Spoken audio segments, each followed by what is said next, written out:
Judge, if you can just go ahead and make Mariel also a co-host. Okay.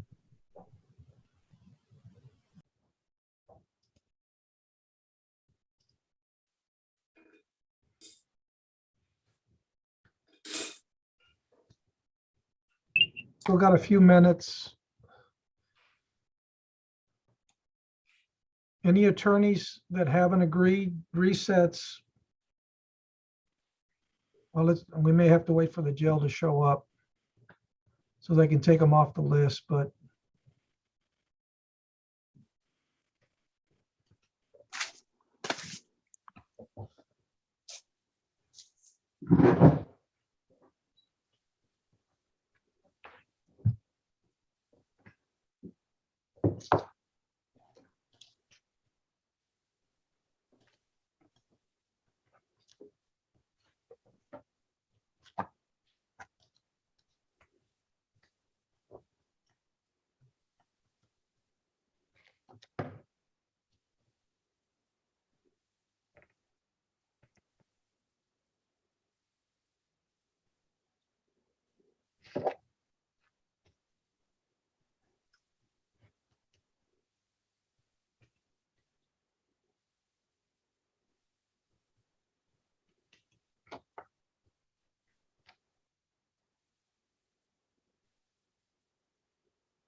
on the resets, you've already let the jail know, right? We don't have to cover that with them.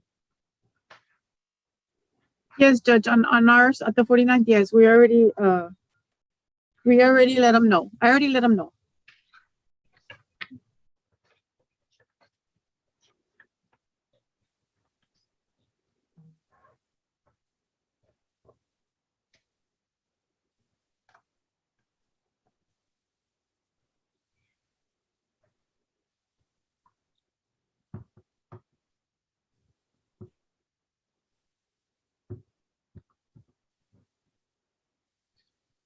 Well, we don't have the jail on yet. If there's any defense attorneys that has agreed resets, we might as well cover some of those.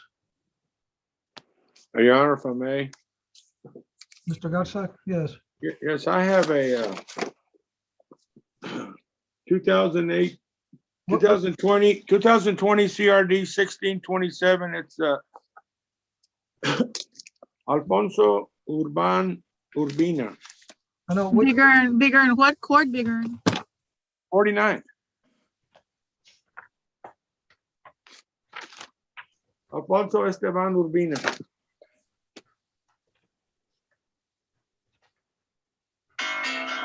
Page 7. What are we going to do with this? Your Honor, I've spoken to my client several times at the jail. I've also spoken to the district attorney, Mr. Rodriguez Joaquin. We need to set this for a trial, Judge. He doesn't want to plead. I was with him yesterday for about 2 hours at the jail.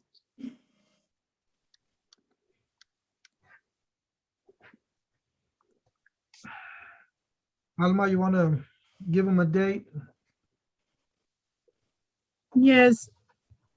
Bigger, I'm gonna put you for March the 7th because that's gonna be with Judge Lopez.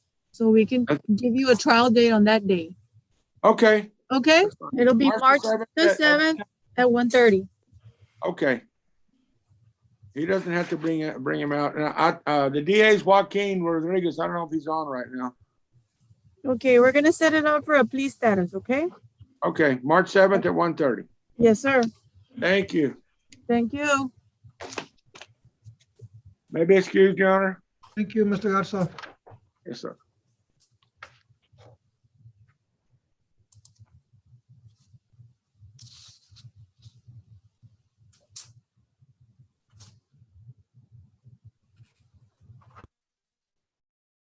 Any other agreed resets we can cover?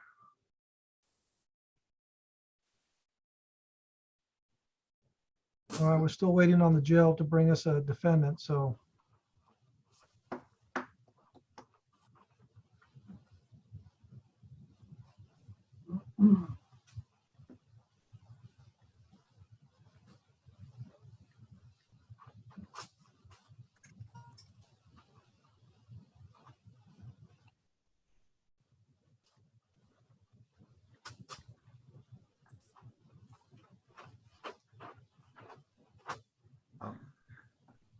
Good afternoon, Your Honor.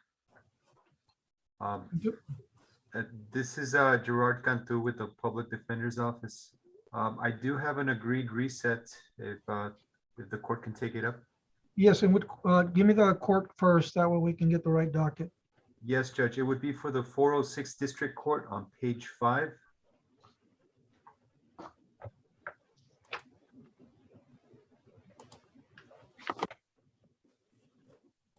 Mr. Juan Bruno Ramos? Yes, Judge, he has 2 cases on page 5. The prosecutor has the plea agreement. He just needs to file it. If we can reset this for a plea for next week. Do we have in custody for next week, Marco? We do, Judge. It'd be February 24th at 1:30. Thank you. Marco, are you there? Yes, Your Honor. Good afternoon. Okay. Page 5, Mr. Juan Bruno Ramos is being reset for a plea on the 24th at 1:30. He has 2 cases. They just need to file the plea and have it heard next week.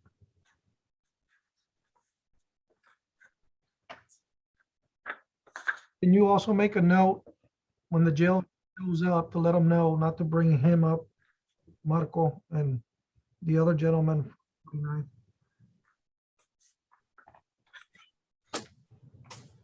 Is that it, Mr. Cantu? I do have another one on page 4, Your Honor, for Arturo Gonzalez out of the 406 docket.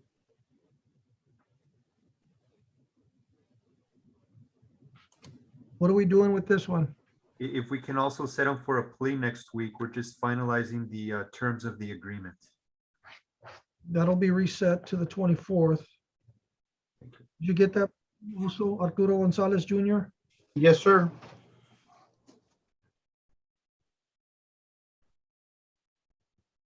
When the jail shows up, make sure you have those names, tell them so that we don't have as much traffic and we can get done quicker. Send them an email right now, Your Honor. Thank you, Judge.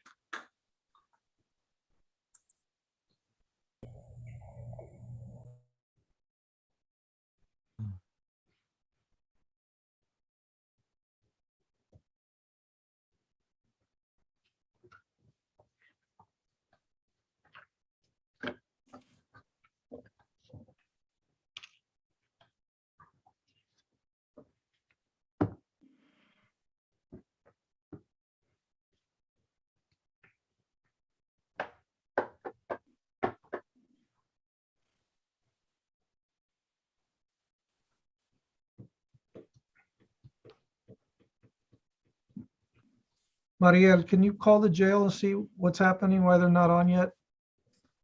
Yes, Judge.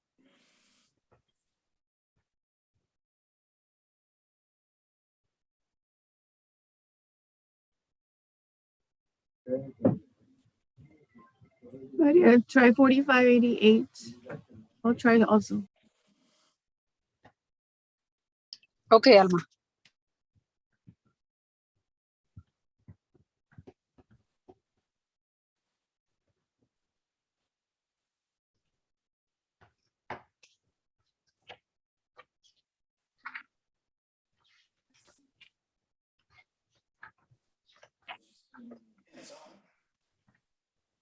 Mr. Rodriguez,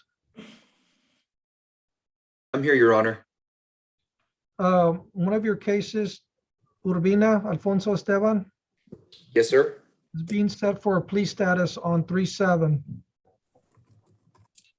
His Okay. client, his client's not going to plead today, and maybe not. They're asking for a jury setting, but you'll be back with Judge Lopez on the 7th, so he can give you a trial date, Yes, Your Honor. just so you know. Thank you.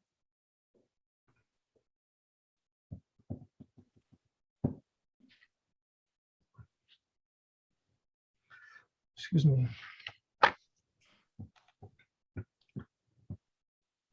Any other agreed resets that we can take off the docket? Afternoon, Your Honor. Victor Villafranca. I'm here on behalf of Danny Lee Villescas. Judge, he's got two cases. Which court? This would be in the 341st. Okay. 2021 CRD 161 D3 and 2021 CRD 637 D3. I know, what's his last name? Villescas? Page 7, Judge. Oh, there it is. What's going to happen with this one? Your Honor, I've been speaking to the District Attorney's Office, Josh Davila. We spoke earlier this morning, Judge. We're still going back and forth with our proposals, Judge, and I think we just maybe need 30 more days, and we can probably come up with some kind of a disposition to this case, Judge. So we set it for another final pretrial then? Yes, please, Judge, if we can. Raquel, what do you have? Judge, we have March 7 or March 21st with your honor March 21st is fine. at 1:30. Thank you.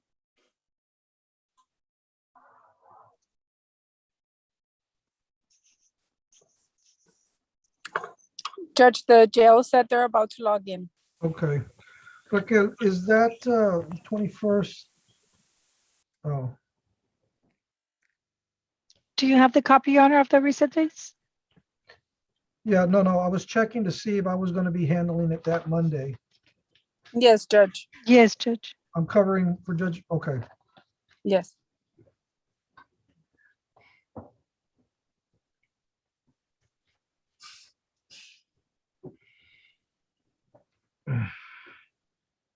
I had it in my notes somewhere that I might be doing that.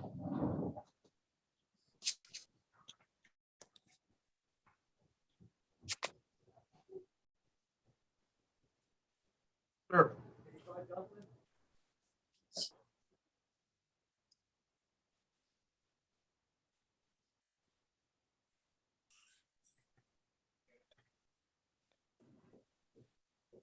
Good. Yeah. Three 41st. I look forward to it. I found the email that had all three. I'm sorry, Mr. Villafranca, I don't know if I cut you loose on that, but you're done. Thank you, Your Honor. I'm going to stick around. I'm standing in for Christina Mendiola. She's got a plea, so I'll stick around. I told her I'd cover first. Who's the defendant on that plea? Do I have the plea package here? Yes, your honor. That's on page Galvan? 8, 341st case. Is it Galvan? No, Bustamante, Patiño Bustamante Francisca. Okay, yeah, I have it. Okay, we're good. I'll be here, Judge.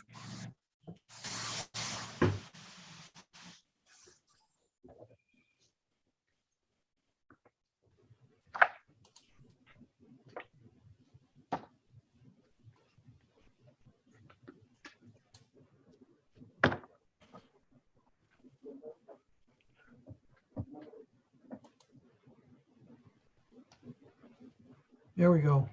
Yeah, there's a second floor, Judge. Good afternoon. Who's the, I'm gonna ask if there's any other resets to, who do you have though? For, the first one's gonna be Christopher Salcedo, Which court? 106.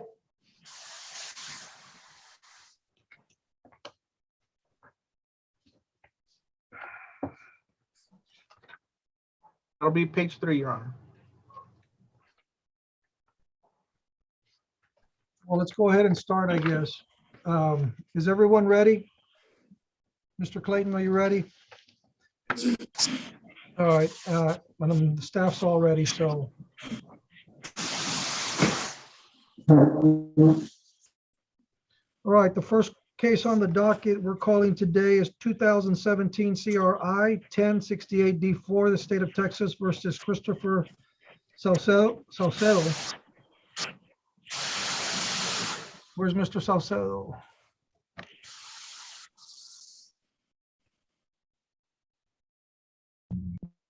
Is this your case, Mr. Cantu? Yes, Your Honor, it's my case. Do we have a plea on this one? Yes, Your Honor, we do have an agreement on this. It's a motion to revoke final hearing. They're just bringing them out and then we'll get started. Yes, Your Honor.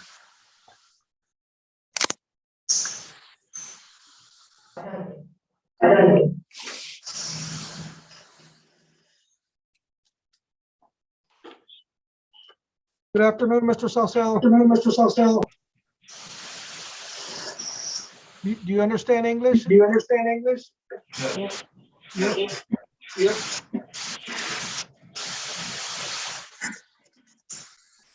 Is that the jail with the static?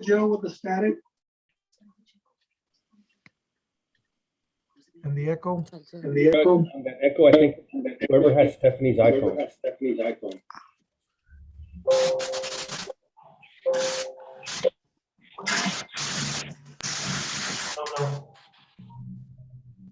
Hello? There we go. Yes. Good afternoon, Mr. Salcedo. Good afternoon. We're here with your attorney, Mr. Cantu, and I understand that you're here on a motion to revoke final hearing, that you have an agreement with the state, so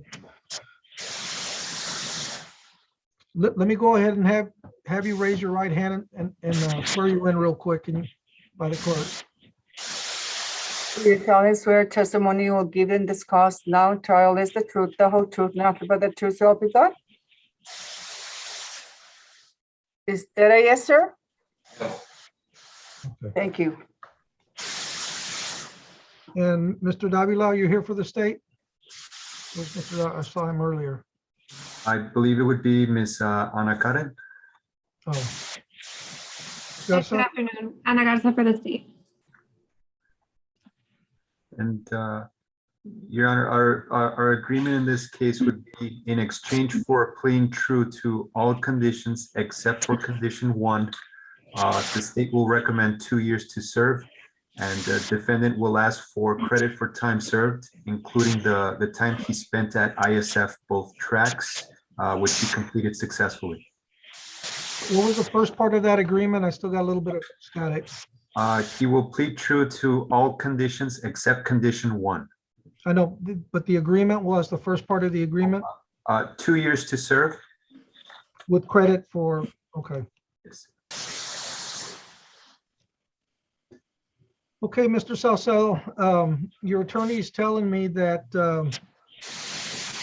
that after the petition was filed against you to revoke your probation, that you're going to plead true to violation of all conditions except number 1. So as to those allegations, how do you plead true or not true? True. And you're pleading true freely and voluntarily? Yes, Your Honor. Okay. No one's forced you to plead true? No. Based on your testimony, the court is going to find that you have pled true to the allegations except for number 1. And can you repeat the agreement then, Mr. Cantu, please? Yes, Your Honor, it would be 2 years to serve, and he's asking for credit for time served, including the time he spent at ISF, both tracks, which he completed successfully. Any objection, Ms. Garza? No, I'm assuming, well, it's the agreement. No objection, Judge. The court is going to approve the agreement. I'm assuming he has sufficient time. Yeah, he's still missing some time, Your Honor. I believe he has about 175 days in jail plus 6 months that he spent at ISF. So he's still pending some time. All right, Mr. Salcedo, did you get all of that? Do you have any questions? No, sir. No question. Okay. I'm giving you credit for all the time you've served, including the 2 tracks with ISF, okay? All right, Your Honor. Good luck. Thank you. Right, thank you. Your Honor, I believe whoever has that Cricket Dream 5G, that's where that noise is coming from. If we want to mute him, I don't know who that person is. He's our client, might be my client, I don't know. No, I think you're right. It is. Can someone identify Mr. Cricket Dream 5G? What's his name? Buenas tardes, señor. ¿Su nombre? Your Honor, this is Alfonso Esteban Urbina, 49. Hold on. We didn't need him. Okay, hold on. Well, let's let him know what happened. Yes. Okay, the person with the cricket, what is your name, sir? Sorry, what is your name? You're wearing a mask. Your phone, it says Cricket Dream. What is your name? Francisco Salinas. Okay. Francisco Salinas. Yes, sir. Can you mute yourself? And then when we call you, you can turn on your mic, okay? All right. Where it says mute, I just press mute, right? Yes, sir. And That's then it? you unmute yourself there too, okay? All right. Thank you. Thank you. Mr. Urbina, your attorney was on earlier. Mr. Garza? Yeah. Okay, he asked for a reset so that you can get a trial setting. So you're going to be back in court on March 7th with Judge Lopez. Oiga, sir, pero no, es que quería fire a Mr. Garza porque no me está ayudando para nada él. Okay, you have to tell that to Judge Lopez because he's not here anymore. Okay? So, el día de la court nomás le digo a Mr. Lopez. Tell Judge Lopez that you know what you're telling me, but I can't do anything about it because your attorney's not here right now. Yeah. All right. Okay? Yeah. All right. Good luck, sir.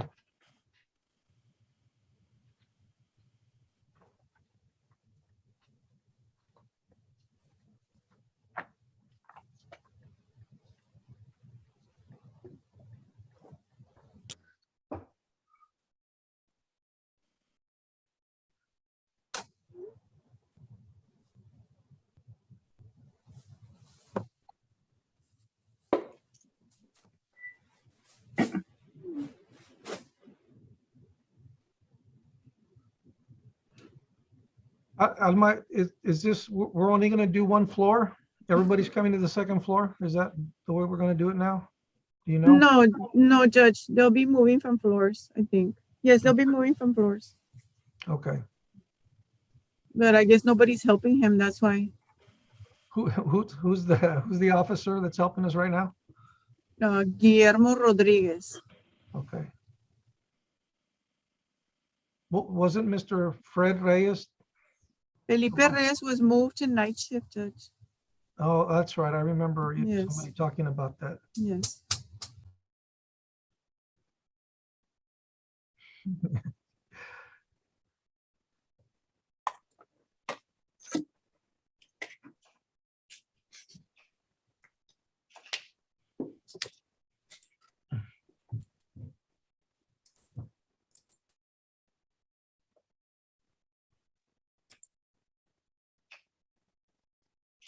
Afternoon.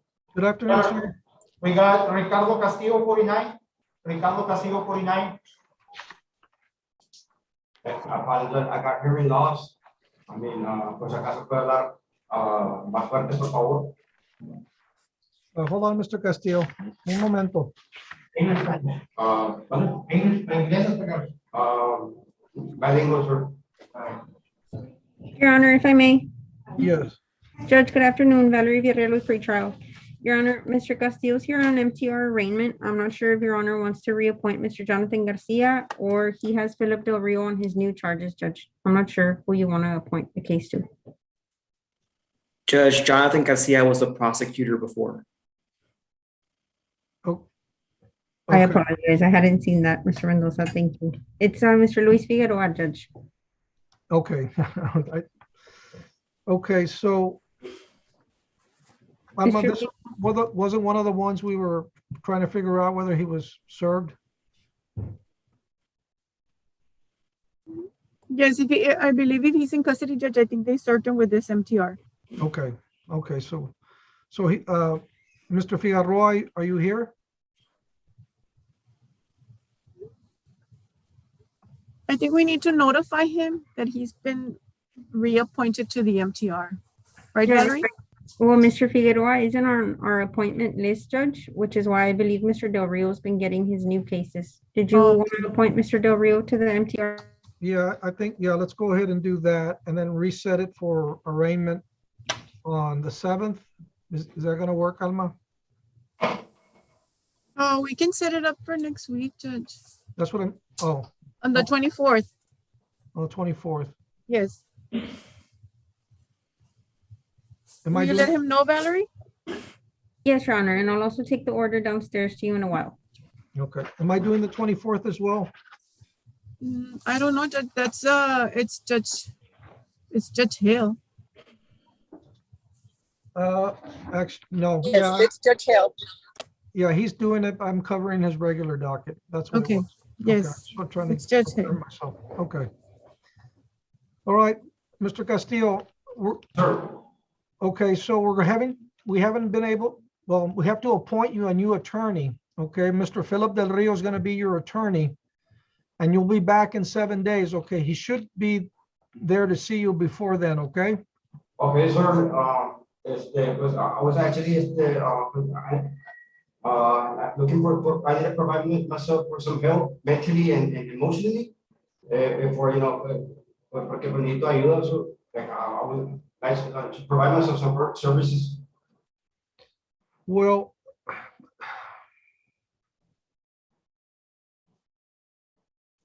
you'll be back in court in 7 days, Mr. Castillo. You need to make sure you talk to your attorney about what's going on, because if there's issues that we need to address regarding mental health, they will be addressed.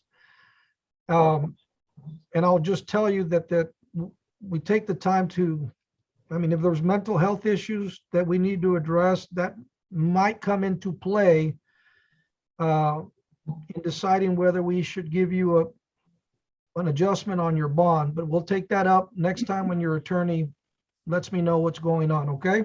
All right, appreciate that. All right, good luck, Mr. Castillo. I'll see you next week, Thank you. or Judge Hill will.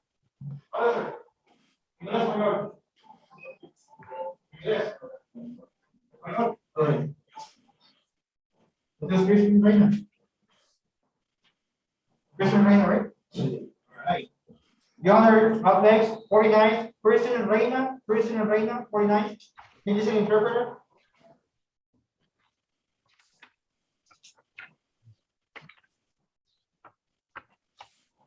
Buenas tardes, señor Reyes.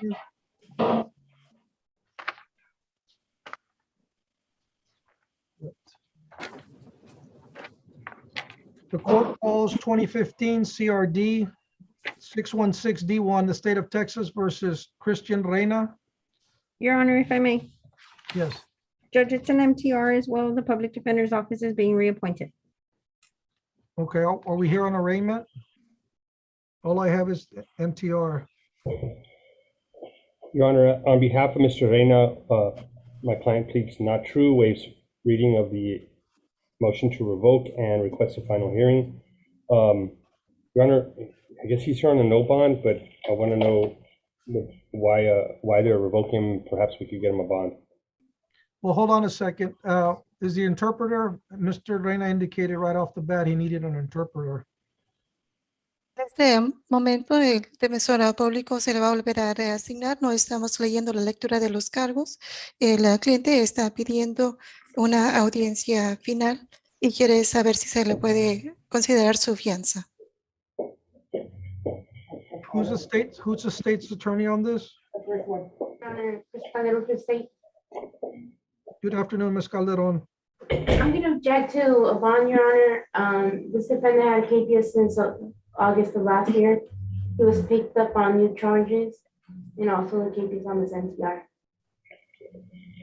Do you know what the new charges were?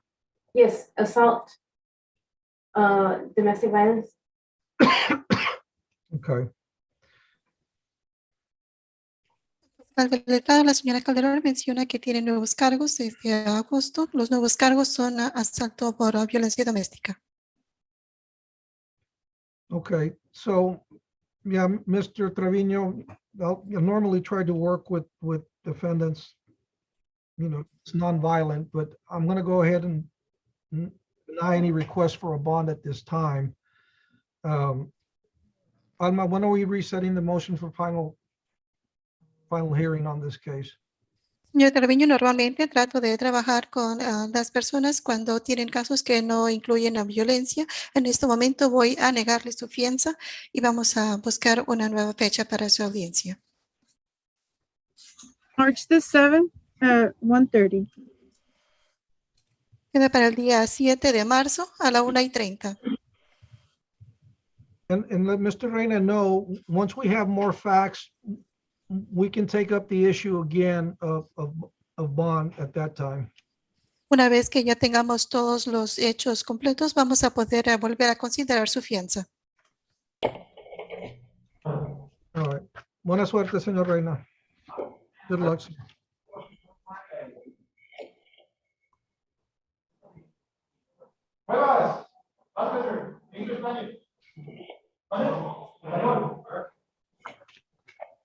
Perfecto. Your Honor, we got 341st, James Cuevas, 341st. He needs an interpreter.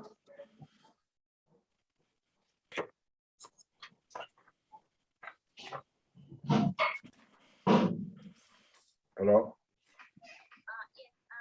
Buenas tardes, señor Cuevas. Déjame llamar la causa primero. The court calls 2020 CRM 1151D3, the state of Texas versus James Cuevas. Yes, Your Your Honor. Go ahead. Esta es la causa 2020 CRM 1151D3, el estado de Texas contra James Cuevas. Good afternoon, Your Honor. Gabriel Nieto here on behalf of Mr. Cuevas. Mr. Cuevas pleads not true, wasteful reading of the application, and requests a final setting on each respective matter. Okay, I just sent you the email. El abogado está hablando de parte del defensor. Él está pidiendo al señor Cuevas, se está declarando no son ciertas sus cargos y está pidiendo una audiencia final. Your Honor, he has two cases, Your Honor. That's right. I didn't see that one. The court also calls 2020 CRM 1103D3, state Texas versus James Cuevas. Tiene dos cargos. También tiene el cargo 2020 CRD 11 de 303 D3, el estado de Texas contra James Cuevas.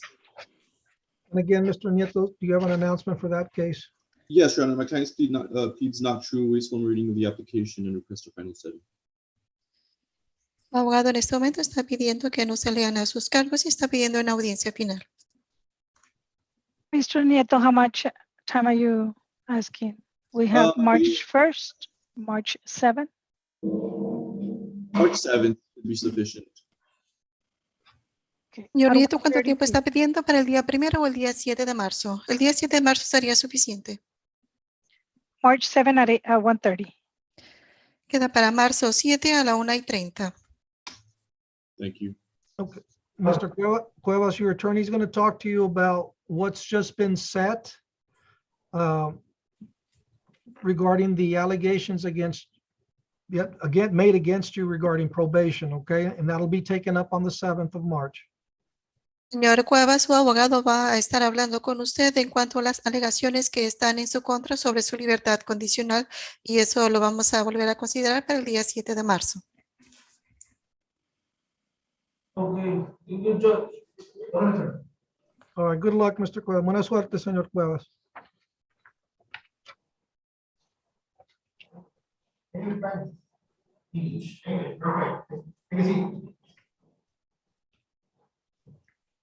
Your Honor, 406, Marco Antonio Rubio, 406.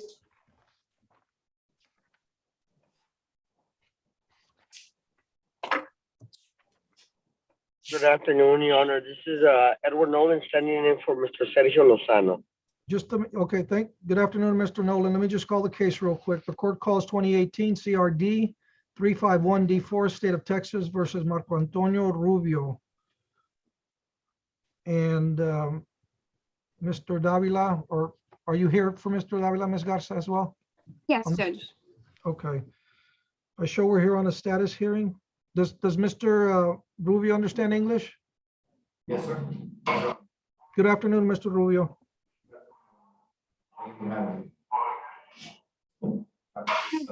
Last time we were before the court, I know Mr. Lozano stated he wanted a possible trial on competency since he did come back competent, but I'm not sure if he's still planning on moving forward with that.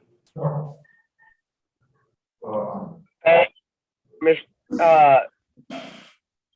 on, Mr. Rubio. And Mr. Lozano did express to me that he had just gotten the reports back that he requested me to request to the court if he could have either a pretrial setting or another status hearing. So I guess he can review whatever's before him and make a decision or announcement before the court. Yeah, we are on as well, please. I mean, it's been over many days and, you know, I do want to like get this case through. I need to be better informed. I haven't seen my lawyer, Mr. Lozano, and I'm really not informed at all. I need to be free so I can make some money so I can see if I can actually move forward with this case, with this from lawyer's representation in Mr. Lozano's office, or be able to work somebody else. But I just need to get back to work. I'm not a repeat offender. I'm not even a defendant. Mr. Nolan, you need to pass that along to Mr. Lozano. And yes, sir. What I'm going to do is, I'm going to move it along a little bit. I'm going to set it for a pretrial on the 24th. Is that correct, Marcos?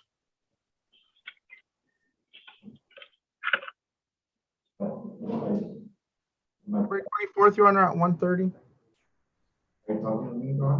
Okay, so Mr. Rubio, I'm going to move the case along. So something's going to have to happen soon. You'll be back with Judge Hale, he was actually the judge who's been assigned your case.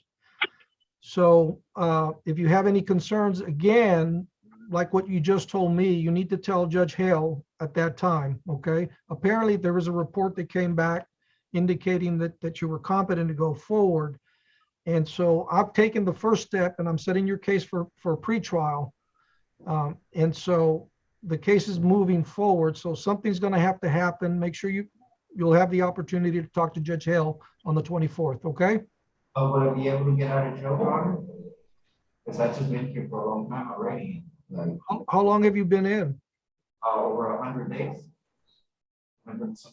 Judge, the state would object to a bond at this time because he did pick up subsequent offenses with the same victim, domestic violence victim that is the victim in this case as well. No, Judge Hale's going to hear this case. If there's any issues of bond, I'm going to refer to Judge Hale. So it's his case, but we are moving forward on this, Mr. Rubio, okay? I don't have any other offenses. I don't know what she's talking about.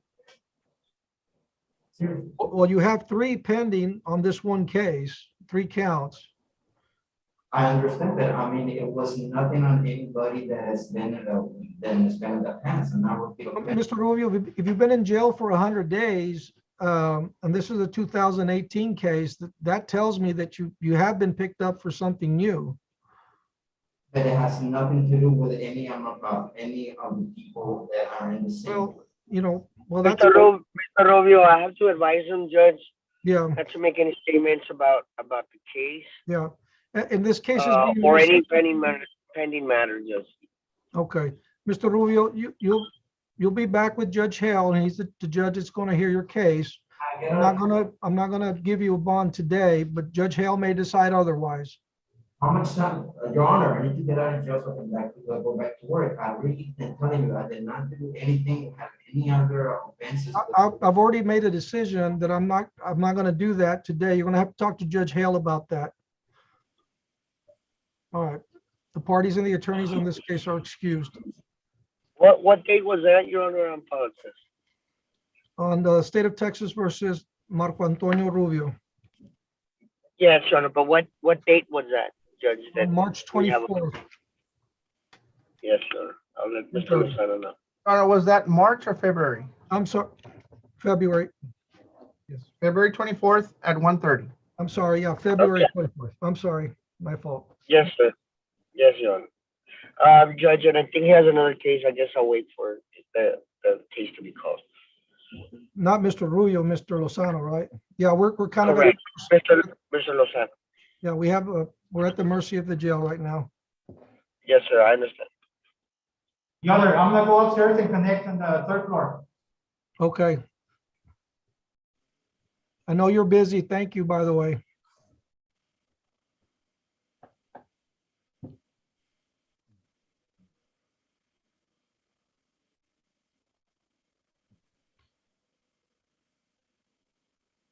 I'm going to step away for 2 minutes to grab some water. I'll be-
Your Honor, if I may, on the 49th docket, the last case, we have Francisco Javier Salinas. He's not in custody in Webb County, but he is actually at a federal rehab center in the Valley. On what page? The last page? The last page on the 49th docket, page 10. The last case. Oh, okay. Now we have another add-on, so, but. Oh, But yeah, I found it. So he's not going to be present? he actually is present, Your Honor. He's on Zoom. Oh, I see him, yeah. Yes, Your Honor, and he's not scheduled to be released from the Federal Rehabilitation Center until July 21st.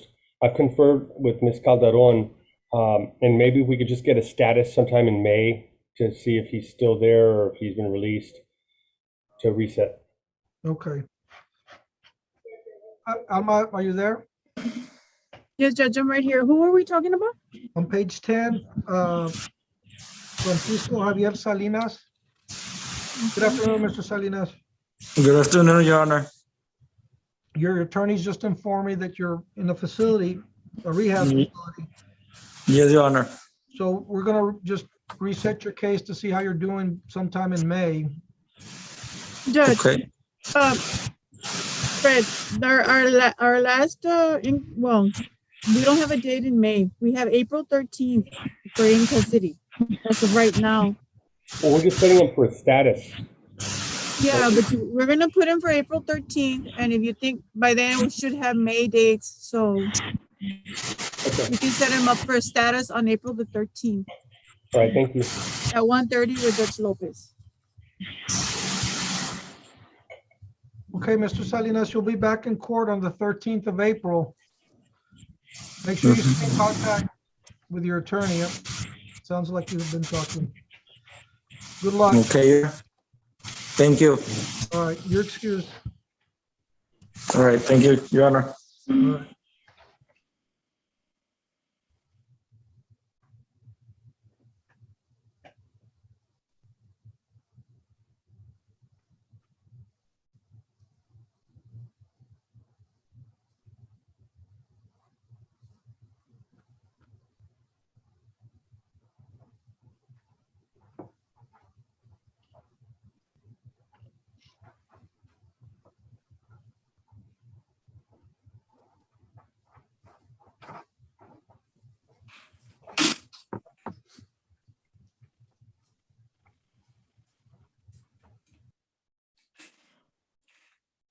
There we go. Third floor. Your Honor, we got Jesus Ortiz, 406. Jesus Ortiz, can you see the interpreter? Let me get the case first. 406.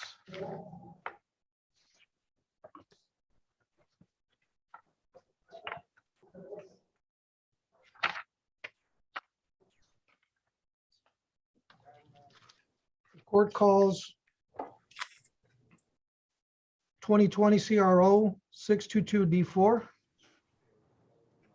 Richard Gonzalez, Your Honor, court appointed for Mr. Jesus Ortiz. Señor González está asignado para el señor Ortiz. Estamos en la causa 2020 CRO 622D4. We have, All right. Good afternoon. we have, Go ahead, Richard. go ahead. We have a new offer, but I haven't had a chance to go to the jail and convey the offer to the defendant. There's a co-defendant, Your Honor, that has a setting, but I think he's not in custody. I really don't know. What, I mean, how much time do you think you need? I mean, it's set for a plea. How much time do you think you need to go talk to Mr. Ortiz? Like about 3 weeks, Judge. Señor Ortiz, su abogado está pidiendo como unas 3 semanas para darse una oportunidad de poder ir a hablar con usted a la cárcel, ya que tiene una oferta, pero no ha tenido tiempo de transmitírsela. It's a new offer. Yes, Your Esta Honor. es una nueva oferta. Okay, so Marco, what do we have in about 3 weeks? You have March 7th, Your Honor, at 1:30. Is that 3 weeks? March I guess so. 21st. March 21st at 1:30, Your Honor. Mr. Gonzalez, which do you prefer, the 7th or the 20th? March 7th is fine, Judge. Then this case will be set for a plea. We'll leave it as a plea, hopefully, Yes, for Your March Honor. 7th at 1:30. Yes, Your Honor. Señor Ortiz, vamos a dejar su siguiente fecha para el día 7 de marzo a la 1:30 y esta fecha va a ser para una declaración de cargos. Buena suerte. Good luck, sir. I believe that's all I have, Your Honor. Thank you, Mr. Gonzalez. The parties and the attorneys on this case are excused. Thank you, Your Honor.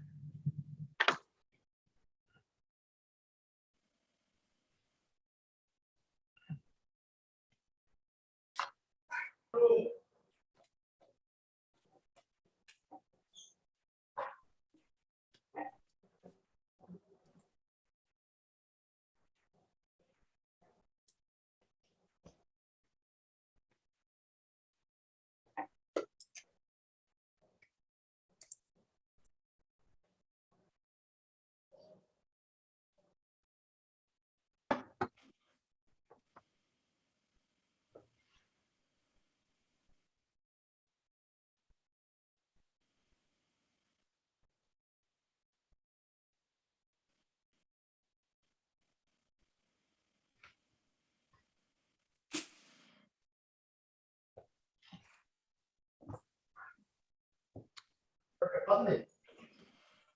Easy. Your Honor, we got Arturo Gonzalez Jr., 406. Arturo Gonzalez Jr., 406. Can you use an interpreter? Okay, yes, all right.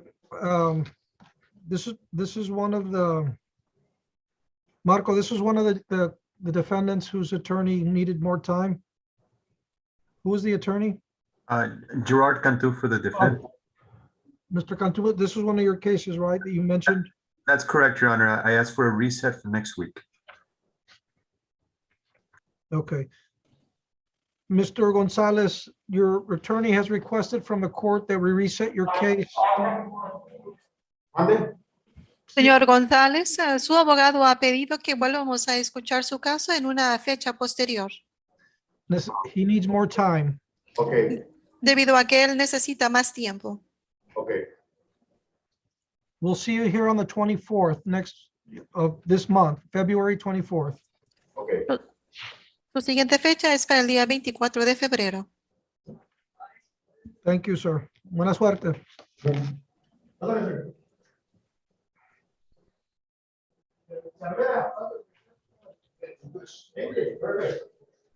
Was this the co-defendant with Mr.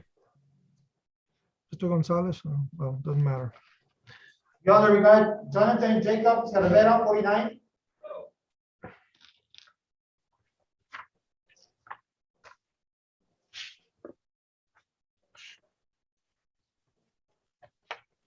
Did you say Jonathan Jacob Cervera? Yes, sir. Okay, good afternoon, Mr. Cervera. I'm going to call your case here. Just let me. Yes, sir. The court calls 2019 CRO 1360D1, the state of Texas versus Jonathan Jacobs Cervera, and you understand English, obviously. Yes, Good sir. afternoon, sir. Good afternoon, sir. Okay, we're here on a final hearing on a MTR. Yes, Your Honor, I believe we have an agreement in exchange for my client's plea of true. I believe the state's going to offer 2 years to serve. That's correct, Judge. Okay. All right, Mr. Cervera, your attorney says that you've worked out a deal with the state. Is that correct? What was that, Your Honor? That you have an agreement on the Yes, motion to sir. revoke? Okay. So we're gonna ask you just a couple of questions, but I have to ask you to raise your right hand to be sworn in. Okay, sir. Do you solemnly swear testimony you will give in this cause now in trial is the truth, the whole truth, and nothing but the truth, so help you God? Yes. Thank you. And which are the conditions that the state is alleging that he violated?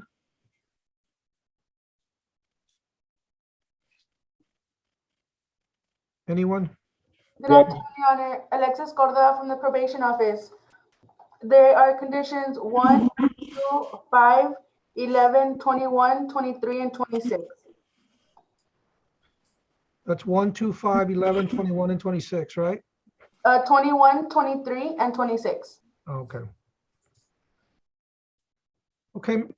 And Your Honor, just for the court's information, I believe the state will 1245, and according to this agreement, the Class A assault is one of the conditions. That's correct, Judge. Okay, just repeat it real quick because you cut off there, Mr. Trevino. We're going to 1245. 1245, the assault that occurred on October 28th, it's one of the alleged conditions violation. Okay, and I'll ask for that booking number or case number here in a second. Just so we'll put it on the record. So, Mr. Cervera, the state of Texas filed a petition saying that you violated the terms of your probation. And they said that you violated conditions 1, 2, 5, 11, 21, 23, and 26. As to those allegations, how do you plead, true or not true? True. And you're pleading true, freely, and voluntarily? No, sir. No one's forced you to plead true, right? No, sir. Okay. So based on your testimony, Mr. Cervera, I'm going to find that the allegations are true, that you have violated those conditions. And the court is going to also approve the agreement that you have with the state of Texas, which is that the agreement is that you're going to serve 2 years. You will be given credit for time served. And in addition to that, the court is taking into account, pursuant to a motion 1245, another offense that you have. In other words, I'm going to take it into account now. That means they won't be able to bring it up later. Okay? Okay, sir. And I'm going to ask them to give me that case number right now, or booking number. Okay. What is the case number that I'm considering? I believe she's muted. You're muted, Ms. Thank you, Judge. It's M222 979. And the offense is an assault causing bodily injury. The offense date is October 28th, 2021. Did you understand that, Mr. Cervera? And I'm taking that offense into account in approving the 2 years to serve, so they won't be able to bring it up later. Yes, sir, I understand. Okay. Anything further? Your Honor, my client spoke with Ms. Vargas, I guess, earlier this week, and he expressed some concern. He's in a regular pod at the jail, and he'd like to be placed, like, I guess, in I don't know what they call the hole, or somewhere where he'd feel more secure. Is that correct, Mr. Cervera? Yes. I don't know if the court could at least advise the jail to put him in, and we're not requesting he be put in more population, just separated from population. Yes, please. Well, I mean, so I can get a better picture of what you're asking. I mean, I guess what floor is he on right now? I'm on the 3rd floor, sir. And if we put you in a separate area, I mean, which is the area that you're requesting? I want to be on they call it like on the tank alone by myself on the hole. Yeah, I think I know which area you're talking about. Well, look, Mr. Trevino, you know, that's kind of an issue. How they house is an issue for the sheriff. What I will do, Mr. Trevino, is you need to send me an email in reference to what we just discussed. I do have jail duty this weekend, so I'll be at the jail on Saturday and Sunday. And usually there's someone who's in charge there that I can talk to, see if there's a continuing issue. Are you being threatened by some of the other inmates? Yes, sir. Okay. So, Mr. Trevino, can you make sure that I get an email from your office before this weekend? I will be there. Unfortunately, I don't get to, I mean, I can decide the time, but I can't decide how they house you. But obviously, if there's a danger, I mean, that's something that has to be addressed not only by the court, but the sheriff. So I'll make it a point to bring it up. And I'm physically going to be there this weekend. So, Mr. Cervera, I will check in on you. There is another inmate that I have to check up on as well. So I'll be there early in the morning on Saturday. And, Okay. and I'm not just saying that, I will be there. Okay, sir. Thank you. All right. Good luck, sir. Thank you, sir. All right. And Your Honor, we're requesting any credit for time served be applied. I mentioned that, but yes, credit Thank for you. time served.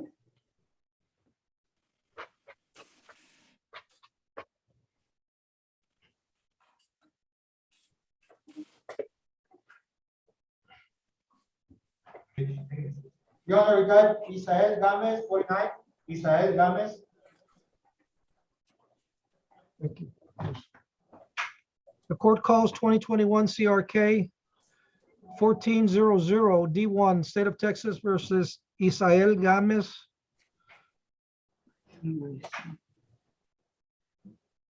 Mr. Cantu or Mr. Trevino? Your Honor, Mr. Trevino, I'm here for Mr. Gomez. We've submitted a a signed plea packet to the state. I believe they filed one on Mr. Gomez's behalf. 49? Yes. It's probably e-filed, Your Honor. I don't know if you have a copy of it. What did you file? A plea packet? Oh, I think you have it there, Judge. Yes, I do. Okay.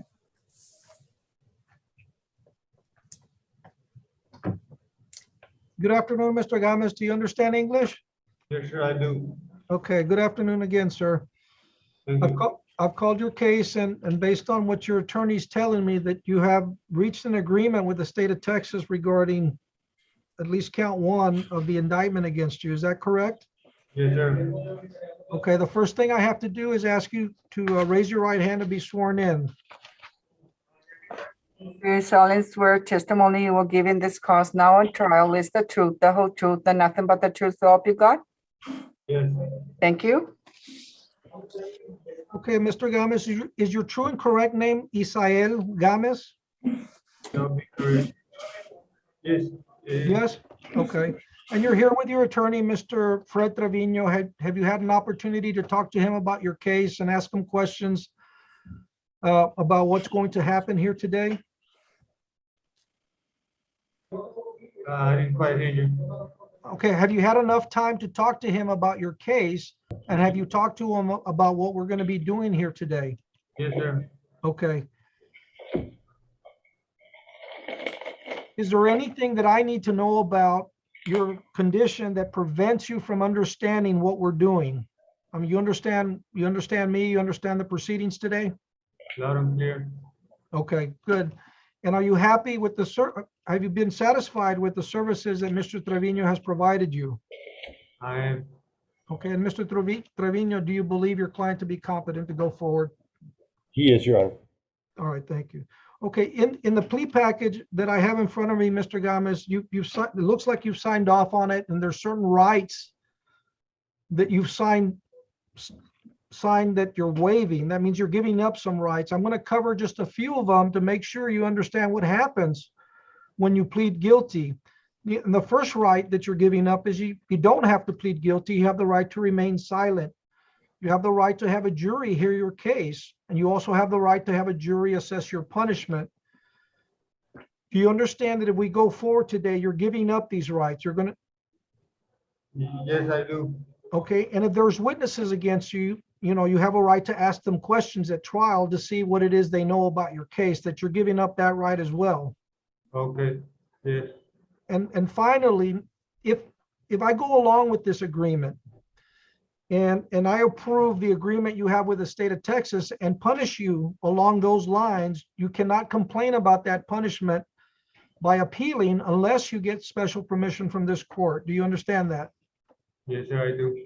Okay, and I have to ask everyone this next question. Are you a U.S. citizen? I am. Okay, and even though you're telling me you are, I have to tell everyone that if you are not a U.S. citizen, pleading guilty could subject you to deportation. You could be denied re-entry to the United States and the right to become a naturalized citizen. Do you understand that? Yes, sir, I do.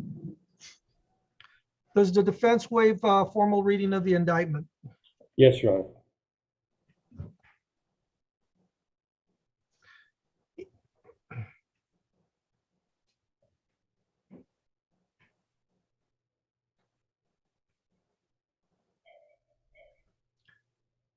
Okay, Mr. Gomez, one of the other things I do want to cover with you, I want to cover the range of punishment for a state jail felony in the state of Texas. If you're found guilty guilty of the offense that's a state jail felony, you're subject to being sent to a state jail for a term of 180 days to 2 years, and you could be assessed a fine of $10,000. Do you understand that? That's not what I understand. That's not your agreement, but that I have to tell you that that's a possibility if you're found guilty for a state jail felony. Yes, sir. Okay. So as to count one of the indictment against you, Mr. Gomez, unauthorized use of a vehicle, which is a state jail felony, how do you plead guilty or not guilty? I'm going to have to plead guilty on this one. And are you pleading guilty freely and voluntarily? Yes, sir. has anybody forced you to plead guilty? No, sir. And are you pleading guilty because you are accepting responsibility for the offense? I am, sir. And aside from the agreement that you have with the state of Texas, has anyone promised you anything else for pleading guilty today? No, sir. Okay, I have in front of me what I believe is going to be marked as State's Exhibit Number 1, which is the plea package. Did you go over that with your attorney I did. and you signed it? Correct. No, that's correct. Item number 10 is bonded out after being confined for 25 days. There we go. Is the state offering State's Exhibit into evidence? Yes, Your Honor. Any objections? No objections, Your Honor. All right, States 1 will be admitted into evidence. Okay, Mr. Gomez, based on everything we've talked about, you still want to go forward with your guilty plea today? I do, sir. Mr. Gomez, the court is going to accept your plea of guilty. I find that the plea has been made willing and voluntarily. And the court is going to find you, based on the evidence in your testimony, that you are guilty of the offense of unauthorized use of a vehicle. As I mentioned earlier, that's a state jail felony. Is there anything that we have to cover before moving on to the punishment phase? No, sir. Okay. Judge, there is going to be a 1245. I don't know if you would like to go over that. Oh, I'm sorry. There is going to be a 1245 of an offense. I don't know if you want to go over that during punishment. Yes, yeah, and I see also there's a 1244 motion. Yes, Judge. Okay. No, we'll cover both right now then. So the court having found him guilty on the issue of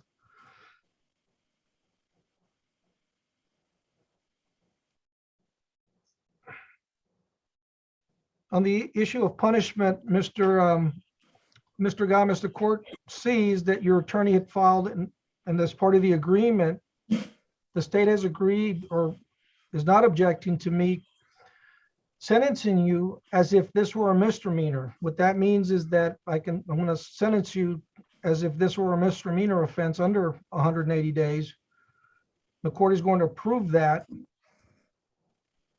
and sentence you to a term of 170 days to serve. As part of this agreement also, the state has agreed to allow me to consider, and I'm going to consider another offense, and the state of Texas is agreeing not to proceed against you on that case. So that I'm going to consider it now. That means they can't bring it up against you later. Okay? Okay.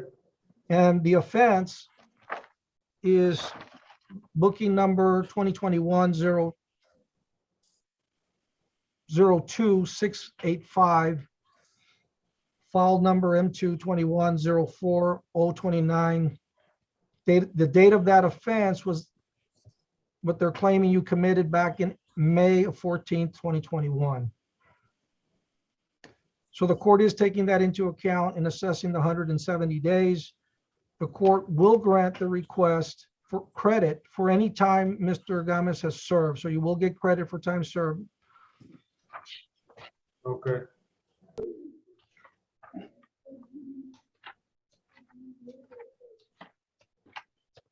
And the court cost, Judge, will be 325. Oh, yeah, I was looking to see if there was a little, this plea package doesn't have a little box where we check that off, so I'm gonna have to write it in. So, all right, go ahead. It's $325. Court cost, 325. Anything else? That's it. Nothing further from the state, Judge. Thank you. And just out of curiosity, Mr. Trevino, how much time does your client have credit for, if you know? Your Honor, he has a little over 170 days. Okay, so basically, he's done. Yes, Your Honor, he's been in custody since the date of his arrest. Okay. All right, Mr. Gomez, I'm gonna sign off on this so you can be processed. There's a good chance that it's not gonna get to them today, but you'll probably be out tomorrow, okay? Be patient. And I hope you'll take advantage of this opportunity. You're getting out. Hope not to see you in this situation again, okay? Yes, sir. Thank you. All right, good luck, Mr. Gomez. Okay. Your Honor, we got the fourth floor ready. Stand by. All right, let's bring the fourth floor on. Yes, sir. This is his name is Ruben Monsivais. Yes. Which court? The 341st, sir. Sorry. It's all right, it's all right. Your Honor, for the record, Fausto Sosa, I represent Mr.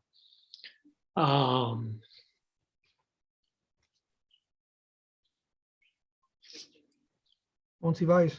Monsivais, yeah, Ruben Monsivais is that there. I represent the junior and then him, and I get them confused.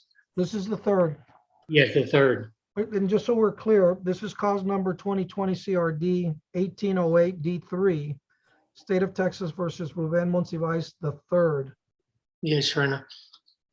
Good afternoon, Your Honor. Claudia Garcia for the state. Good afternoon, Ms. Garcia. Your Honor, I believe we have an agreement. The only thing is that either he got KPS for failing to go to court, or I don't know why he's there in jail, and I believe it's a KPS, Your Honor. Mr. Sosa, he picked up 2 additional charges, one for aggravated assault with a deadly weapon and engaging in organized criminal activity. So that's why he's in custody. And so you're going to object to any form of And yeah, not to make light of your situation, Mr. Monsivais, but yeah, it's going to be hard for me to approve a bond at this point. But you say you have an agreement as to this one? Yes, sir. Yes, Your Honor, we have an agreement, but I don't know if these 2 new ones, I may have to at least do some diligence on my part and talk to Ms. Claudia Sandoval about these 2 new charges. I have not talked to my client, Your Honor. I talked to his mother and his father, and I was not aware or were they aware that he had 2 new charges. What's the charging date? You know, the arrest, He got arrested on the 7th of February, but the offense date was January 12th.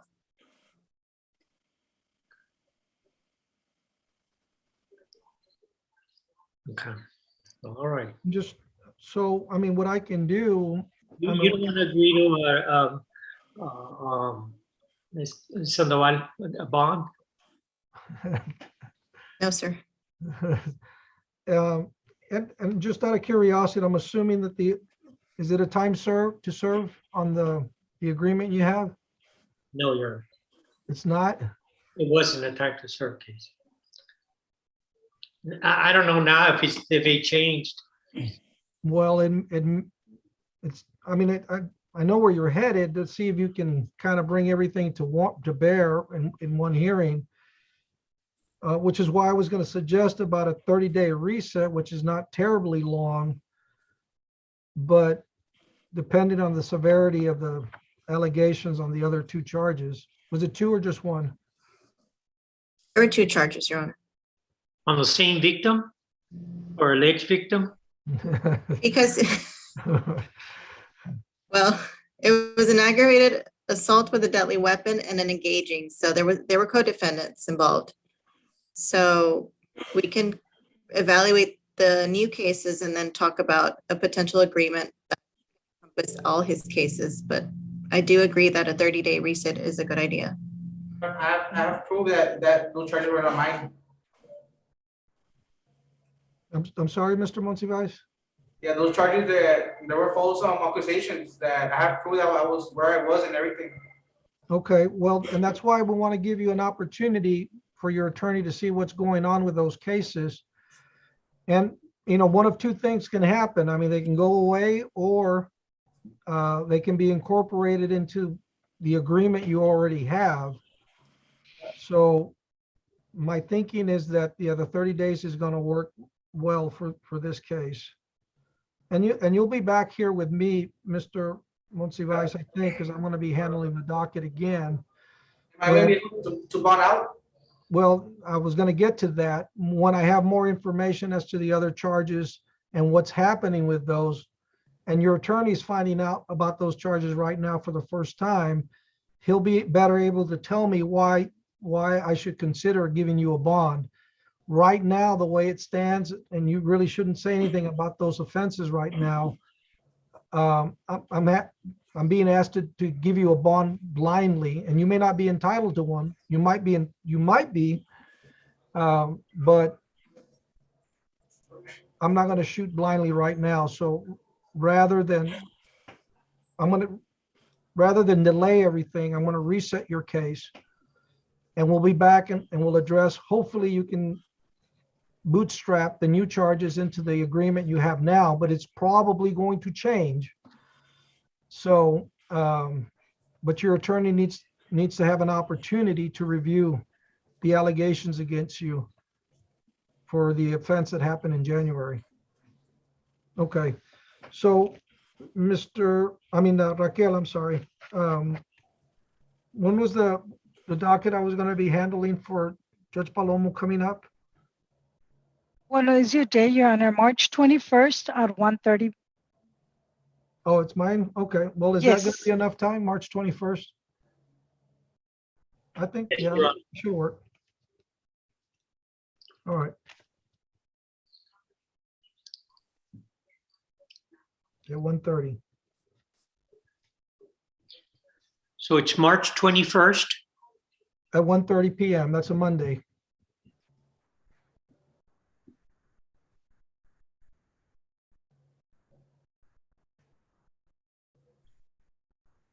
All right, Mr. Monsiváis, I'll see you on the 21st, March at 1:30. Sorry about that. Able to bond out right now?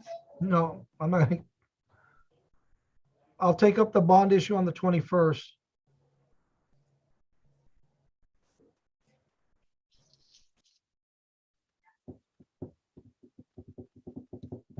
All right, Your Honor, James Abraham Sosa, 49. Okay. James Abraham Sosa, 49. Can you see the interpreter? Oh, boy. Judge, he's the one that's taking all those pleas. Yes. He's on page 4, 5, and 6. All right. Well, let's get them settled in, and interpreter, get ready, because we've got about 5 pleas on this one. All right, so on the last package, I'm assuming that one, there's no need. He's already got the time served on that one. On which one, Your Honor? On the last cause number ending in 2100 D1. No, hold on. I may have got it out of order. One of them was missing, not to run, didn't say anything about running concurrent. Your Honor, the state would agree to run all the cases concurrent from No, my. but I think there was another plea package underneath that, and I saw that, and I was wondering, that was my question. All right, let me call the cases and get Mr. Sosa. Ahora se van a llamar sus casos.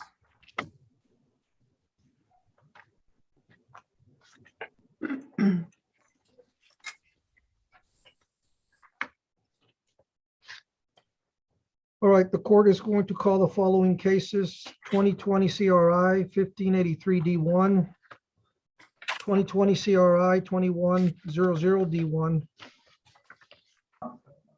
2021 CRD 1141 D1, 2021 CRJ 929 D1, and 2021 CRK 549 D1. Estamos llamando los casos 2020-1583D1, 2021-2100D1, 2021-CRD 1141D1, 2021-CRJ 929D1 y 2021-CRK 549D1. And also 2021 CRI 1486D1, Y también 2021 CR1 1486D1, 2021 CRI 1487, 2021 CRI 1487 and 2021 CRI 1488D1. y también 2021 CR1 1488D1. The State of Texas versus Jose Abraham Sosa. El estado de Texas contra José Abraham Sosa. Good afternoon, Mr. Sosa. Good afternoon. Your attorney has announced that you have an agreement with the state of Texas. Is that true? Su abogado está anunciando que usted tiene un acuerdo con el estado de Texas. ¿Es eso correcto? Sí. Yes. The first thing I have to do then is ask you to raise your right hand to be sworn in. Lo primero que tengo que hacer es que levante su mano derecha para que preste juramento. Do you solemnly swear testimony you will give in this cause, now and trial, is the truth, the whole truth, and nothing but the truth, so help God? ¿Jura usted que testimonio que está a punto de dar en esta causa, en este jurado, será la verdad, toda la verdad y solamente la verdad bajo el amparo de Dios? Sí, toda la verdad. Yes, true. Thank you. Gracias. Is your true and correct name James Abraham Sosa? ¿Su nombre correcto es James Abraham Sosa? Sí, correcto. Yes, correct. Have you had enough time to talk to Mr. Sosa about your cases and what we're going to be doing here today? ¿Usted ha tenido tiempo suficiente para hablar con el señor Sosa en cuanto a sus casos y lo que va a suceder aquí? Are you asking me, Your Honor? No, I was asking Mr. Sosa. I'm sorry. No, Señor Abraham Sosa, ¿usted ha tenido suficiente tiempo para hablar con el abogado Sosa en cuanto a su... oh, I'm sorry. Yeah, I'm sorry. I see my mistake. Let me repeat. Mr. Trevino, I'm sorry. I saw Mr. Sosa and I'm sorry to have confused you with the defendant there, Mr. Fausto Sosa. Disculpe, lo confundí, permítame. I was about to say that. It's been a long day. All right, so Mr. James Abraham Sosa, have you had enough time to talk to Mr. Trevino regarding your cases here today? Señor Sosa, ¿usted ha tenido suficiente tiempo para hablar con su abogado, el señor Treviño, en cuanto a sus casos que tiene hoy aquí? Nomás me trajo la oferta, le ponen nomás de la oferta que me trajo una oferta de 8 años, va. Me da cuenta que yo le pido una oferta de probation, pues dijo que no me quedan la oferta de probation. Permítame. It was on a case he was an offer of 8 years. I asked for probation, but they didn't want to give me that. And I've gone through that, and I'm going to ask you a little bit about that here in the next few minutes. Y eso lo tengo aquí. Yo le voy a hacer una pregunta sobre eso en unos cuantos minutos. Have you been satisfied with the services that Mr. Trevino has provided? ¿Usted está satisfecho con los servicios que le ha dado el señor Treviño? No. Quiero cambiar, que si me puedan cambiar de abogado, va, porque es que mi mamá me dijo que me agarraron un abogado de paga. Va. I want to see if I can get another attorney, one that I can pay. Well, so are you telling me that you're not ready to enter a plea of guilty today? ¿Usted me está diciendo que usted en este momento no está listo para entrar en una declaración de culpabilidad? No, ahorita no estoy listo. No, I'm not ready. Mr. Trevino, Well, Your Honor, at this time, then, I'd like to make an oral motion to withdraw because it sounds to me like he's not satisfied with our services. En este momento, el abogado Treviño está pidiendo una petición oral de retirarse debido a que el cliente no está satisfecho con los servicios. And two things can happen here, Mr. Sosa. Dos cosas van a suceder aquí, señor Sosa. Well, two things can happen here. Dos cosas pueden suceder aquí. Now, you obviously qualify for a court-appointed attorney, which I'm inclined to do now and assign you a new attorney. Obviamente, usted califica para que se le designe un abogado y lo puedo hacer en este momento. But you mentioned that you might want to pay somebody. Pero usted ha mencionado que quizás usted quiera pagar uno. Que te quería pagar uno para que me consideran probation, va, porque cuenta que yo tuve en el problema, los cargos que yo levanté, yo estuve en el problema de las drogas, va. Te das cuenta que yo sé. Permítame.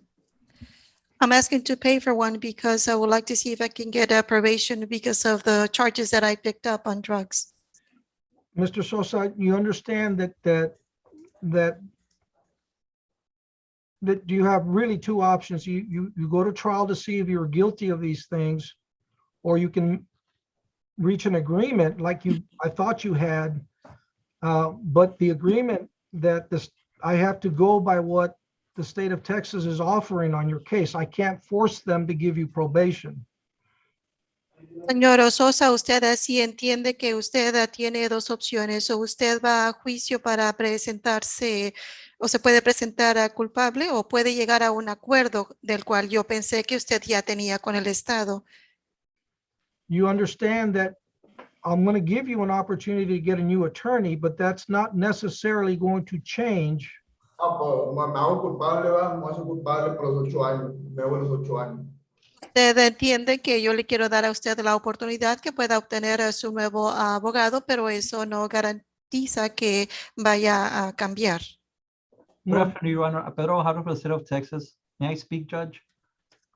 Yes, you can, but let me just say, well, Mr. Sosa, the problem is now that you've already expressed to the court that you're not satisfied with your attorney, so I'm not going to go forward with your plea after you've told me that you're unhappy with your attorney, because one of the things you can do if you're unsatisfied with your attorney, you can appeal that later. And so rather than go through the expense of coming back here possibly 2 or 3 years down the road, I want you to be satisfied with what the attorney's telling you. You need to understand that the attorneys can't change the facts in the case. Señora Sosa, el problema aquí es de que usted ya expresó que usted no está satisfecho con los servicios que le ha dado su abogado, y debido a eso no voy a estar aceptando su declaración de culpabilidad en este momento. Porque si usted no está satisfecho, usted pudiera regresar como dentro de 2 a 3 años para apelar la decisión, y yo quiero que usted esté satisfecho con los servicios que le brinda su abogado, pero no podemos cambiar los hechos. The lawyers can't change the facts in the case. Los abogados no pueden cambiar los hechos en el caso. Mr. Guajardo? Yes, Your Honor. This defendant has 3 cases. I have one of them, 2021 CRD 1141 D1. I've spoken with Ms. Cassandra Hernandez Castillo, Judge, and we came out with 8 years on all 3 cases, Judge. Just for the defendant to know, the offer is not going to change. Whether he hires an attorney, he's appointing a new one. The offer is still 8 years. But if he decides to go to trial, then we can try all 3 of them, and we'll just stack all 3 of them, Judge. Solamente para que el defensor esté al tanto en cuanto a los 3 casos, ya se habló con la señorita Cassandra, esto no va a cambiar, tendrá los 8 años, ya sea que él tenga un abogado que él mismo contrate o sea uno asignado. No, pues vete que yo no me quiero ir a trial, va, soy culpable, yo soy culpable, va, estoy consciente que soy culpable. I do not want to go to trial. I am aware that I am guilty. Well, Your Honor, I've advised Mr. Sosa that about the consequences of going to trial, the options the state has in stacking the amount of cases he I has. think he's on the verge of understanding that, Mr. Trevino. The problem I have is that he's pretty much set up a defense for ineffective counsel Yes, if I go forward today. yes. And so, you know, I know it would be expedient to go ahead and go forward, but I won't feel comfortable doing that. So what I'd like to do, Valerie, who do we have next from the private bar? 1 second, Your Honor, I'm checking.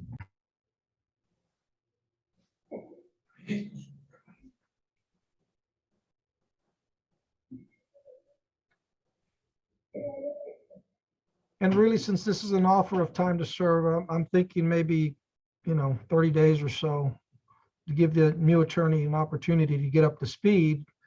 But I mean, everything's been laid out pretty clear in the information that I have here as far as where the case stands. Judge, the next private attorney in line is Mr. Fernando A. Sanchez.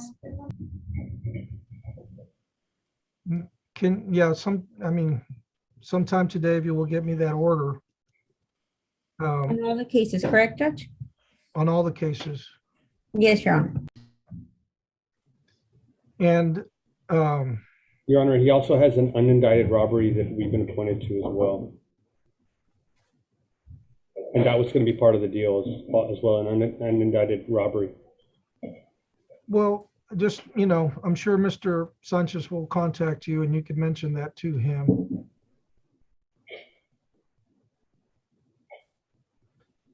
So, and this is a 49th case, Alma, so I want to reset it for a plea.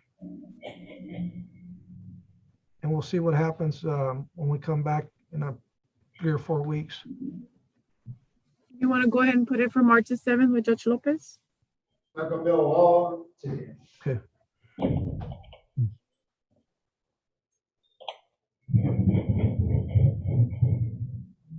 So, Mr. Sosa, I'm giving you a new attorney. Señor Sosa, en este momento le voy a asignar un nuevo abogado. His name is Fernando Sanchez. Él se llama Fernando Sánchez. He's been practicing here in Webb County for over 30 years, like Mr. Trevino. Maybe he can express your situation in a way that's better to understand, but and no comment on you, Mr. Trevino. I know your work. But you'll be back with Judge Lopez on the 7th of March, and one of two things is going to happen. Either you're going to decide to go to trial, or you can accept the offer that the state of Texas is making you. I've had everything in front of me right now. I can tell there was a lot of work that went into this. But I'm going to give you the opportunity to visit with someone else to see if there's something that clarifies your situation. Señora Sosa, estoy viendo aquí que usted tendrá la oportunidad de tener a este nuevo abogado. Su siguiente fecha va a ser dentro de 30 días, para el día 7 de marzo. Usted va a regresar con el juez López. El señor Sánchez tiene la misma experiencia que el señor Treviño, que son ya más de 30 años con el condado de Webb. La oferta, usted va a tener que, ya sea querer irse a un juicio por jurado, o usted podrá aceptar la oferta que le está haciendo el Estado. Quizás el abogado Sánchez pueda aclararle o explicarle esto más detalladamente. Buena suerte, señor Sosa. Okay. And thank you, Mr. Trevino. And if I didn't mention it, your motion to withdraw will be approved. Thank you. Your Honor, we have Danny Sotelo for the 49th District Court on the 4th floor. Page 9, Judge. 9. Yes, yeah.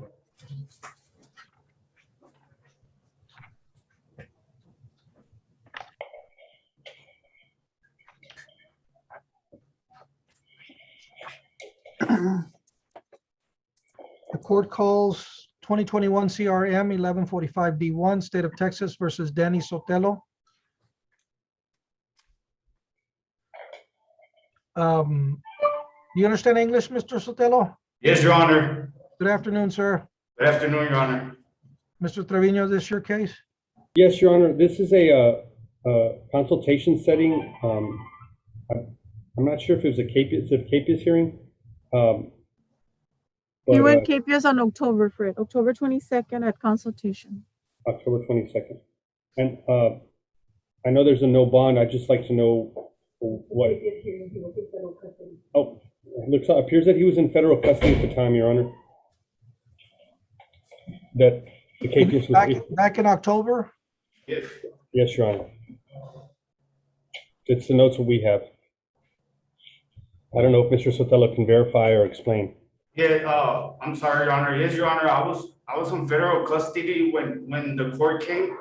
I just want to say I'm sorry, I missed the court and everything, but I mean, I got 4 months. I already have 4 months in custody, Your Honor, and I would love to go home, Your Honor. I mean, I won't miss the courts no more if you give me a chance, Your Honor. Mr. Thompson, is this your case? Yes, Your Honor. We have no objection to you granting him a PR or reasonable bond at this time, Your Honor. No, I mean, we're talking about a state jail felony here. All right, Mr. Sotelo, that's a pretty good excuse for not coming to court because you were tied up with the feds. And I mean, I don't want to say it's a minor offense, but I'm going to set a bond, a 6,000 PR bond. You're going to be able to sign yourself out, but make sure you stay in contact with your attorney and on top of the court settings. Yes, Your Honor. Thank you very much, Your Honor. Thank you. Thank you. All right, and more importantly, it'll help your situation a lot if you stay out of trouble, okay? Yes, Your Honor. Yes, Your Honor. Your Honor, if we could we get a phone number for Mr. Sotelo so we could contact him? Mr. Sotelo, is there a phone number where your attorney? Yes. Yes, Your Honor. My mom's number is 956-324-0974. Is that where you'll be staying? Yes, Your Honor. I'm gonna be with my mom. Yes, Your Honor. Okay. Why don't you give the address? That way Mr. Trevino knows how to. Well, my mom's address is my sister's, but I got my wife's address. I mean, that's the address that all my paperwork has. My baby mama's address. Okay. It's 508 Gale Street, apartment 14, Your Honor. Okay. All right. Your Honor, may I be heard? Yes. Given his criminal history and the facts of the case, would you consider giving it to him through pretrial services and perhaps requesting him to drug test once a month just to stay clean while he's on probation? It looks like he has like 3 past theft convictions and a DV conviction, and the case involved in this situation arose from a theft, and he was highly intoxicated, is what it looks like, is what the state is alleging. Your Honor, I'm sorry, Your Honor. Hold on, Mr. Sotelo. Yeah, I mean, look, I think that's a reasonable request the state is making. I mean, I don't want to. I understand you've been in jail for 4 months, and you're going to get the opportunity to get out. The only thing that I'm going to change is that the PR bond is going to be through pretrial services, and you're going to be required on a monthly basis to report in for drug testing. Now, you've basically been in there 4 months, so I'm assuming you've been clean for 4 months. Yes, Your Honor. So there's no reason for you to go back to the same habits. Yes, Your Honor. All right, so this shouldn't bother you one bit. No, Your Honor. Thank you. Okay, so the bond will remain a PR bond, 6,000 through pretrial services. And Your Honor, because my client's been in custody for 4 months and because he's indigent, we're requesting that the fee be waived, because usually there's a fee with pretrial services if it's a PR bond. Okay. You were working before, Mr. Yes, Your Honor. Yes, I'm a crew leader, Your Honor. Well, you need to try to get some employment as soon as you get out, if you can. It doesn't matter where. That'll greatly help your situation down the road. I promise you that. Yes, So, Your Honor. but I'll go ahead and waive the fees to give them a good head start here. Thank you, Your Honor. Thank you, Your Honor. All right, Mr. Soler, don't make me regret this decision. Yes, Your Honor. You won't. You won't. Judge, let me give you a new court date for him. Okay. March the 25th at 9 a.m.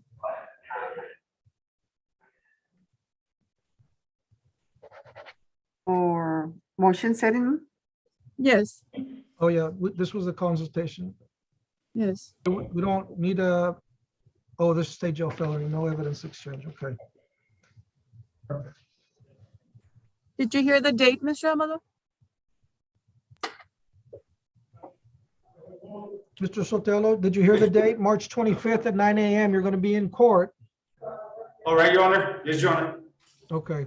Okay. But we'll be doing in person by then, so if you can't Zoom on, you can come in person. Don't miss. Yes, Your Honor. It's in the 4th floor, right? No, this is on the 3rd floor. 3rd floor. All right, Your Honor. Thank you. All right. Stay out of Your Honor. trouble. Your Honor, if I may, Yes. could I request that he just not be released, Judge, until he's processed by pretrial? Well, it's 3 o'clock right now, so till tomorrow, I guess. Thank you, Judge. All right. You'll be out tomorrow, Mr. Sotelo. Stay out of trouble. You can do that for one day. Yes, Your Honor. All right. Good luck, sir. All right, parties and attorneys are excused. Your Honor, Juan Bruno Ramos, 406, Juan Bruno Ramos, English interpreter. Oh, 6, Ramos. Gerard Cantu for the defense. Your Honor, this is one of the cases we reset for next week for a plea. Okay. All right, let's just let Mr. What was it, Ramos? Yeah, here we go. Let's let him know. Mr. Juan Bruno Ramos? Yes, Your Honor.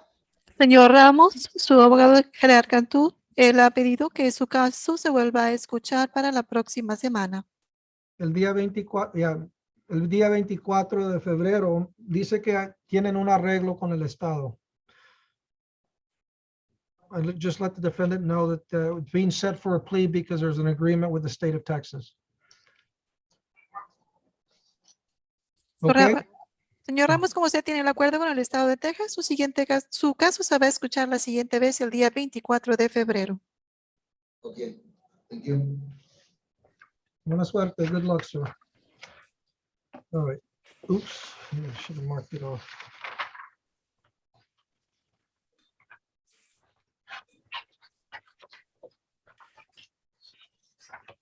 Who's next?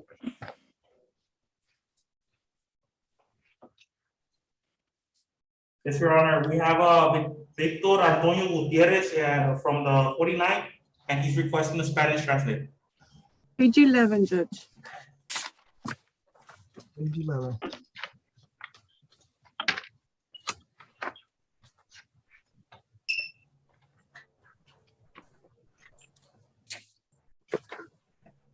The court calls 2020 CRK 86D1 and 2021 CRF 478D1, the state of Texas versus Victor Antonio Gutierrez. Está llamando al caso 2020 CRK 86D1 y el caso 2021 CRF 478D1, el estado de Texas contra Víctor Antonio Gutiérrez. Was that the correct defendant? Yes.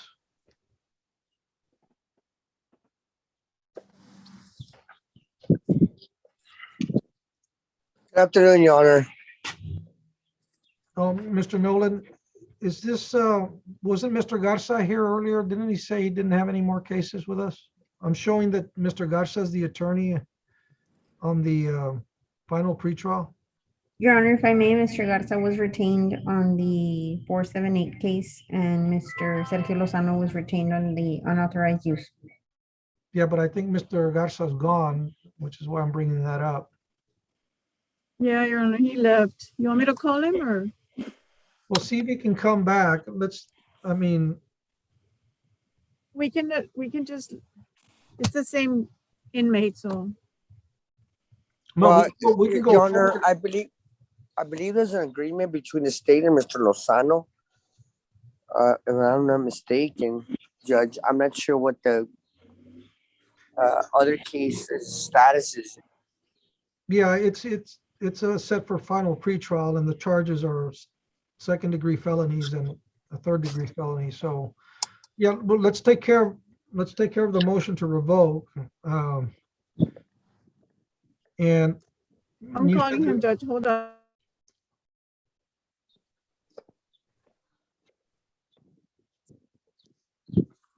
And Mr. Gutierrez needs an interpreter. Sí, por favor. Buenas tardes, señor Gutiérrez. Estamos esperando porque tienes dos abogados. Sí.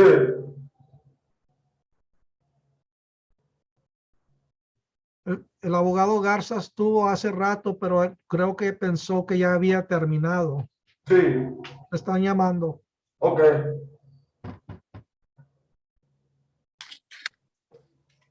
Judge, Yes.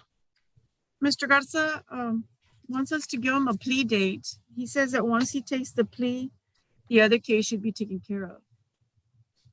The one that Sergio Lozano has. Mr. Nolan, did you hear that?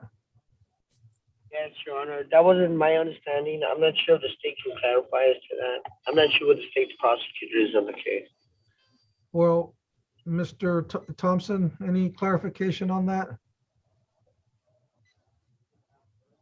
I have heard that that Mr. Garza and another prosecutor who's co-handling the case with me have been in talks, and an agreement is near. I don't know about the unauthorized use of a vehicle one, but the more serious one is the one that I believe that they're coming to terms regarding. Yes, Mr. Garza said he's been dealing with Mr. Soto, Roy Soto. So, well, Mr. Nolan, I mean, you're standing in for Mr. Lozano. I mean, you're getting a sense of what, I mean. Yes, Your Honor. I understand where they're at, Judge. Obviously, I don't want to make sure that Mr. Gutierrez gets taken care of and gets all cases resolved at the same time. But I leave it up to the court's discretion, Judge. Obviously, because I'm not sure, I'm not familiar with the agreement as far as the extent and what the other charge was gonna involve. Yeah, it And might, so- look, and neither attorney of record is here for Mr. Gutierrez. So did Mr. Garza say how much time they were looking at, Alma? Yeah, we're gonna set it for March the 7th at 1:30. We'll set Mr. Garza's case for March the 7th for a plea for Mr. Gutierrez. So, And then the other case, we'll just leave it at the MTR final. yeah, hearing. and reset that one for the same date also. So, Yes. and let me just tell Mr. Gutierrez so he doesn't walk away completely. Yes, Judge.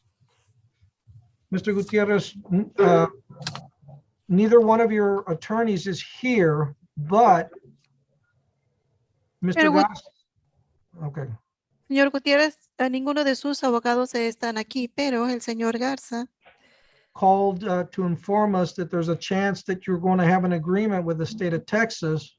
él nos ha llamado que quizás usted va a tener la oportunidad de llegar a un acuerdo con el estado de Texas. And it sounds like it's going to may take care of both cases. Y parece ser que con esto se va a atender los dos casos. So what I'm going to do is reset both cases for the 7th of March. Lo que voy a hacer es que voy a escuchar los dos casos para el día 7 de marzo. Okay. Okay. Good luck, sir. Buena suerte. Thank you. Your Honor, I believe that's all I have. May I be excused? Thank you, Mr. Nolan. Thank you, Mr. Thank you, Thompson. judges.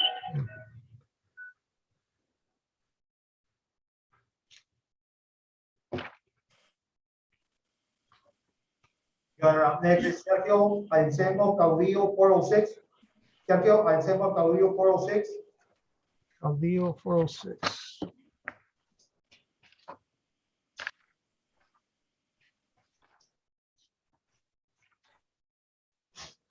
Page 3, I think, yes. Court calls 2021 CRD 472 D4, the state of Texas versus Sergio Anselmo Caudillo. And Gerard Cantu for the defense.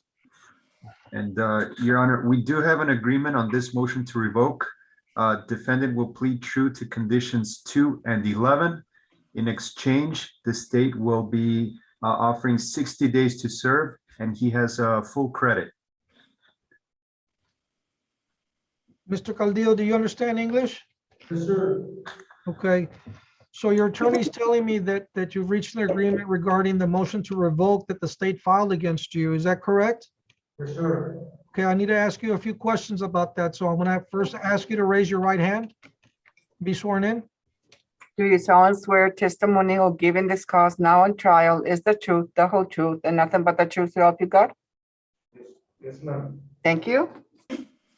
Okay, Mr. Caudillo, in the petition that the state of Texas filed, they're claiming that you violated certain conditions of your probation, specifically conditions 2 and 11. So as to that complaint and the conditions 2 and 11, how do you plead, true or not true? True. And are you pleading true freely and voluntarily? Yes, sir. No one forced you to plead true? No, sir. Okay. Based on your testimony, Mr. Caudillo, I'm going to find that those allegations 2 and 11 are true. And a court is also going to approve the agreement that of you serving 60 days, which I understand you've already completed. Yes, sir. Okay, so that what that means is that as soon as the paperwork's done, you'll be released as to this charge. I don't know if you have anything else, but as far as this case is concerned, you would have paid your debt, okay? I apologize, Your Honor. He is 1 day shy of completing the 60 days, but he is being held on new charges. Oh, okay, well, so, well, I mean, sorry about that, Mr. Caudillo, but as far as this case is concerned, you're 1 day away from completing your debt. On that, I don't know what the other charges are, but that'll have to be dealt with separately, okay? Yes, sir. All right, good luck, Mr. Caudillo. Thank you, sir. All right.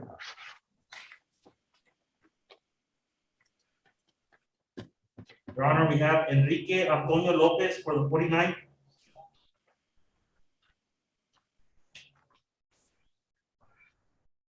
Page 8, Judge. I'm sorry, what page? 8. Your Honor, the state and defense have reached an agreement in that case. I'm sorry, what was the name again? Enrique Antonio Lopez. The court calls 2020 CRO 1506 D1, the state of Texas versus Enrique Antonio Lopez. Your Honor, if I may. Yes. Judge, if I'm not mistaken, Mr. Joe Rubio filed the motion to sub.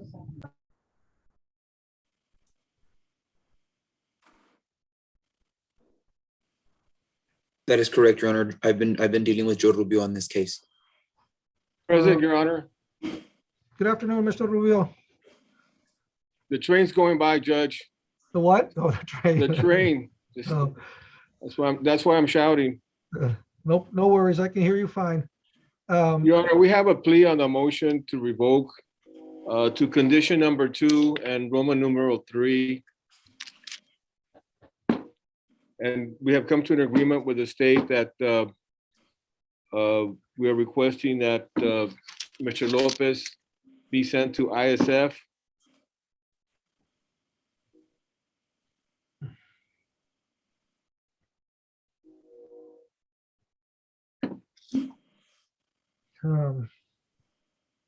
And just, do they have they advised you whether they have a spot available? I spoke to Ms. Garcia yesterday from probation, and normally you have to wait a couple of weeks before they accept you. My client's already been there several weeks. And so we just need to check to see if there's going to be an available bed. All right, so Mr. Mr. Lopez, your attorney's advising me that you've reached an agreement with the state of Texas regarding the motion to revoke. Is that correct? Yes, Your Honor. Okay. So I just need to ask you a few questions in reference to this. But I have to swear you in first. Can you raise your right hand to be sworn in? Do you solemnly swear testimony you give in this cause now and trial is the truth, the whole truth, and nothing but the truth, so help you God? Yes, Your Honor. Thank you. Okay. So Mr. Lopez, you're here with your attorney, Mr. Rubio. Has he basically explained to you what's going to happen here today? Yes, Your Honor. Okay, the state of Texas has filed a complaint against you saying that you violated certain terms of your probation, specifically that you violated conditions number 2 and Roman numeral 3. So I have to ask you this, as to those allegations, how do you plead? True or not true? True. And you're pleading true freely and voluntarily? Yes, Your Honor. And no one's forcing you to plead true? No, Your Honor. Okay, based on your testimony, I'm going to accept your plea of true and find that you have violated those conditions. The court is also going to go and approve the agreement that you have, that you complete inpatient treatment at ISF. Did your attorney explain that to you, what that means? Yes, sir. Okay. Well, normally that happens because you may have issues with certain substances, and hopefully, this will be a step in the right direction for you, okay? Yes, sir. All right, I want to wish you the best. You need to put some effort on your part. You just don't show up there, okay? Yes, Your Honor. Thank you. All right, good luck, sir. Your Honor, I believe that's all I have. May I be excused? Thank you, Mr. Rubio. Thank you, Your Honor. I signed that order on your motion that you filed on that case, by the way, Thank you, Your Honor. granting it, just so you know. Your Honor, we got Daniel Hernandez, 406. Daniel Hernandez, 406. Can you see the interpreter?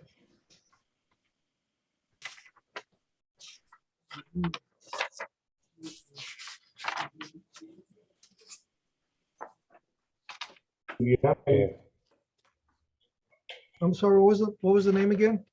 Alejandro Hernandez? No, sir, Daniel Hernandez. Okay, here he is. Page 2. The court calls 2018 CRO 1379B4, the state of Texas versus Daniel Hernandez. Vamos a la causa 2018 CRO 1379D4, el estado de Texas, contra Daniel Hernández. And Gerard Cantu for the defense, Your Honor. We have an agreement on this motion to revoke.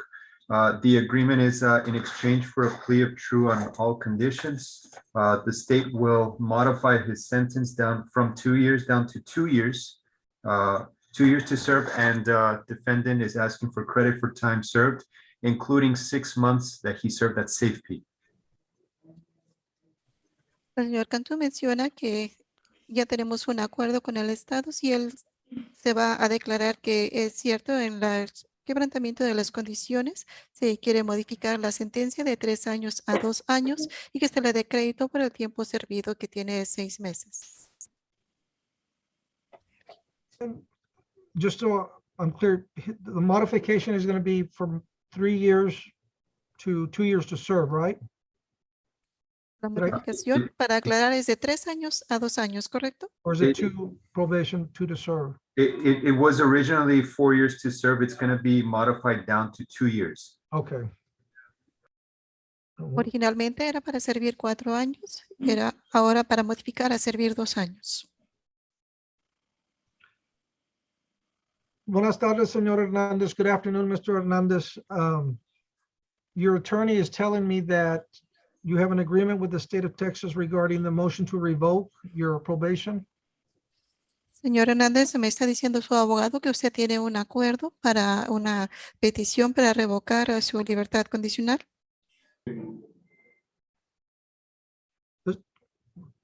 Can you answer a little bit louder? Conteste. Sí, ma'am. Yes. I have to ask you some questions, and so the first thing I need to ask you to do is to raise your right hand. Tengo que hacerle unas preguntas. Lo primero que le voy a pedir es que por favor levante su mano derecha. Do you solemnly swear testimony you give in this cause now on trial is the truth, the whole truth, and nothing but the truth, so help you God? ¿Jura usted solemnemente que la declaración que está a punto de dar en este jurado sobre su causa será la verdad, toda la verdad y solamente la verdad bajo el amparo de Dios? Amen. Yes. Thank you. Gracias. Your true and correct name is Daniel Hernandez? ¿Su nombre cierto y verdadero es Daniel Hernández?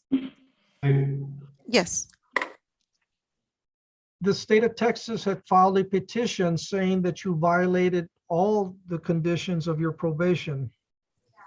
El estado de Texas ha dado una petición de que usted está en quebrantamiento de todas las condiciones de su libertad condicional. Yes. Well, as to those allegations, how do you plead, true or not true? En cuanto a estas alegaciones, ¿cómo se declara usted? ¿Son ciertas o no son ciertas? True. Has anyone forced you to plead true? ¿Alguien lo está obligando a que usted declare que son ciertas? No. Okay. Mr. Hernandez, based on your testimony, I'm going to find that you have violated all the conditions of probation. Señor Hernández, basando en su declaración, voy a declarar de que usted está en quebrantamiento de todas las, en violación de todas las condiciones de su libertad condicional. And the court is also pursuant to the agreement going to approve the modification. Y según el acuerdo, voy a aprobar y voy a aceptar esta modificación. You're going to be required to serve 2 years. Se le va a requerir que usted va a servir 2 años. And this is State Joe. You will be given credit for time served. Usted va a recibir su crédito por el tiempo ya servido. And in addition to the 6 or so months that you spent in SafeP. Y también esto es además de los 6 meses que usted ha servido en SafeP. Okay. Do you have any questions, Mr. Hernandez? ¿Tiene usted alguna pregunta, señor Hernández? No, man. No. Good luck, Mr. Hernandez. Buena suerte. Se puede ir. Thank you, Mr. Cantu.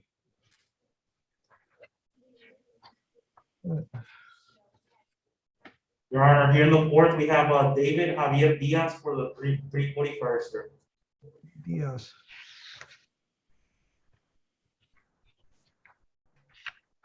Your Honor, if I may, this is Ms. Contreras, Pretrial Services.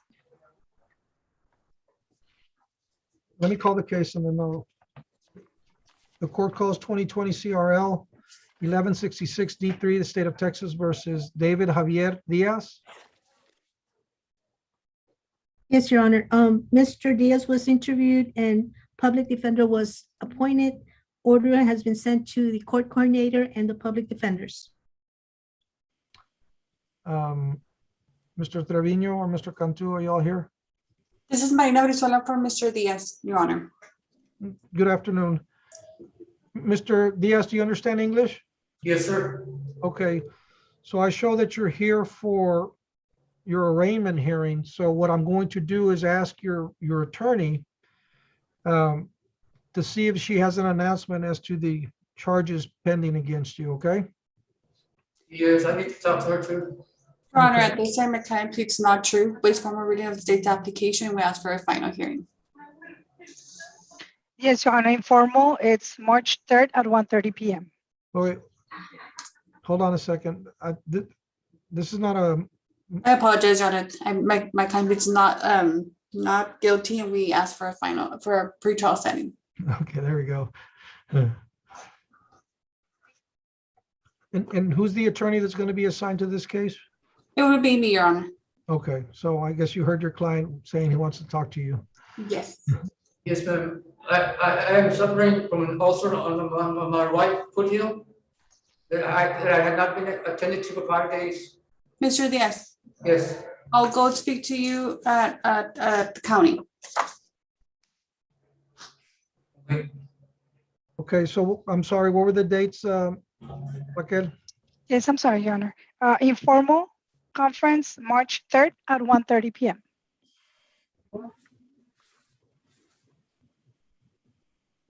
Mr. Diaz, you'll be back in court on the 3rd of March at 1:30.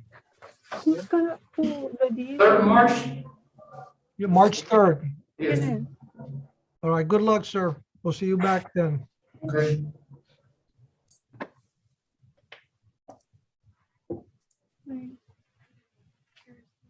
Next, Stephen Freeman Bayfield Jr., 341st. Stephen Freeman Bayfield.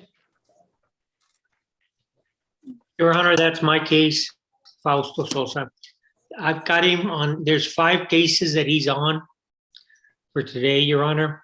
We have worked all of them out to a single number of years, 10 years. I've been speaking to him through his mom and dad. They both have been to my office. This was a case that I thought we were going to try, but now we do have some agreement on some of the cases. Well, on all of the cases. And so all we're asking, Your Honor, is to set it up for next week so I can go talk to him. And I would rather find another area other than the jail to talk to him. I know that the 344, I think we went to the 111th where they take him to the Sally Port. And if we could just do the same arrangement. I had a test done last week with Dr. J.R. Garcia, maybe your uncle. no, no. I wish we had a doctor in the family, but no. He's my doctor, and he saw that my white blood cells were low and my T cells are low, and so well, he said, let me ask you this. I mean, are you saying that it looks like you're asking for a plea date, right? Yes, Your Honor. Well, actually, I'm asking for time to get him to sign the documents and to see if I can facilitate somewhere other than jail. Yeah, just a jail or I mean, just a courtroom. I know that they did it for him. They did it at the 111th.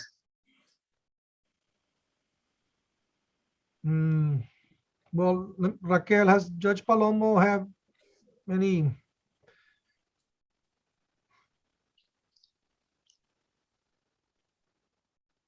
Has she ever had any requests like that? This is a 341st case. No, Your Honor, but I can check that with Lorena. And we can arrange with the jail. Great, Your Honor. Is she here? And so, okay, so how much time do you think, is this going to be a? Yes, no, just before March, if we can just have, 5-6 days so that we can execute the paperwork.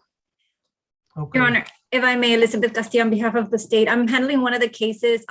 This case is set for trial on March the 7th, and some of our witnesses were already sworn in on February the 7th. So I understand Mr. Sosa's situation, and I don't have an objection to like a week. I know we had actually Mr. Byfield's brother last week in the 111th. They brought him in, and we did the paperwork for him there. So I have no objection to making any kind of arrangements. Oh, and I just never had that request. I mean, I don't have a problem with it either. I'm trying to figure out what's the most convenient way for the jail and for Mr. Sosa. I mean, I think if we just say we're going to leave it in Lorena's hands, that it'll get done. If I may, Your Honor, let me check if I can set it up for March 1st and talk to Lorena so we can arrange this with the jail. Maybe they can bring him. And Ms. Raquel, I was only asking for this month because if the closer it gets to the trial date, I'm still getting ready for the trial. So the sooner we get it done, the better, if possible. We need to check a date. Any chance we can do it? I mean, I can sign the orders. I mean, to have the jail bring them over tomorrow or Friday. Okay, Judge, well, Friday, Judge, maybe we can check with them if they can bring them and if you, are you available on Friday? I'm available on Friday. I mean, I'm gonna be here till at least 4, so. Okay, I can set them up for this Friday. So, and we'll just have them brought to the courthouse then? Yes. First. Yeah, Yes. we'll do that. And It doesn't have to be 4, we can do it earlier. So. So let's shoot for what, 2 o'clock, just so we are past the lunch hour, everybody settled in. Is that good, Mr. Sosa? that's fine, Your Honor. 2 o'clock on, okay, so 2 o'clock on Friday, and whatever needs to be signed or called to the jail, I'll make it. Okay, Your Honor. Mr. Byfield, can you hear us? Yes, Your Honor. Okay, did you catch all of that? Do you understand that? It sounds like there might be an agreement in place. Yes. And your attorney wants to talk to you one-on-one, and we're gonna help him do that. So it looks like you'll be here in the courtroom on Friday at 2 o'clock. On this Friday? Yeah, in 2 days. Okay. And he'll be able to explain to you everything that's happening, and if it works out, because you are set for trial according to next month on the 7th. So one way or another, your case is going to be resolved. It's out, well, at least one of them. All right. So, and Mr. Sosa, you know, I mean, get a hold of me. I'm real easy to get a hold of. I answer my own phone, so if you call my extension, you'll get me. It's 4645. I know where you're at Saturday morning, so. What was that? I know where you're at Saturday morning. Well, yeah, I'll be at the jail. You can come with me to the jail if you want. No, but before you go to the jail. All right. Yeah, that's right. No, I go after the jail too. Well, I'll go after the jail. That's fine, Your Honor. That's all we have on this guy, Your Honor. I have one other case, Carlos Gonzalez Torres, and we just need to pass it, Your Honor. I know that Mr. Chris Kirshner is there, the assistant ADA. Which court is it in, so I can just take it off the list? Is it in Fort? Is it Gonzalez Torres, cause number 20. Which court? Which court? Chris Krishna for the state, Your Honor. This is the 406. 406. Okay. So, Mr. Byfield, yeah, so long. Anyway, we already cut him loose. 406. Your Honor, on the one that I was saying, Carlos Gonzalez Torres, if we can just give us a quick reset, Your Honor, so I can submit the documents. What page is he on? Page 8. Page 8. And I'm sorry, Mr. Kirshner, it's just been a long day. I've been at it since 8 o'clock. I understand, Mr. Sosa. No apologies necessary. So you want us to set it for a plea on? The earliest. I think we're doing it, well, the 24th next week That's fine, Your Honor. at 1:30. And that's Carlos Gonzalo Torres, right? That is correct. Yes, sir. At 1:30. And I'll be with Judge Hale, I believe.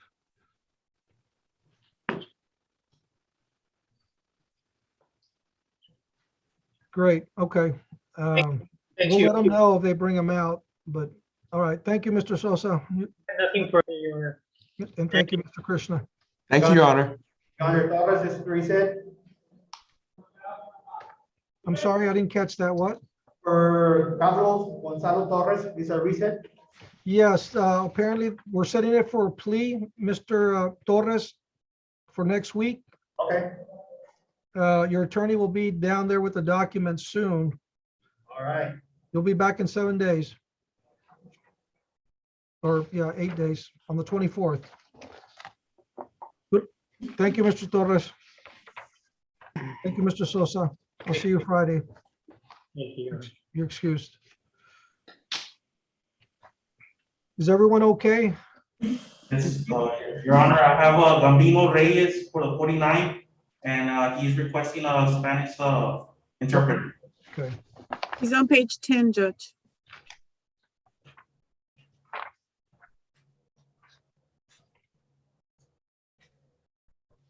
The court calls 2019 CRO 849D1, State of Texas versus Gabino Reyes. Your Honor, Estamos en el caso de Gabino Reyes 2019 CRO 849D1. Your Honor, if I may. Yes. Judge, just for the court's information, the Public Defender's Office was appointed to represent Mr. Gavino Reyes. Solamente para su información, ya se le ha asignado a una persona de la Oficina de Defensores Públicos para Gavino.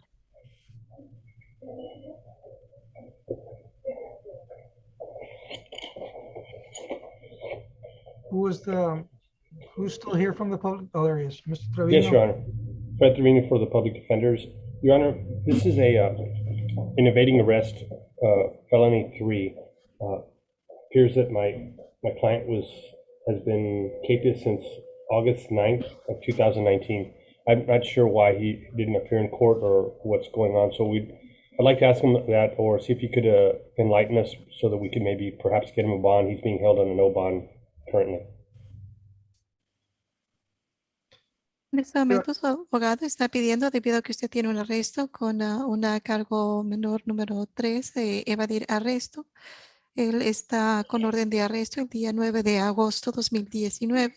No sé qué está sucediendo, pero quiero pedir en este momento si puede tener una fianza debido a que está sin fianza. Who's here for the state on this one? Your Honor, this was Mr. Rene Benavides' case, so I'm assuming it's going to be Mr. Joaquin Rodriguez. Mr. Rodriguez? Yes, Your Honor. Oh, there you are. Okay. Mr. Reyes, do you understand English? Señor Reyes, ¿entiende inglés o prefiere el español? No, no entiendo inglés. No You never tienes. understand English, Hablo español. only Spanish. Mr. Trevino, en un momento voy a hablar con usted, señor Reyes. Did you say this was a 2019?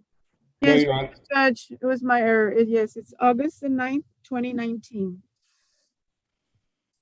So he's been capious for 2 years. Yes, Yes. sir. And was he picked up on another charge or you just got ID'd? I don't see a new charge, Your Honor.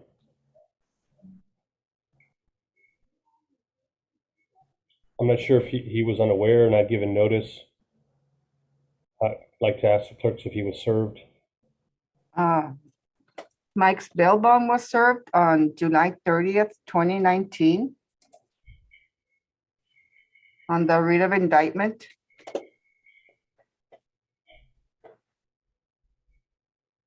Your Honor, the state is not opposed to the setting of a bond. We would just ask that it be a reasonable bond under all the circumstances. This person, I looked up a quick view of his history. He doesn't have much history, and it isn't evading after all. So I'm not opposed to a bond. I'm just going to leave it to the court's discretion on what bond to set. Señor Reyes, le voy a preguntar, tenía fecha hace 2 años. ¿Me puede decir por qué no estuvo en su fecha con la corte? Es que me cambié de estado. I changed states. ¿Y dónde está viviendo? Where are you living? En Norte Carolina.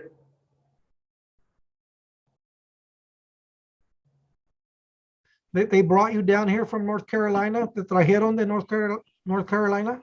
No, me fui para México. De ahí me fui para México. I went to Mexico. They caught you at the bridge. ¿Te pescaron en el puente? No, ¿Cómo te detenieron? How did they catch you? ¿Cómo te? Cometí una infracción, me detuvo la policía. I was stopped by the police officer. I got a Estabas- ticket. You were driving, estabas manejando. Sí, estaba manejando aquí. Okay. Yes, I was driving here. Did you know about the setting? ¿Supiste de la fecha hace 2 años? ¿Supe la fecha? No. Did you know you had charges pending? ¿Supiste que tenías cargos pendientes? And, Your Honor, it might be the fact that the allegation was from March of 2017, and it looks like his court setting was set 2 years later. So I think that probably added to the confusion. Mr. Reyes, if you're allowed to go free here shortly, are you going back to North Carolina? Señor, si a usted se le deja en libertad en este momento, ¿usted se va a regresar al norte de Carolina? No. Where do you live now? ¿Dónde está viviendo ahora? Aquí en Laredo, Texas. Here in Laredo, Texas. Do you have a phone number? ¿Tiene usted número de teléfono? No importa que sea mexicano. Does it matter if it's from Mexico? No, just so your attorney can reach you. No, es solamente para que su abogado se pueda poner en contacto con usted. Es 746 130 75 25. 746-130-7525. And Fred, I'm going to ask him, cuando llamas de aquí a ese número, tienes que marcar 011, ¿verdad? 011-52. Sí, correcto. You have to dial 011-52.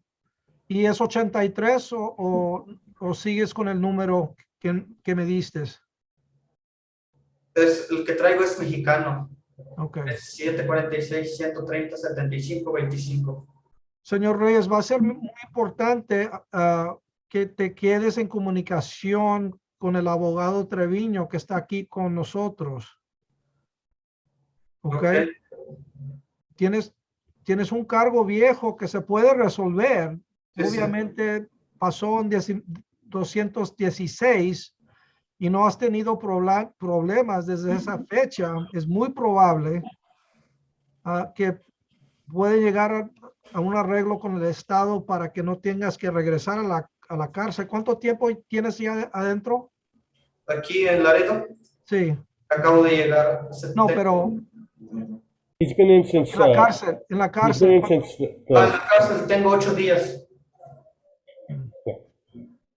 I've been here 8 days. ¿Eres residente? No. ¿Y eres ciudadano mexicano? Ciudadano mexicano, sí. Yeah. En México. ¿Pero trabajas de este lado? Sí, trabajo aquí en. ¿Tienes visa para cruzar? No. Oh boy, it's going to complicate things for you, Mr. Treviño. Yes, Your Honor. Look, yeah, I'm still inclined. I mean, we're talking about an offense that happened in 2017. He's obviously, I mean, I don't know how we do this.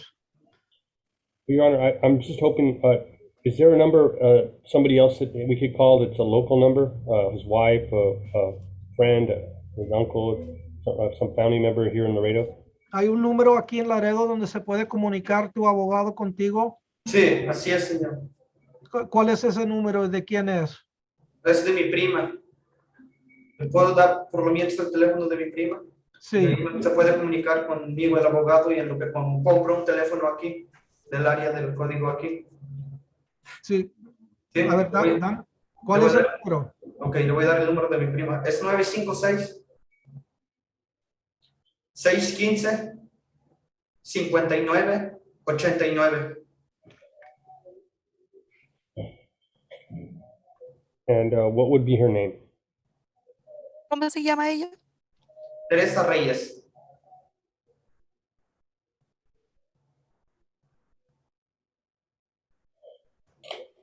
So, Your Honor, we're just requesting a reasonable bond for Mr. Reyes. Pido una Bueno, fianza razonable para el señor Reyes. Yeah, and this is the other thing. I think you're gonna have to explain to him what's gonna happen if he doesn't come back. I mean, he's already in a pretty tough situation. It's gonna get even worse, but it seems like there might be something. Yeah, I don't want to talk for the state, but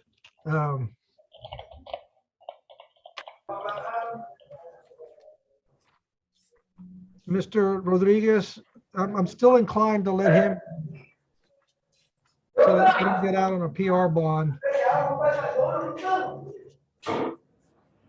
Your Honor, the state would be, that would be the only thing. The state would not agree to a PR bond. I know the court's inclined. We would ask for 5,000 cash bail surety, just something reasonable and high enough to ensure his presence in court when it is due. Well, yeah, and he does have some family member here, Mr. Trevino.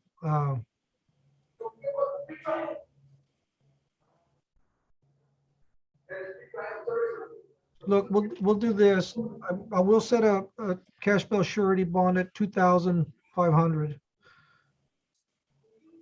And that way he's got the opportunity and there'll be some investment in that. But he's got a bigger stake in having to comply with the future settings because it's going to go a lot worse for him if he doesn't. Yeah, sure. So, I mean, it's really going to be his call. And again, it seems like hasn't got any other trouble since 2017. At least not here in the US. Señor Reyes, le voy a poner fianza de 2,500, nomás para que sepa, los financieros cobran más o menos 10%, unos cobran más, otros cobran menos. Tu abogado va a ir a explicártelo la situación en que estás ahorita, ¿ok? Si vas a tener la oportunidad de salir, ¿ok? Ok. Buena suerte. Te voy a dar una fecha nueva para regresar a la corte. So,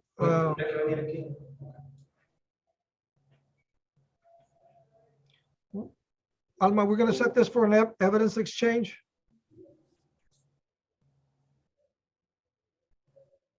Hello? Yes, Judge.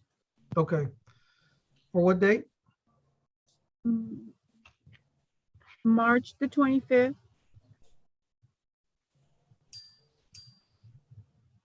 That's not an in custody, right? No, Judge. It's a regular docket at 9 a.m. 9 a.m.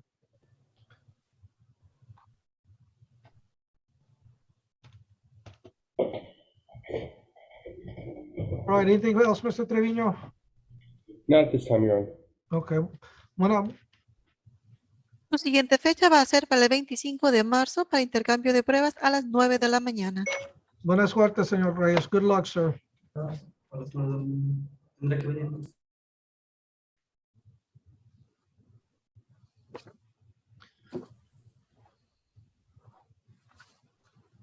We got Ángel Armando Elias, 406. Ángel Armando Elias, 406.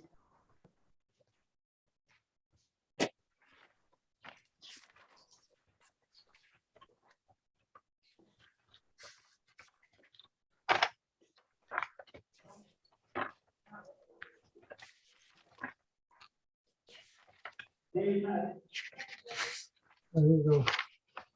He's got 3 cases or more? 3. Do you understand English, Mr. Elias? Yes, sir, I understand English.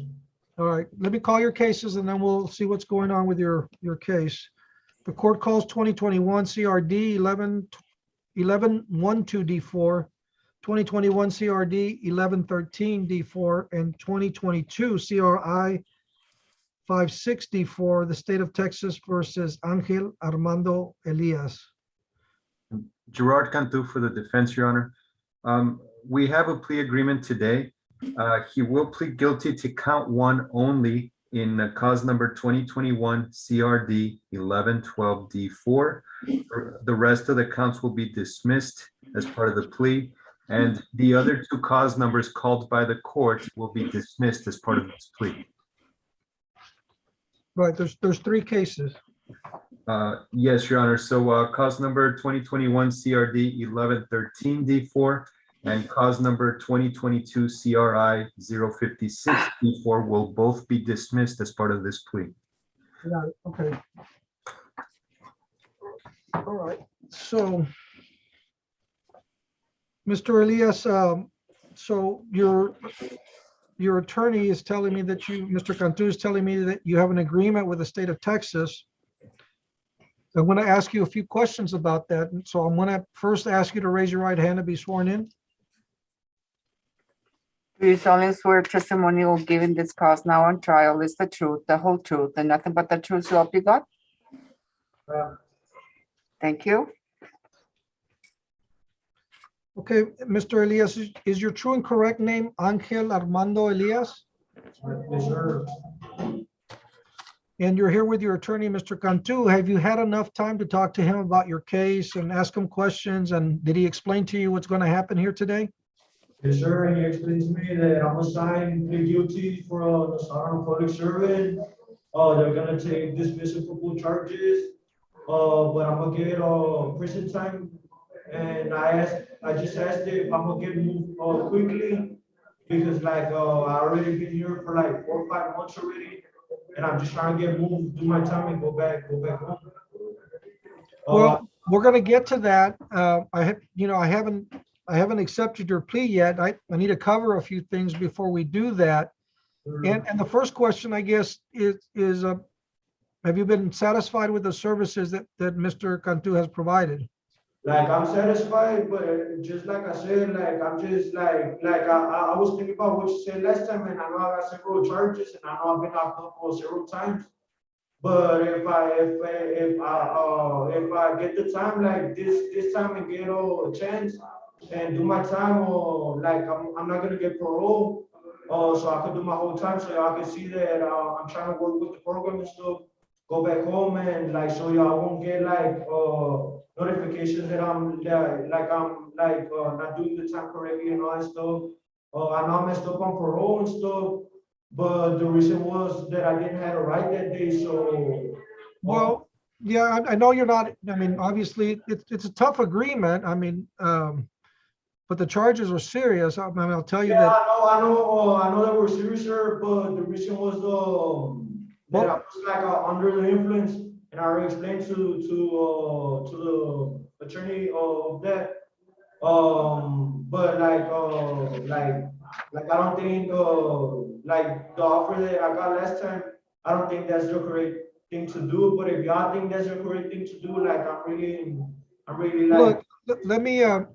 We'll get to the sentencing portion, and I'm sure your attorney explained to you that part of the things I'm going to talk to you about is that I'm going to tell you what the maximum prison time you were looking at had you been found guilty, which for a felony 2 in the state of Texas, you could be looking at up to 20 years. The punishment for a felony 2, if you're found guilty, is punishment between 2 years and 20 years.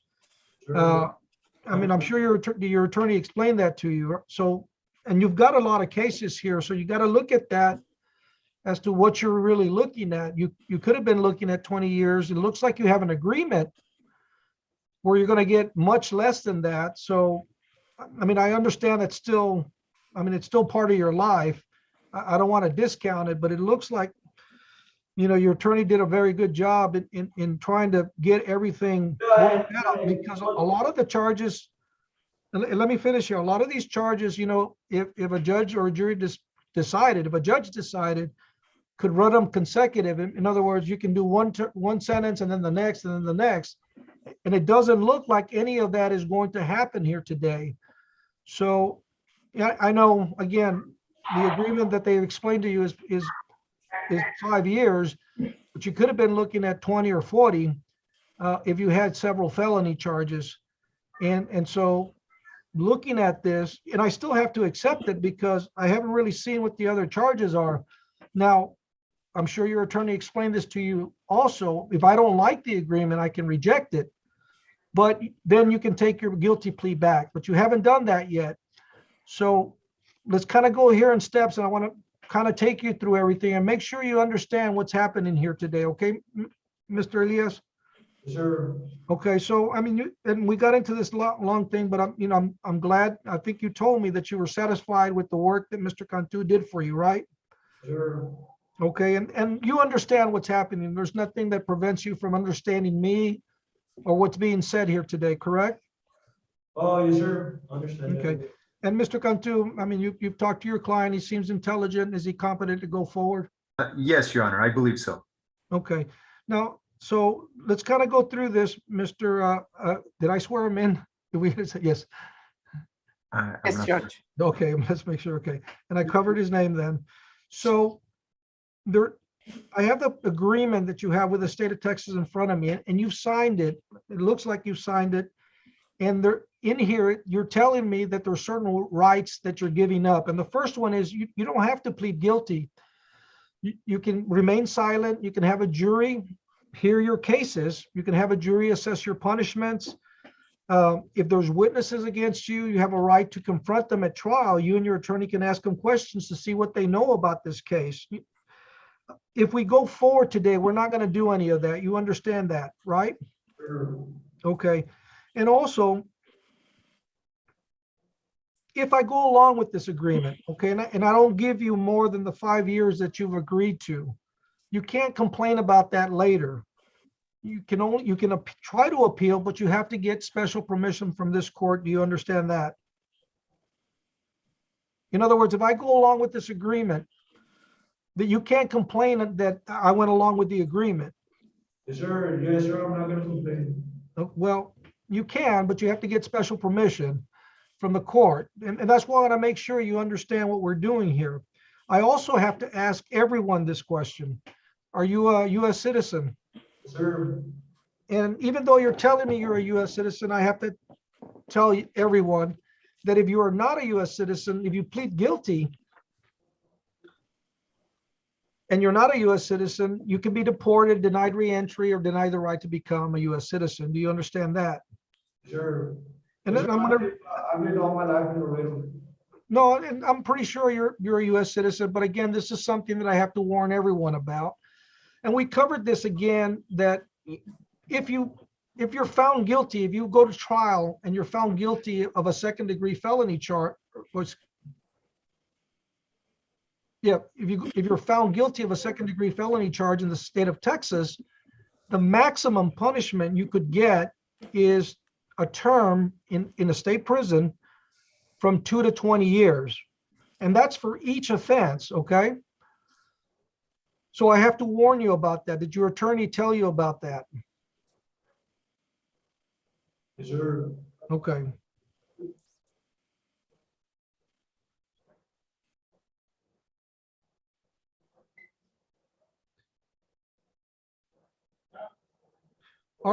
Is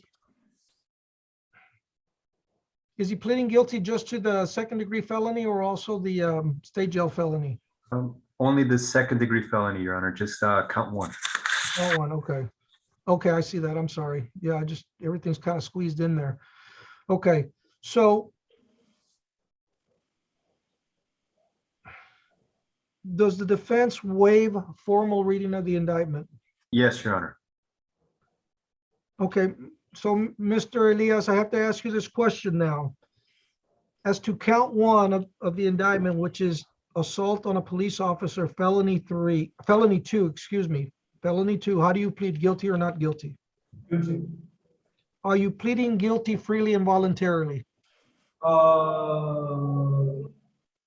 Is someone forcing you? Is anyone forcing you to plead guilty? No, sir. It's on camera. Okay, then you talked to your attorney and you decided this was the best action to take. No, I already told him that I'm gonna plead guilty on it. Okay, you told me that already, but no one's forcing you to plead guilty. Sure, yeah, I'm guilty. Okay. And aside from the agreement you have with the state of Texas, no one is promising you anything extra. I'm sorry? No one's promised, aside from the agreement you have with the state of Texas, no one is promising. I already signed, yeah, he explained to me the case and stuff, yeah, I plead guilty on that. Okay. Are you pleading guilty because you are accepting responsibility for the offense? Yes, sir. Okay. I have in front of me State's Exhibit 1, which is the plea agreement you have with the state of Texas. Did you sign that?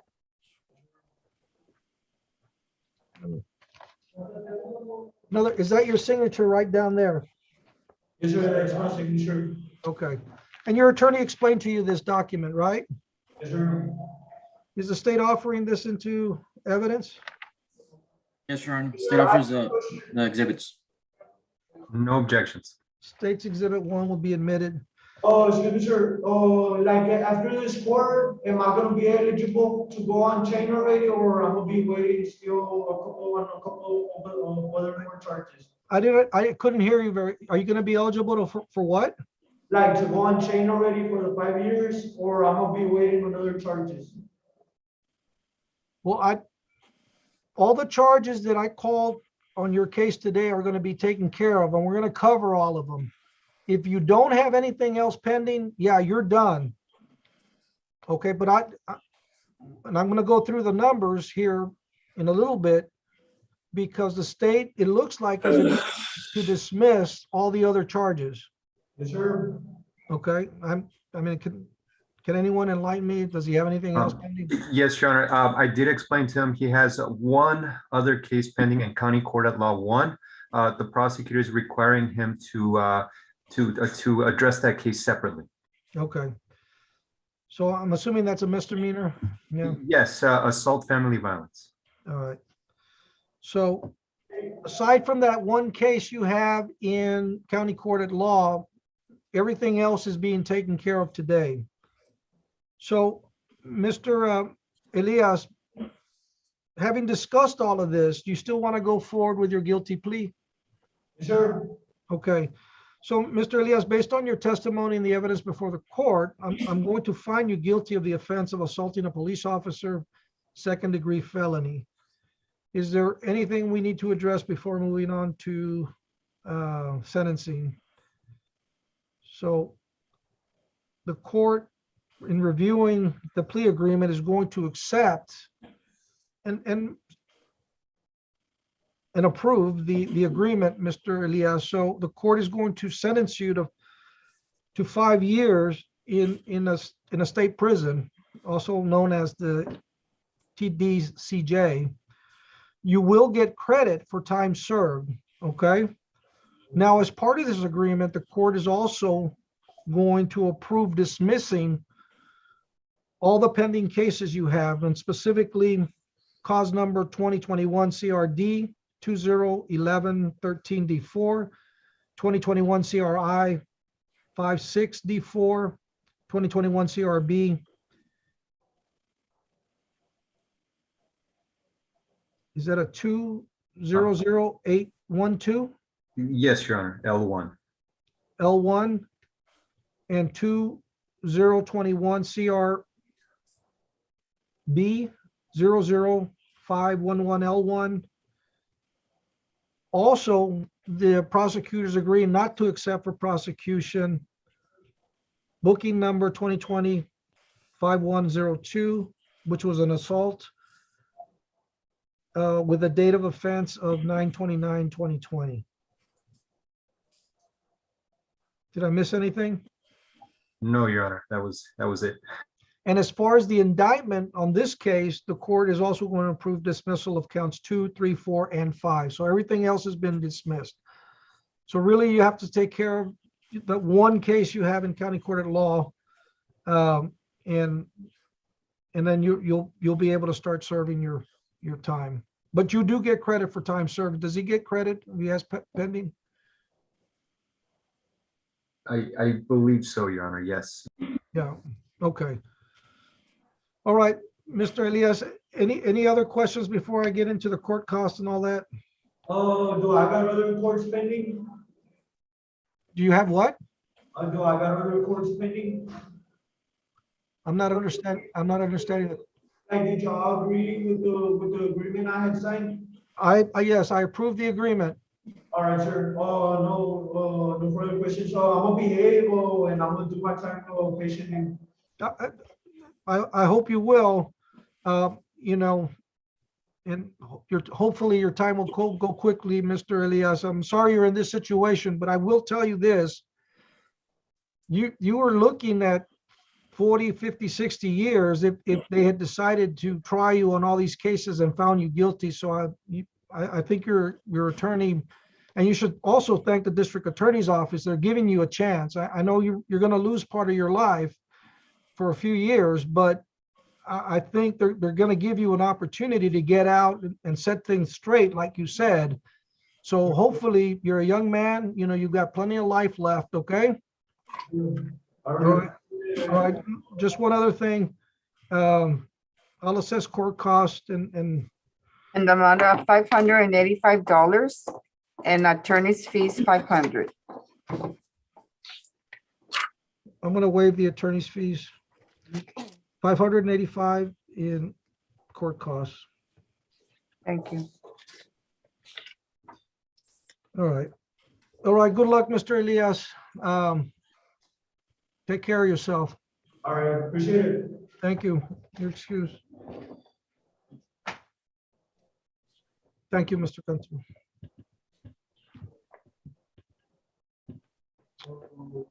Excuse me, sir. Your Honor, we have Ana Karen Teo for the 341st, sir.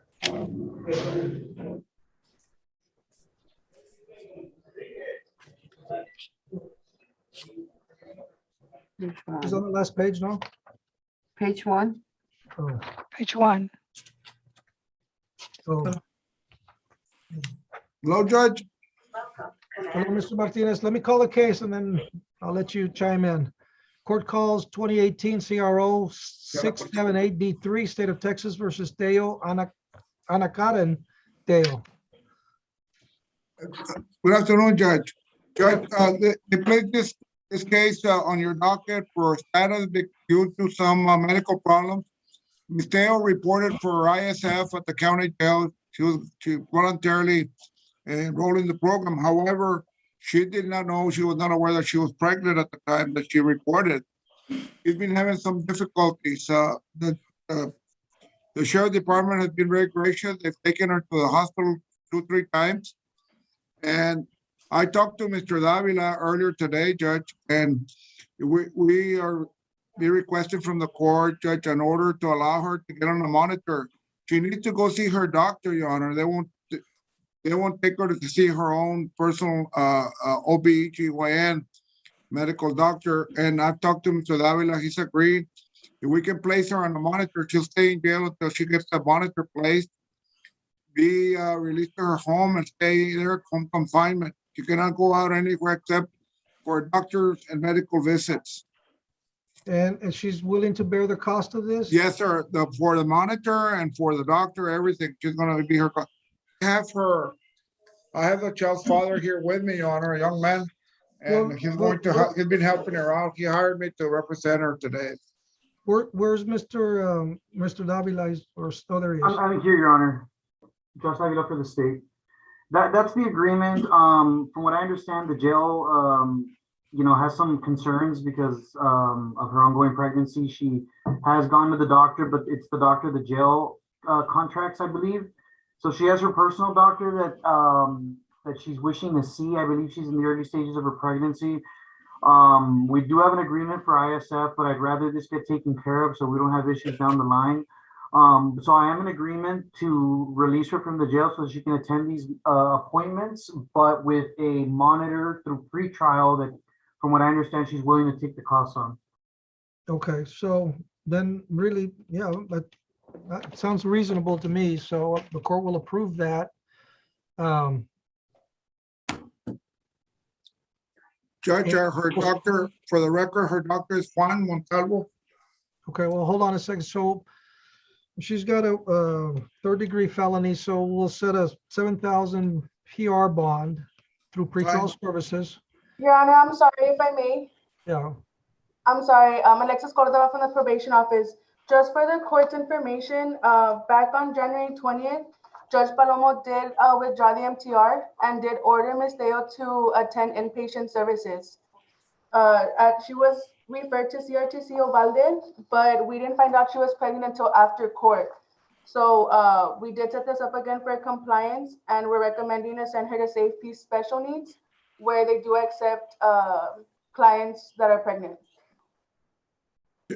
Well, Judge, I'm gonna ask for another status, maybe in a week or two, but with Judge Palomo, since she'll be out of custody, so that we can address it with the judge. And if that's the new recommendation, obviously Mr. Martinez still needs to convey it to his client, and she needs to agree, since the old recommendation at this point is pretty much void. So in addition to the monitor and allowing her to leave the jail, Your Honor, we need a status date to address that MTR. That's correct, Judge. I forgot to mention that. Thank you for reminding the judge. Set it for a status as well. Okay, so how long where's Valerie? Your Honor, this is Ms. Contreras, pretrial services. Oh, okay, Ms. Contreras, how long is it gonna take to get a monitor and get Ms. Deo out of? Your Honor, the vendor comes in every Wednesday. He was here this morning, but he will make a special visitation, but it will be $50 more. We'll pay, Judge. We have no problem with that.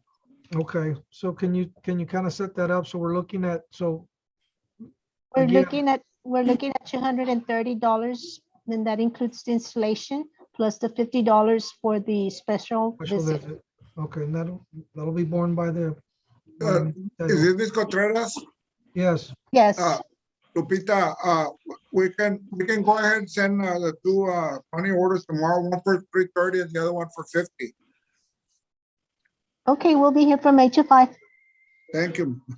So, and what I'll do, just Mr. Davila, just remind, I'm not gonna put any reporting dates right now with pretrial services until she's back. Your Honor, if I may, Yes. we might have a special schedule tomorrow because of the parade. We might be closing early. So it might be 8 to 4. That's fine. Yes, I understand. Okay. Yeah, but we'll be open Friday. I know that because I have stuff on Friday. So, okay. So I just want to make, did I address everything? Yes, sir. 10,000 PR bond, Your Honor. What did I say? 10,000 PR bond. Through pretrial services and with the monitor and to be released upon, and I thought you had said 7, Judge. yeah, I was gonna say it was 7, Mr. Oh, okay. I stand corrected, Your Honor. I mean, but 7's fine. It's just through pretrial services, and then she's to be released once the monitor is installed. And then, Mr. Davila, you might bring up the issue, depending on how long it might take, because I know it has been taking longer to find a spot. Just at that point, just bring up the issue with Judge Palomo regarding whether she wants bi-weekly or monthly reporting. And Yes, Judge, I'll talk to probation and we'll go ahead and get that settled with Judge Palomo. Great. So, Raquel, when are we coming back for a On status? a regular court date, February 24th at 8:30. All right. Good luck, Ms. Dale. You take care of yourself and your child. Thank you, Judge. May I be excused, Your Honor? Yes, thank you. Aye, sir.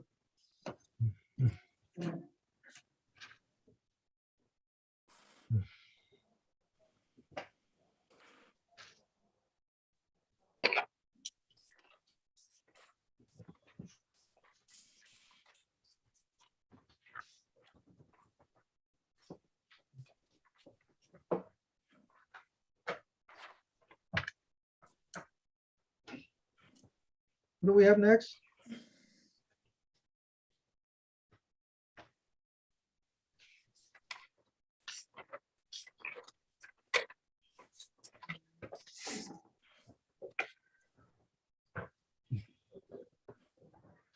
Honor, real quick, Yes. the 406, page 1, Your Honor, Juan Gregorio Garcia, active MTR and arraignments. There's outstanding warrants. We're gonna pass pending apprehension.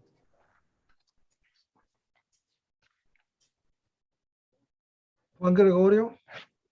Sure. Good. Thank you. Thank you, Marco. So who's next on the third floor?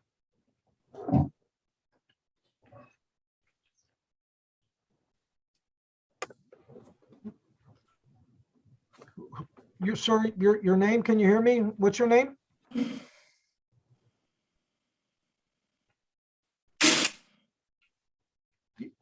You have the orange jumpsuit. Sir, you have the mask on. They didn't tell me your name. Can you hear me? Danny Villescas. Do you understand English? Yes, sir. Okay, can you say your name again? I didn't catch it.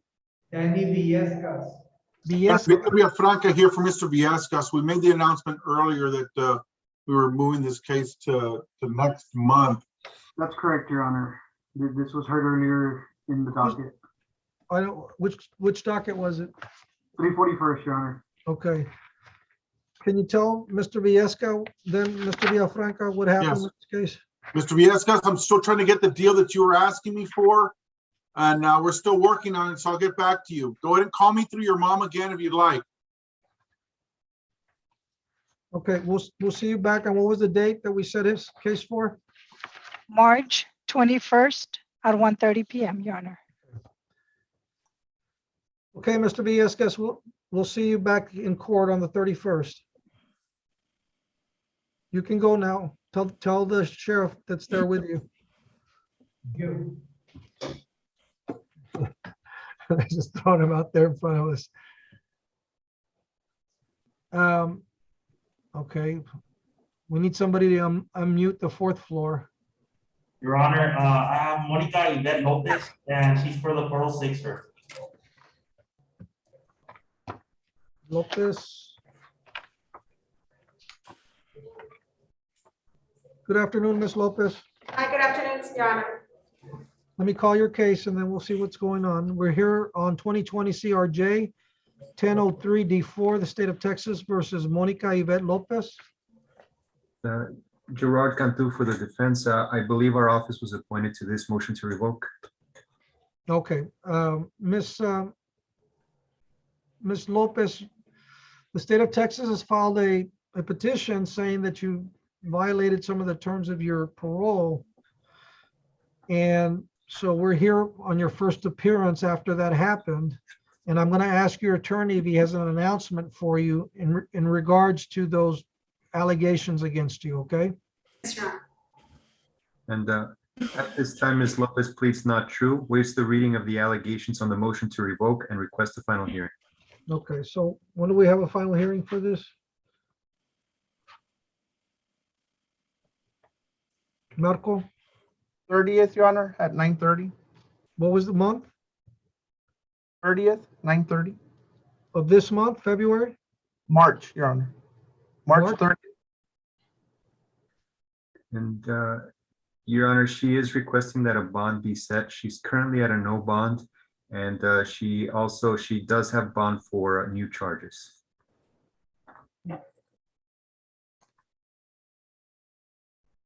Mr. Eduardo Ramirez for the state, Your Honor. We do object to bond in this case. I think the MTR is going to have to be amended on this case. There's 3 allegations of theft currently. There's 3 new ones and 2 felony drug charges that she's being held for right now. So for these reasons, we object to setting a bond, and we'll try to work it out quickly. Yeah, Mr. Cantu, it's kind of toughy, I think, based on what the state's telling me. Ms. Lopez, I really do try really hard to get you out of jail if it's possible, but it seems like you're out and you keep getting into trouble. So right now, this doesn't mean that later this won't change, but for right now, I'm not going to put a bond on your case right now, okay? But you'll be back in court next month. All right, good luck, Mrs. Lopez. Anything else before I cut her loose? No, Your Honor, except just so that she knows the drug court program should be visiting her soon to speak to her. Okay. Well, that might help everything. Okay. All right, good luck, Ms. Lopez. Thank you. Third floor. We got Gregorio Galvan, 341st. Gregorio Galvan, 341st. Okay, let me call the case. It looks like this is a plea. He has two cases, Your Honor. Page 2, and what's the other one? 4. All right, the court is going to call 219 CRD 1532 D3 and 2020 CRG 1765 D3, the state of Texas versus Gregorio Galvan III. Good afternoon, Mr. Galvan. Do you understand English? Good afternoon, Your Honor. Yes, I do. Okay. Let me get all your paperwork here and see what we got. All right.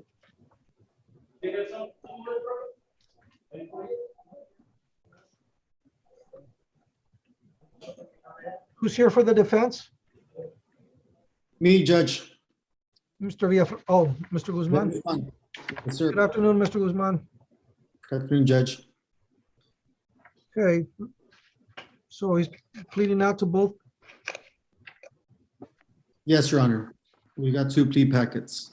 Yeah, I've got them both here. Okay. So, Mr. Galvan, your attorney's advising me that you've worked out an agreement with the state of Texas. Is that correct? Yes, sir. Okay, I need to ask you a few questions as we go through this process, but I have to ask you first to raise your right hand to be sworn in. Do you solemnly swear testimony you will give in this cause now on trial is the truth, the whole truth, and nothing but the truth, so help you God? Yes. Thank you. Okay, Mr. Galvan, is your true and correct name Gregorio Galvan III? Yes, sir. And you're here with your attorney, Mr. Guzman. Have you had an opportunity to talk to him about your case, ask him questions? And did he explain to you what's happening here today? Yes, sir, he did. Okay. Have you been satisfied with the services he's provided? Yes, sir. Is there anything that prevents you from understanding what's happening here today, understanding me or the proceedings? No. And have you been satisfied with the services Mr. Guzman has provided? Yes, sir. All right. And Mr. Guzman, do you believe your client is competent to go forward today? Yes, Your Honor. Okay. So, Mr. Galvan, I'm going over the agreements that you signed off on here with the state of Texas, and there's some rights that you're giving up. And I'm going to cover a few of those to make sure you understand what happens if we go forward today. And the first right you're giving up is that you don't have to plead guilty. You have the right to remain silent. You can have a jury hear your case. You can have a jury assess your punishment. If there are witnesses against you, you have a right to confront them, ask them questions at trial. If we go forward today, do you understand that you're giving up that right? Yes, sir. And also, if one of the rights you're giving up is if I go along with this agreement and I sentence you, along the lines of your agreement, I don't give you more punishment than what you agreed to, you can't complain, you can't appeal and complain about the punishment I give you. Do you understand that? Yes, I do. Well, you can complain if you get special permission from this court, but aside from that, you will not be able to complain if I go along with the agreement. Okay, you understand that part? Yes, I do. Now I have to ask everyone this question. Are you a U.S. citizen? Yes, sir. And even though you're telling me that you are a U.S. citizen, I have to tell everyone, if you are not a U.S. citizen, if you plead guilty, you could be subject to deportation. You could be denied the right to re-enter the United States and denied the right to become a U.S. citizen. Do you understand that? Yes, I do. Now, also, since we're kind of on this topic, your attorney should have warned you and admonished you and told you that if you go to trial and you're found guilty in the state of Texas for a third-degree felony, the maximum punishment you could get is a term between 2 to 10 years and a fine of $10,000. Do you understand that? Yes, I do. And having talked about the rights that you're giving up and the possible maximum punishment, you still want to go forward with your plea? Yes, I do, Your Honor. Okay. Is the defense waiving formal reading of the indictment, Mr. Guzman? Yes, Your Honor. Any objection to proceeding with on the two counts at the same time, or the two cases at the same time, Mr. Guzman? No, Judge. No objections. Okay, Mr. Galvan, we're going to do both cases at the same time, so you have to listen to both the charges I'm going to read to you right now.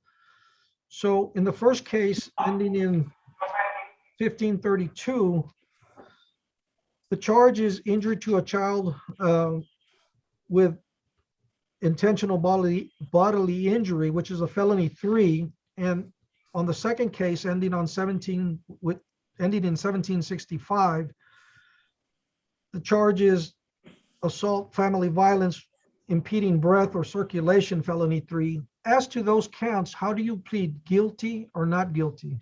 Guilty, Your Honor. And are you pleading guilty freely and voluntarily? Yes, Your Honor. Has anybody forced you to plead guilty? No.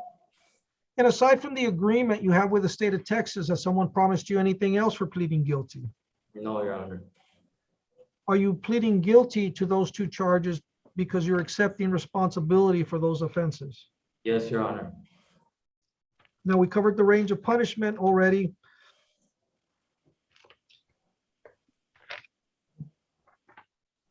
I have in front of me the two documents marked as its state's exhibit number 1.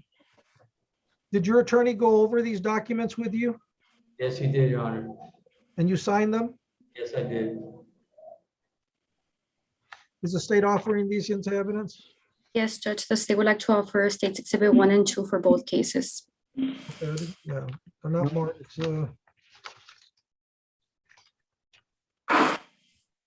All right, I'll find number 2. States exhibits 1 and 2 on both cases will be admitted.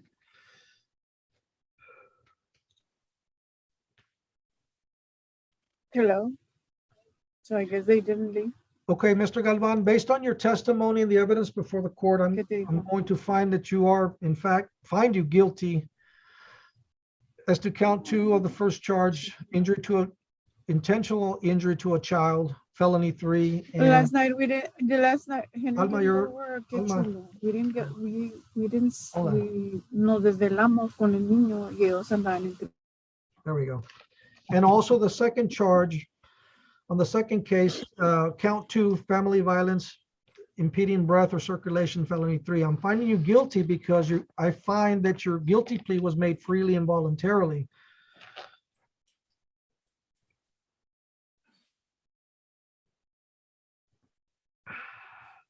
Is there anything we need to cover before moving on to sentencing? No, Judge, just the state's recommendations as to the other cases that are being dismissed and not accepted for prosecution, just to make sure that we get those on the record.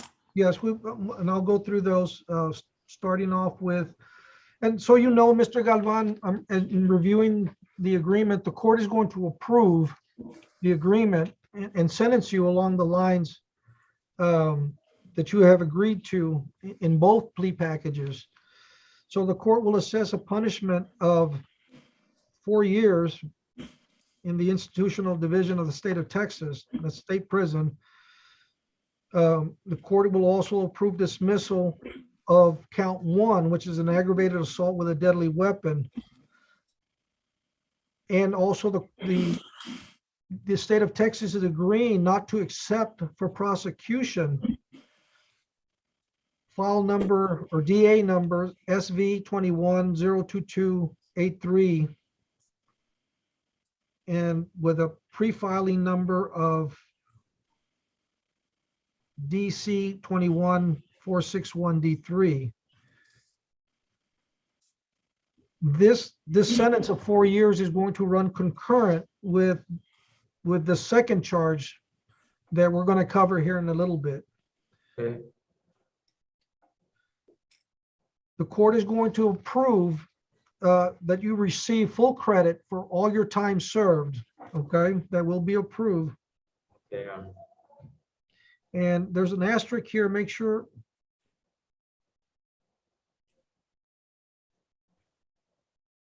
Is this a note to the court or to? Yes, Judge, I think it's on the other plea packet. There's an additional case. It's an assault, class A misdemeanor. I believe it should be in the other plea packet where it's mentioned. That was the concern that we had, but it was added into the other plea packet. Yes, Judge, that's correct. Okay, so again, that, I guess it's fair to say that other case is being considered, I guess, a misdemeanor as part of this sentencing. I think that should cover it. All right, and we'll assess court costs on this. It's gonna be $530 and attorney's fees 500.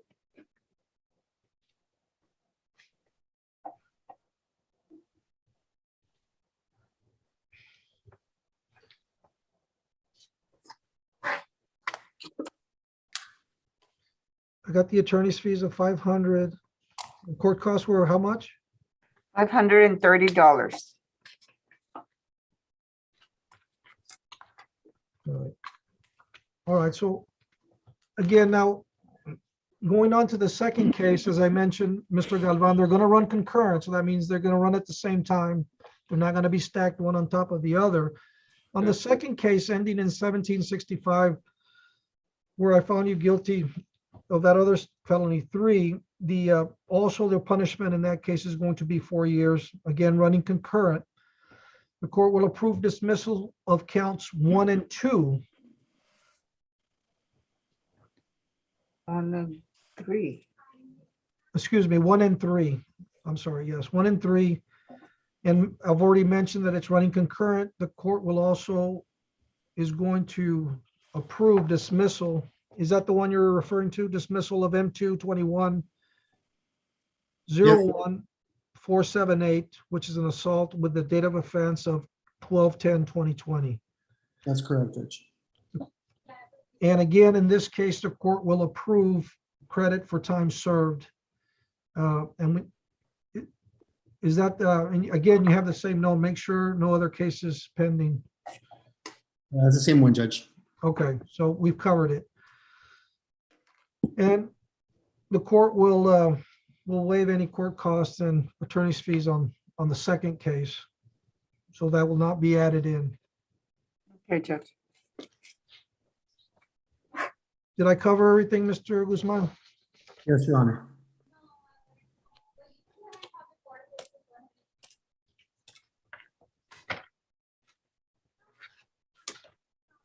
So, well, Mr. Galvan, any questions before I cut you loose? No, sir. All right, well, good luck, sir, and hopefully you'll take advantage. Your time will pass quickly. You take care of yourself, okay? All right, good luck, sir.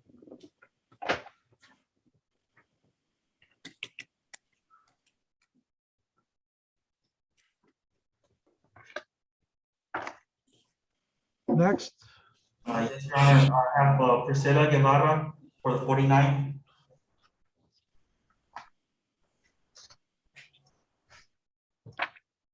On what page? Page 8.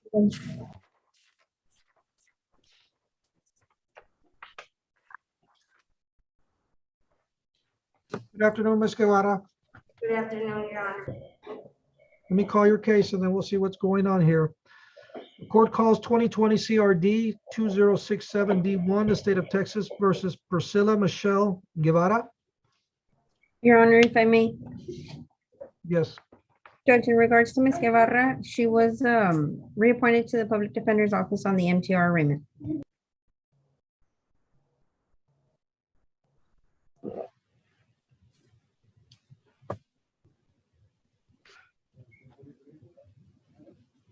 Okay, is this their first appearance since Yes, Judge. arraignment with? Okay, Ms. Guevara, the state of Texas has filed the petition saying you violated some of the terms of your probation. So, and the public defender's office is going to be representing you again. At this point, I'm going to ask them if they have a announcement for you, okay?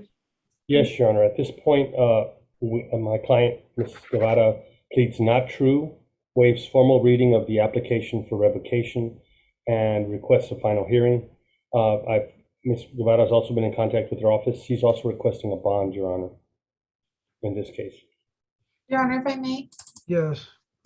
Judge, I recently indicted Ms. Guevara on a new case.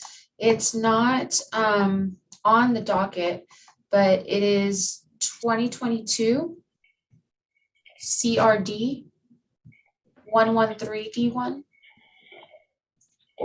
In that case, it's two counts of harassment on a public servant.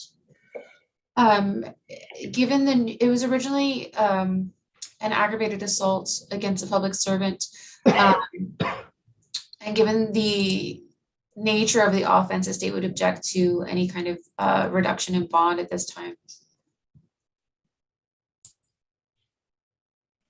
And Your Honor, we have also been appointed to the new charge that's been indicted by the state. I think, I'm not sure, but I'm thinking it's going to be set for March 4th, if I'm not mistaken. If not, it's March 17th. Yes, Judge, the new case is set for March the 4th. It's a consultation hearing. And that's one of the underlying allegations in this MTR, Your Honor. Well, my concern is that the underlying case is the 2020 case, and really not that much time has passed, Mr. Trevino, since she picked up new offenses.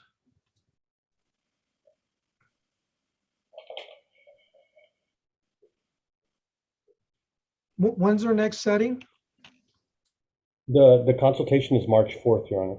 Yes, the consultation's on March 4th on a regular docket, Judge. So we would have to move her to the in custody if she stays in custody. Well, let's do this. I mean, we're gonna have to move her to the in custody, and Mr. Trevino. That way we have a little bit more facts regarding the underlying allegations, and then whichever judge, it might be me, we can take everything up at the same time, but let's set them both at the same time for in custody. Hold on a second. So reset to March 4th, Your Honor. And as far as my request for a reasonable bond on this revocation. Yeah, that's going to be denied, and we'll take it up on the 4th, Mr. Trevino. Yes, Your Honor. No, Judge, we need to give another date. The 4th is a regular docket. Yeah, what's the next in custody? The next one. It's either March 1st or March the 7th. I might not be here March 1st, so. I was going to say March 7th, probably going to be better. Okay, March the 7th at 1:30. And that way, who knows? We may have enough time there to work something out. I've already gotten a global deal for both cases. I need to convey it to Ms. Guevara. Okay, then, yeah, then that'll, does that include a time to serve? Yes, Your Honor, it is. Yeah, she's going to stay in that. Okay, sorry, Ms. Guevara, about that, but at least I'm sure that at some point in time you'll be getting, and most people do, credit for time served. So that'll help you. All right. Anything further?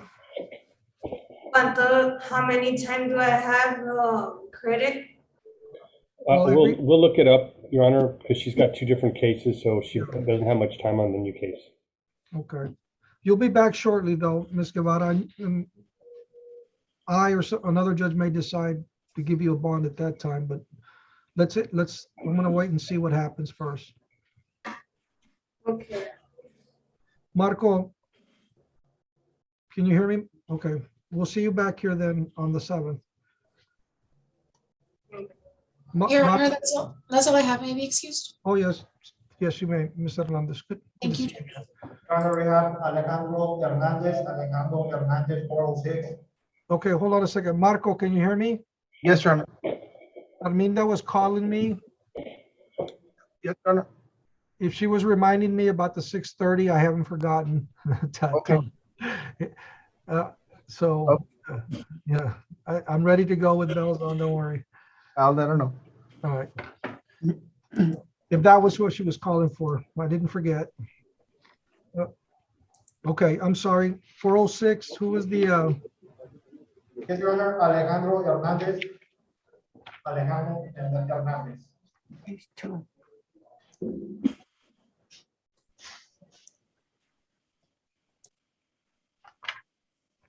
on page 2, the court calls 2020 CRM 685D4, the state of Texas versus Alejandro Hernandez. Your Honor, and this is Gerard Cantu for the defense. And Your Honor, we do have a plea agreement, and the agreement on this motion to revoke is in exchange for pleading true to condition 2 and 11, the state will modify the sentence. It was originally 8 years to serve. It's going to be modified to 3 years. And the defendant will be asking for credit for time served.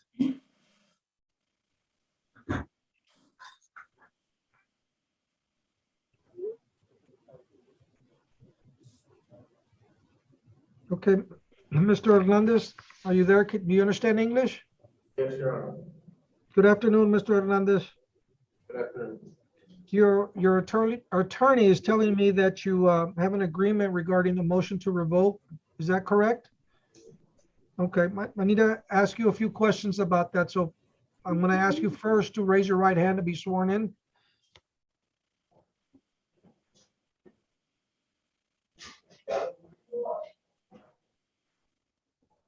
Do you solemnly swear the testimony you will give in this cause is the truth, the whole truth, and nothing but the truth, so help you God?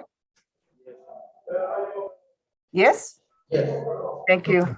Thank you, Mr. Hernandez. Mr. Hernandez, is your true and correct name Alejandro Hernandez? Yes, sir. Okay, and your attorney explained to you that the state of Texas filed a petition saying that you violated the terms of your probation, specifically that you violated conditions number 2 and 11. As to those violations, how do you plead, true or not true? True. And you're pleading true freely and voluntarily? Yes. Okay, so Mr. Hernandez, based on your testimony, I'm going to find that you have violated those conditions 2 and 11. And along the lines of the agreement that you have with the state of Texas, the court was going to modify your conditions of your time to serve from 8 to 3 years.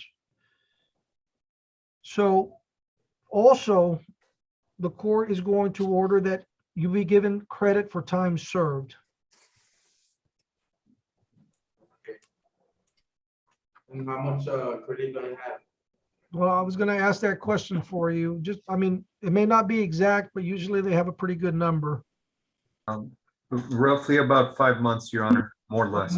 Okay. So you've got about 5 months. Did you hear that, Mr. Hernandez? Yes. All right. Well, good luck. Anything further, Mr. Cantu? Defense rests. All right. Thank you. And Mr. Thompson. All All right. Good luck, Mr. Hernandez. Thank you. All right.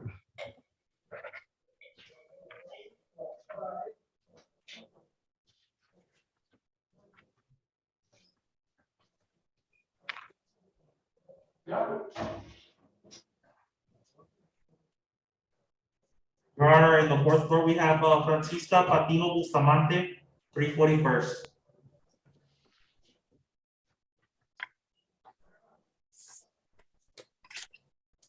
The court calls 2021 CRK 6963, the state of Texas versus Patino Bustamante, well, Francisca Patino Bustamante. Good Your Honor, afternoon. Victor Villafranca, I'm standing in for Cristina Mendiola. We have a plea in this case. Okay, 341st. Yes, I have it here. Good afternoon. Ms. Patino, can you hear me? Yes, sir. Okay, you understand English? Okay, good.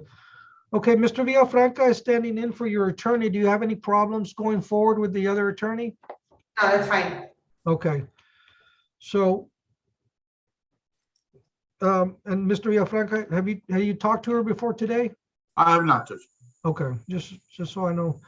Okay, before we get into this, Ms. Patino, I'm going to ask you to raise your right hand to be sworn in. Do you solemnly swear testimony you will give in this cause now on trial is the truth, the whole truth, and nothing but the truth, so help you God? Yes, sir. Thank you.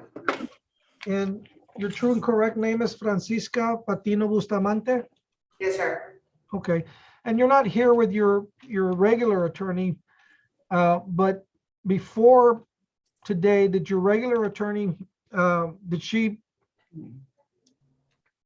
talk to you about what was going to happen here today?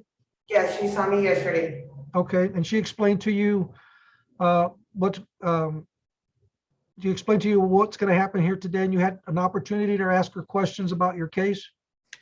Can you repeat that again? You had opportunities to talk to your attorney about your case and, and everything. Okay, good. Have you been satisfied with the services that Ms. Mendiola provided? Yeah. Yes, sir. Okay. Is there anything that prevents you from understanding what we're doing here today? I mean, you understand what I'm saying, in other words. And your attorney, she explained to you that you're entering a plea of, you may be entering a plea of guilty today? She told me that I would qualify for a time served. Oh, yes, and that's part of the punishment, but so she explained to you what was going to happen today. Yes. Okay, and then she gave you a document to sign. Do you remember that document? Yes, sir. Okay, in that document, you signed, well, let me ask you one last question about your attorney. Were you satisfied with the services she provided? Yes, sir. Okay, so in this document that you signed, you're basically telling me that you're giving up certain rights. I'm going to cover a few of those right now. And the first right that you're giving up is that you have the right to remain silent. You don't have to plead guilty. You have a right to go to a jury to decide your case. You also have the right to have a jury assess your punishment. If there are witnesses against you, you have the right to ask them questions to see what they know about your case. If we go forward, do you understand that you're giving that right up? Yes, sir. Okay.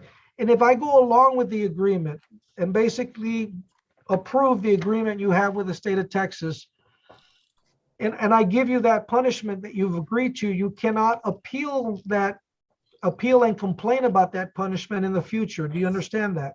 Yes, sir. Well, you can, but you have to get special permission from this court. So I have to ask everyone this question. Are you a U.S. citizen? Yes, sir. And even though you're telling me you're a U.S. citizen, again, I have to tell everyone that if you are not a U.S. citizen, pleading guilty could subject you to deportation, you could be denied reentry, and you could be denied the right to become a U.S. citizen. Do you understand that? Yes, sir. Now, when a person is found guilty in the state of Texas of a state jail felony, the maximum punishment they could get for that one offense is a term of 180 days or 2 years in a state jail and a fine of $10,000. Did your attorney explain to you that that's the maximum? Yes, sir. Okay. I understand that's not the agreement you have, and we'll get to that, to the agreement. So knowing all these things that we've just discussed, do you still want to go forward with your guilty plea? Yes, sir. Okay. And the charge that you're here for today is a state jail felony, unauthorized use of a motor vehicle. Does the defense waive formal reading of the indictment? Oh, Mr. Villafranca, Sorry, Your Honor. I'm sorry, Your Honor. Can you repeat that? are you waiving formal reading of the indictment? Yes, my apologies. We are waiving formal reading. Didn't want to wake you up there, Mr. Villafranca. Damn Aggies. So, sorry, Ms. Bustamante. I don't want to make light of the situation for you. I know it's difficult. So I have to ask you this question as to the charge, unauthorized use of a vehicle, which is a state jail felony. How do you plead, guilty or not guilty? Guilty, Are you pleading guilty freely and voluntarily? volunteer. Has anybody forced you to plead guilty? No, sir. And aside from the agreement you have with the state of Texas, has somebody promised you something else to plead guilty? No, sir. Are you pleading guilty because you're accepting responsibility for the offense? Yes, sir.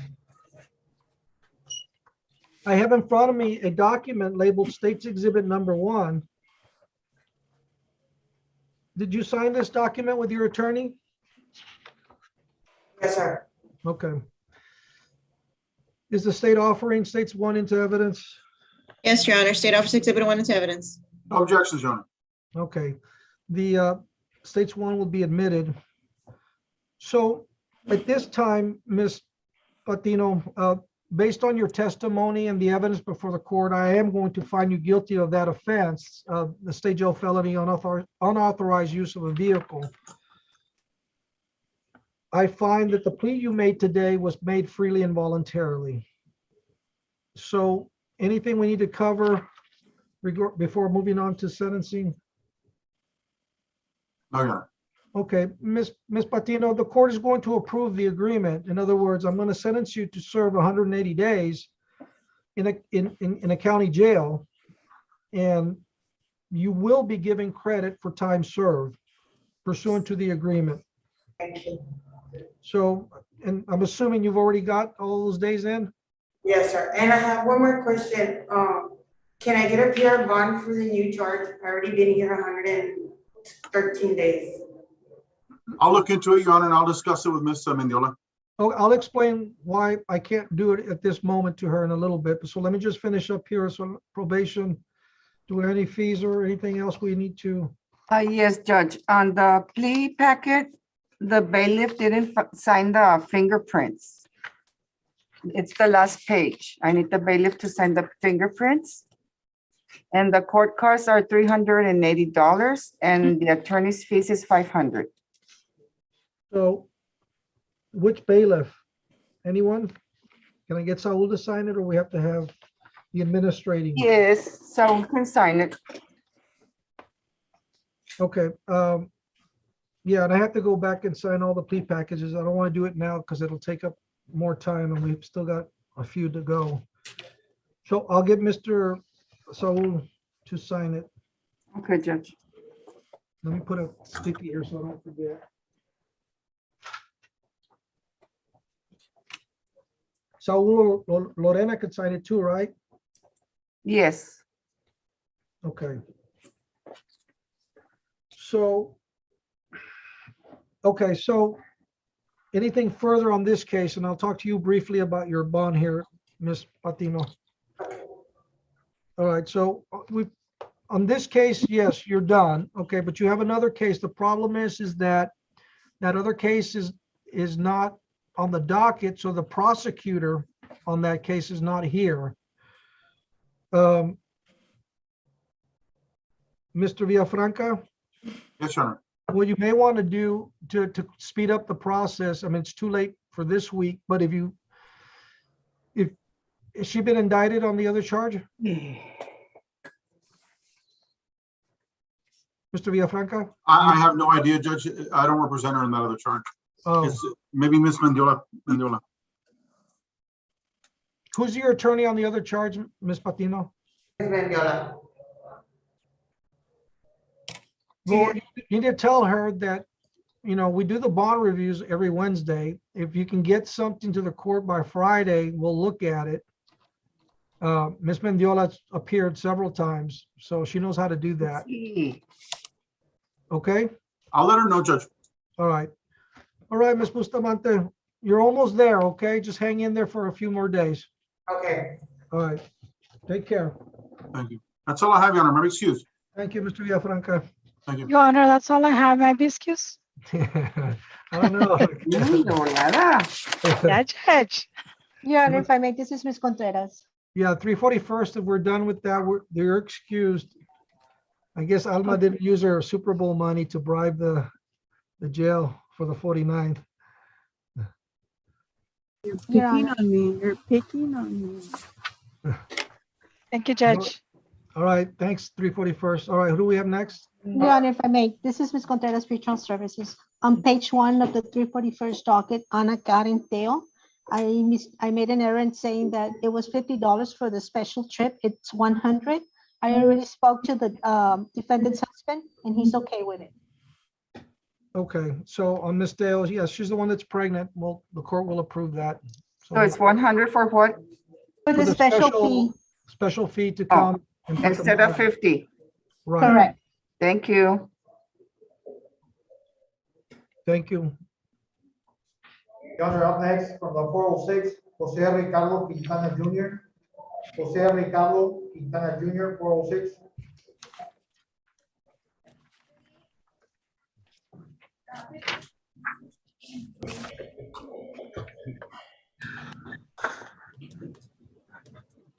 Good afternoon, Mr. Quintana. Good afternoon. All right, I'm going to call your cases and then we'll see what's going on here. The court calls 2021 CRJ 1254D4, 2021 CRI 1246D4, and 2021 CRJ 615D4. The state of Texas versus Jose Ricardo Quintana Jr. Yes, Your Honor, Gerard Cantu for the defense. Your Honor, we have a plea agreement. He will plead to count 1 on each of the 3 cases. In exchange, the state will dismiss a couple of pending cases that I listed on the plea packets. And I discussed with the defendant that the state will not include a cruelty to animal case. And as well as there is another theft case from September 24th, 2021 that was not included because the state doesn't have information on that case either. Just for clarification, on the second plea packages, you have count 2, not 1. You said he was going to be pleading guilty to counts 1, right? Oh, okay, I'm sorry. There, I see it now. So what's count 1 on the second one, the plea package ending in 1246D4? I'm sure, but that's what the record should be clear. That would be a Theft of property or the burglary of a vehicle? in the cause number ending in 1246, correct, Your Honor? Correct. It would be burglary of vehicle with 2 or more prior convictions. So that's count 2. So it's count 1, count 2, and then count 1, right? No, Judge, burglary of a vehicle for 1246 is count 1, and then count 2 is theft of property, 2 or more previous convictions. Correct. Wait, okay, but which one is he pleading out on? Count 1. Right? Yes, Your Honor, count 1 on each indictment. Oh, okay. There we go. I'm sorry. Oh, I saw counts, 2 counts, and I took that to mean count 2 going forward. Sorry about that. That's right. Okay. Okay, Mr. Quintanilla, do you understand English?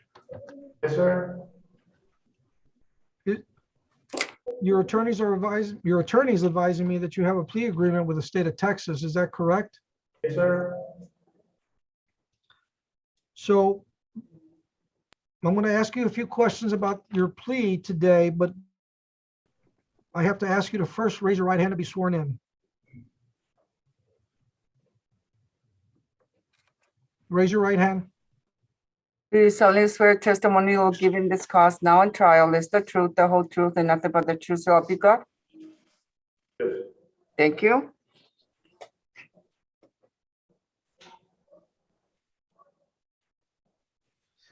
Mr. Quintanilla, is your true and correct name Jose Ricardo Quintana Jr.? I'm sorry, I called you Quintanilla. Is your true and correct name Jose Ricardo Quintana Jr.?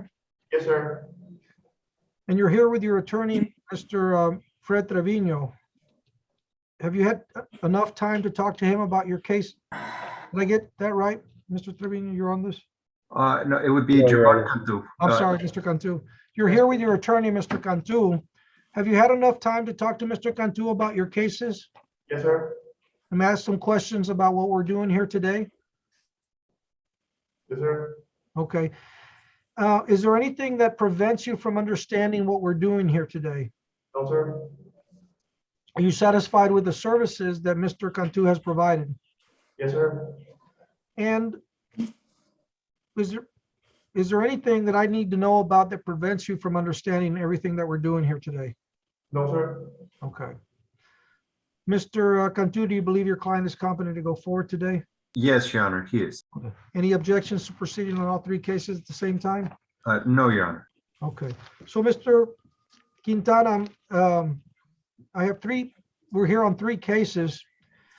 And on all three cases, you signed these documents, which is an indication to me that you understand that you're giving up certain rights. I'm going to cover a few of those before asking you how you plead. And the first thing is you don't have to plead guilty. You have the right to remain silent. You can have a jury hear your case. You can have a jury assess your punishment. And if there are witnesses who have evidence against you, you have a right to confront them and ask them questions. If we go forward today, do you understand that you're giving up these rights? Yes, sir. Okay. Also, if I go along with the agreement today that you have with the state of Texas, and I punish you along the lines of your agreement, that you can't appeal and complain about that punishment unless you get special permission from this court. Do you understand that? Yes, sir. And I have to ask everyone this question: are you a U.S. citizen? Yes, sir. And even though you're telling me that you are, again, I have to tell everyone and warn them that if you are not a U.S. citizen, you can be deported when you plead guilty. You can be denied re-entry or denied the right to become a U.S. citizen. Do you understand that? Yes, sir. Okay. Knowing everything that we just talked about, do you still want to go forward with a plea today? Yes, sir. Is the defense waiving reading of the indictment on all three cases? Yes, Your Honor.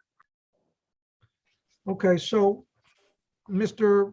Quintana, I have to ask you as to all three cases, and wait till I'm done with all three. As to these charges, counts 1, theft of property, state jail felony, in cause number 1254, and in cause 1246, state jail felony, theft of property, and in cause number 615, also state jail felony, theft of property. How do you plead to these offenses? Guilty or not guilty? Guilty. Are you pleading guilty freely and voluntarily? Yes, sir. Has anybody forced you to plead guilty? No, sir. And aside from the agreement you have with the state of Texas, has anyone promised you anything else for pleading guilty? No, sir. Are you pleading guilty because you're accepting responsibility for all three offenses? Yes, sir. Did Mr. Cantu explain to you that the maximum punishment for being found guilty in the state of Texas for a state jail felony is confinement for a term of 180 days to 2 years in a state jail? Did he explain that to you? Yes, sir. That's the maximum. And having all of this and explained to you and what we talked about in your rights, do you still want to go forward with your plea? Yes, sir. I have in front of me 3 plea packages. Did you go over this with your attorney Yes, sir. and you signed them? Yes, sir. And is the state offering states exhibits 1 and 2 on all 3 cases into evidence? Yes, Judge, I believe it's exhibits 1, 2, and 3 for each case. Okay, I didn't see the 3. Well, exhibits 1, 2, and 3, are they being offered by the state? Yes, Judge. On all 3 cases, any objections? No objections. As to all 3 cases, exhibits 1, 2, and 3 are admitted.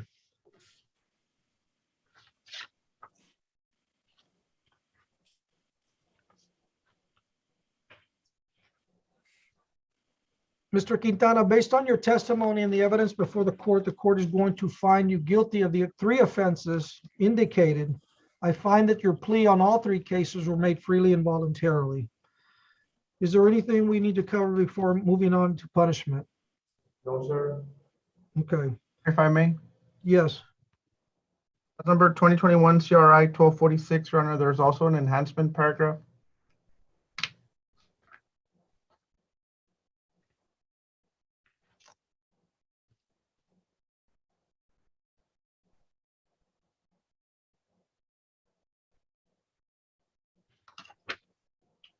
Did you say 1246 D4?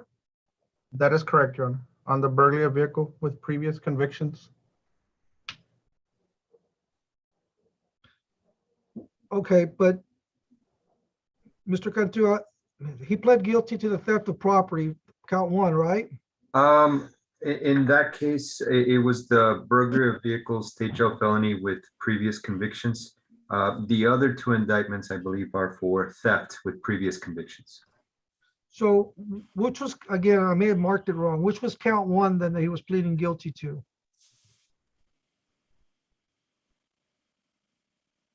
Count 1 for 1246, Judge, is burglary of a vehicle with 2 prior convictions. Okay, I missed, I put 1 and 2. Okay, let me go back and make sure. Okay, Mr. Quintana, I just want to make sure we got everything clear on the record here. Earlier, I read through the 3 charges, and on the second case, I indicated theft of property, state jail felony. I'm going to retract your plea of guilty on that case, on case number 1246, and re-ask the defense if you're waiving for formal reading of the indictment on burglary of a vehicle, count 1, burglary of a vehicle with previous convictions, state jail felony. Mr. Cantu? Mr. Cantu?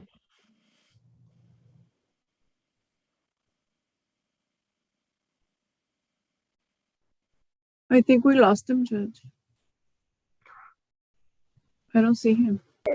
Your Honor, I think his computer just locked him out. He could probably come to my office and make a statement or use a court.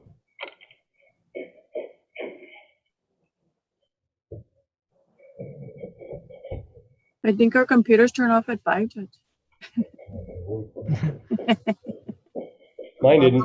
I've got to leave in No, I know. about 30 minutes, so we'll get as much as we can. I do have to be somewhere before 6:30.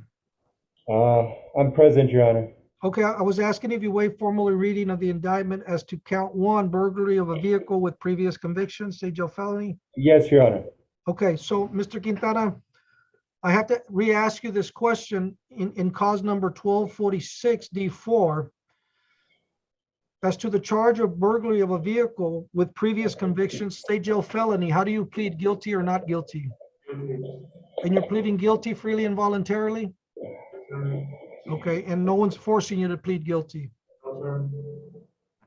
Okay, and the exhibit has already been admitted earlier with no objection from your attorney. So I'm finding you guilty of this count 1, burglary of a vehicle with previous convictions, state jail felony. And so I find that your plea on that charge was made freely and voluntarily. Okay, so now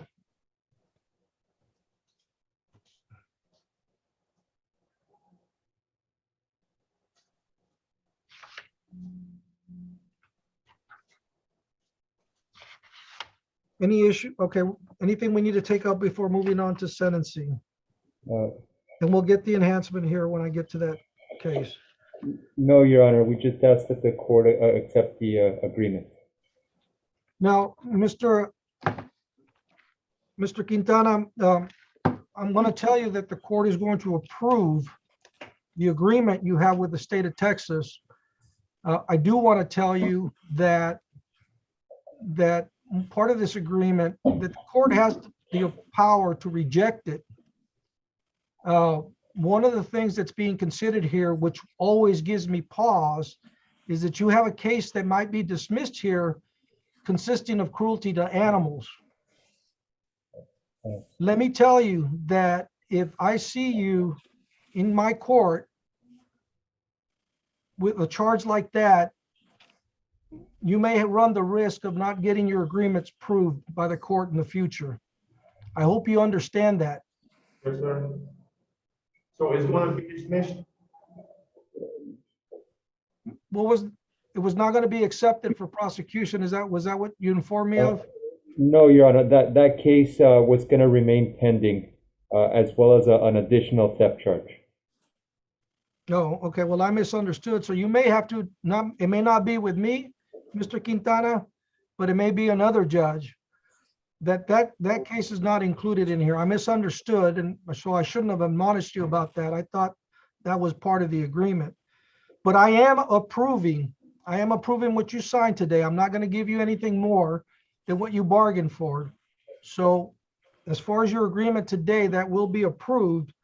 I just want to let you know that if there are cases like that in front of me, it may not be so easy to get the agreements through. I just want you to know, and I'm kind of letting the defense attorneys and the prosecutors know that those are cases that I find very difficult to forgive. Yes, Your Honor. And if I may, on behalf of my client, that he is seeking help for drug treatment, Your Honor. He applied for drug court program and was denied because of the animal cruelty case. So part of the agreement is for him to go to ISF drug component to get some help. It wasn't checked off, but so let me go through the approved recommendations the court's going to do. For your punishment, Mr. Quintana, on the first case, 1254D4, the court is assessing your punishment at 2 years in the state jail. That's going to be probated for 2 years.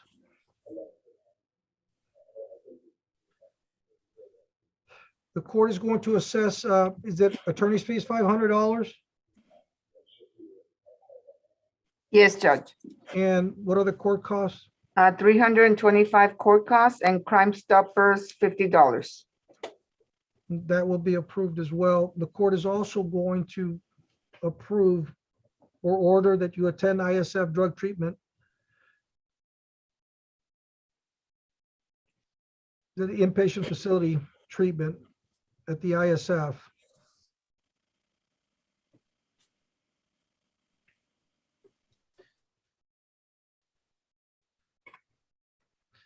Mr. Quintana, as part of the agreement the court is approving, you agreed that you're going to be subject to zero tolerance. That means that you're going to have to abide by everything you agreed to here. Or your agreement is subject to being revoked.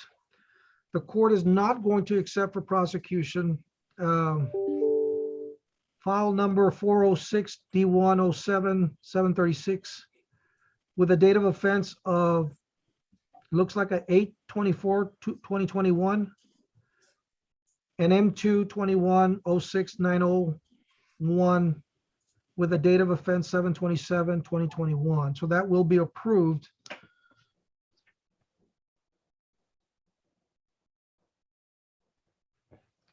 And all these sentences are running concurrent.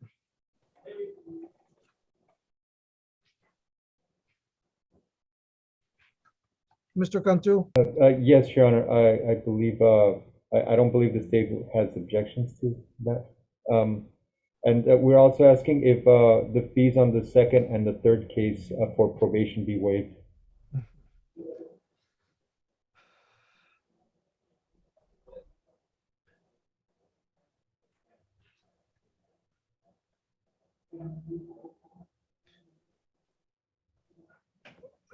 I'll waive the fees on the other one, except for the Crime Stoppers fee on the second and the third. Those will be assessed on both of them.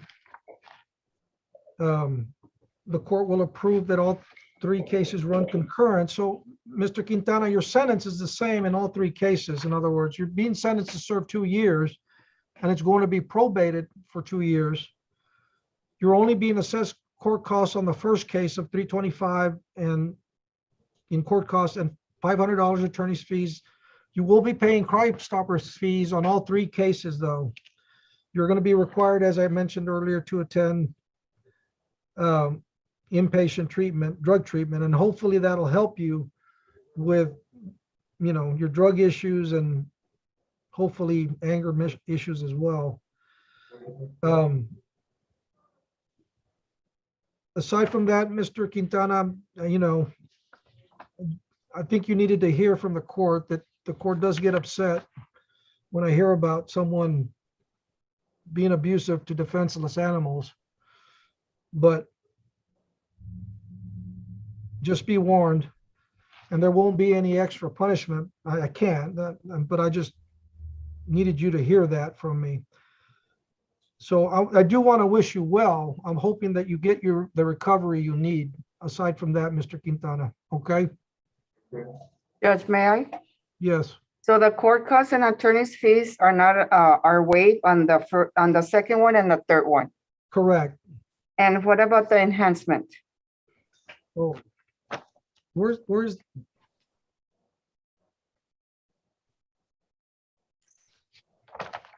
On the 124061. Honor, there are enhancements in all three cases, Your Honor. Oh, thank you. Oh, yeah, I thought you said only one. I mean, There's two more enhancements. That was my understanding. That's correct, Judge. He has 2 or more prior convictions on each case. Well, I mean, what's the state asking that the court do with the, what page is that on, that I'm looking at?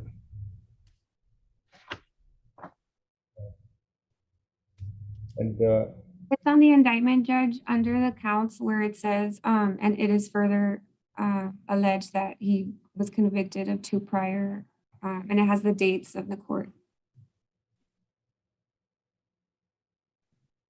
Is it a? And, Okay. I did go over the enhancements with defendant, and he is prepared to plead true to the enhancement.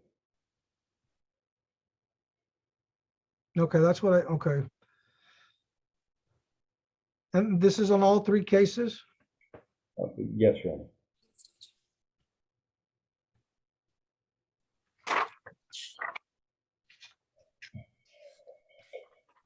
All right, this is kind of a new one on me, Mr. Trevino. So fill me in. Okay, so he's going to be asked to plead true or not true to the 2 prior convictions for all 3 cases. Yes, Your Honor. For each individual case, he will plead true to the enhancement portion of the indictment. Okay, Mr. Quintana, I guess we have 1 step left, and this is on all 3 cases.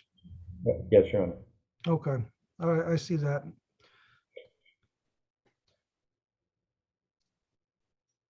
And the enhancement is what makes it the state jail felony. Okay, Mr. Quintana, the on all 3 cases, you're required, I'm required to ask you whether you're pleading true or not true to the prior convictions. How do you plead? Did you have prior convictions? Okay. Did your attorney cover this with you? Yes, sir.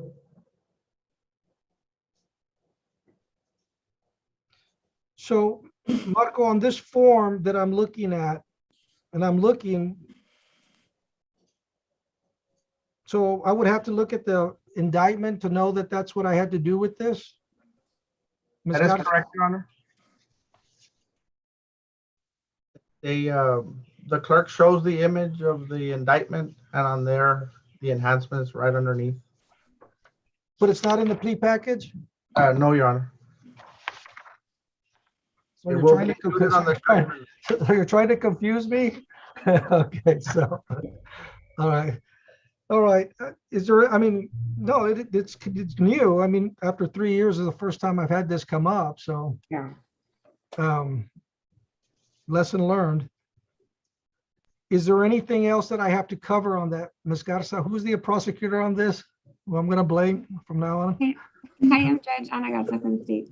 Okay, so did we cover that in the correct order? Or is there? So or he should that have been- pled true on all 3 cases, Judge? Yes, I asked him for all 3 cases and he pled true. Okay, on the 124064, count 2 was dismissed? Yes, sir. Yeah, Yes. count two on all three cases. is- Well, let's just, for Yeah, 1246. Yeah, on the 1246, that's right. Thank you.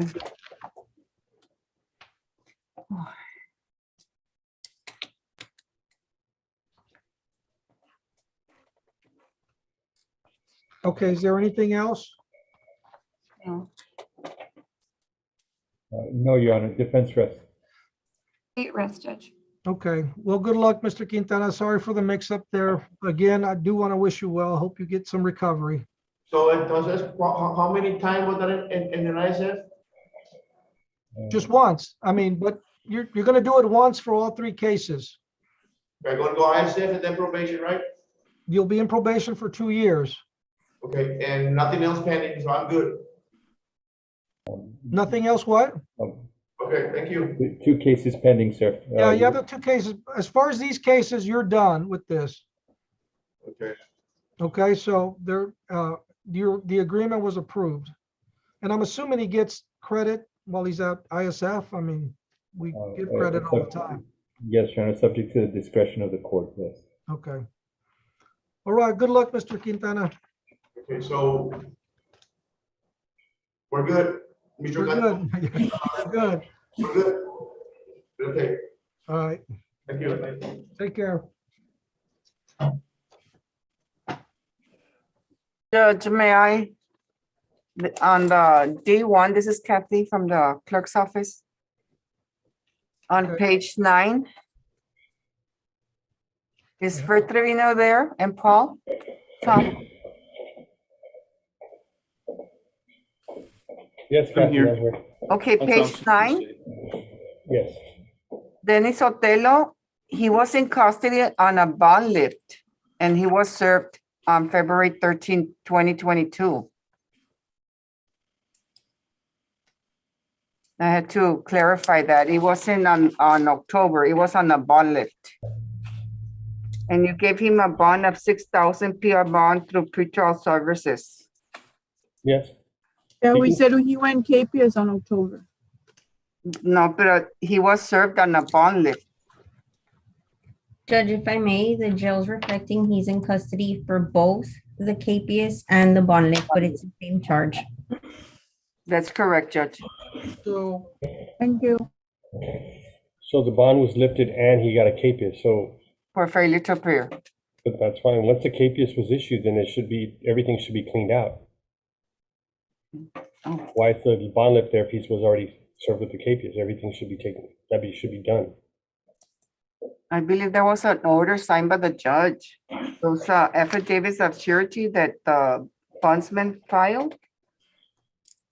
Yes, but what I'm saying is that that's no longer applicable. Like once the capias was issued, he's arrested, the bond was I want revoked. to follow up on that, Mr. Trevino. Actually, this name rings a bell. I think I may have talked to Mr. Sotelo about the bondsman did file. I know if it's the one I'm thinking about, I didn't reinstate the same bond. Normally what I'll do, and I think, yeah, because he told me he had something else pending, is I may have set a new bond yesterday, much lower, but it may not be this case, but this is ringing a bell a little bit now that they mentioned that. So he may have a bond on the bond lift. Judge, if I may, he does, it's a $10,000 bond on the bond lift. Is there any, is that one of the cases that I did that on? He may have had like a $20,000 or $30,000 bond prior to that. I don't believe so, Judge. He was booked on the Okay, 8th. but it may not be. Okay, And Your Honor, in that case, would we just require that the order, that bond be removed on the lift? Because you issued a new bond today. well, yeah, I mean, in other words, yeah, I'll grant whatever needs to be granted in order to give effect to the bond I set today. Thank you, Your Honor. So, What's going, because I need to prepare this position, so Well, let me recall the case and let's clear it up. I'm going to recall cause number 2021 CRM 1145 D1.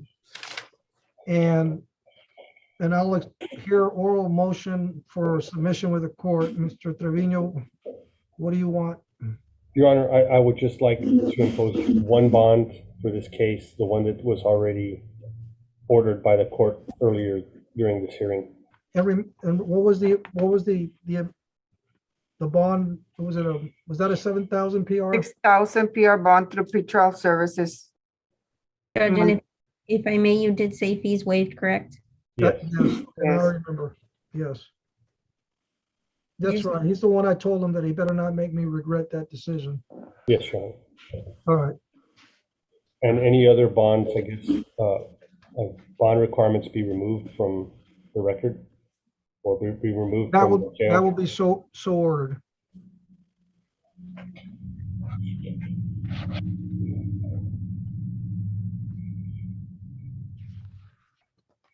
So any other bonds to be removed? Okay, thank you.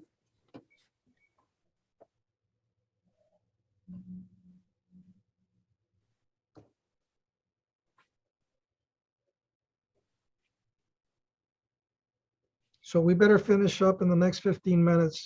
I'm gonna call it quits because I've got to go somewhere in a while. How many do we have left?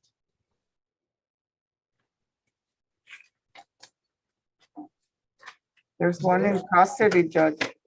We have two on the docket for the 49th that I know of that I have. I don't know if anybody else they have. Oh, I may stretch it a little bit. Who do we have on the fourth floor? Karina Martinez for the 49th District Court.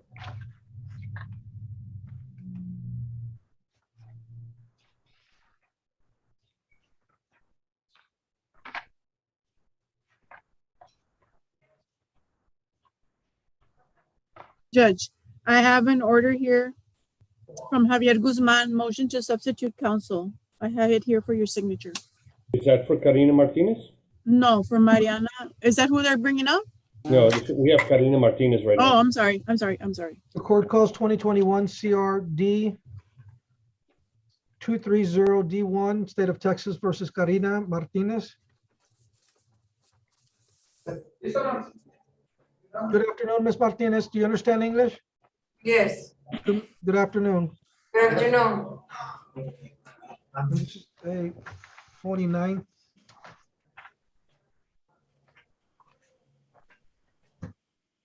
Do I have the plea, Alma? It says here we're set for a plea.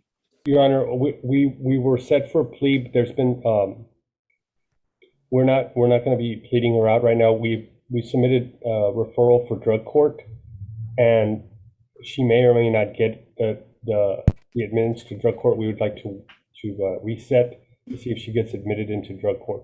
Okay, so let's set it for what, about 3 weeks? Yeah, I'm assuming it should take around 3 weeks to find out if she's accepted or not, Your Honor. Okay, so Alma, what do we have in 3 weeks?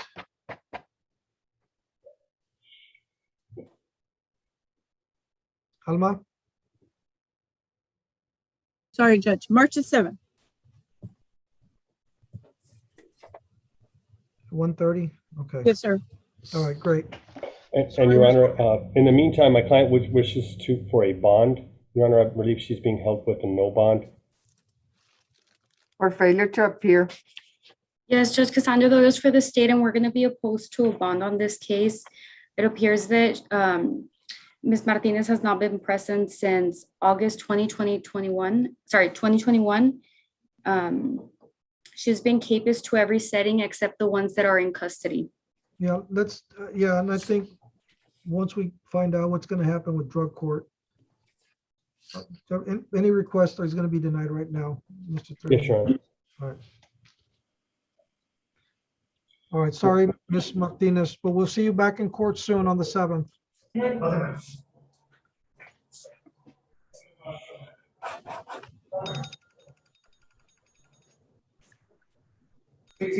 English, Spanish? English. Perfect. Your Honor, 406, Marisa Carrion. Marisa Carrion, 406.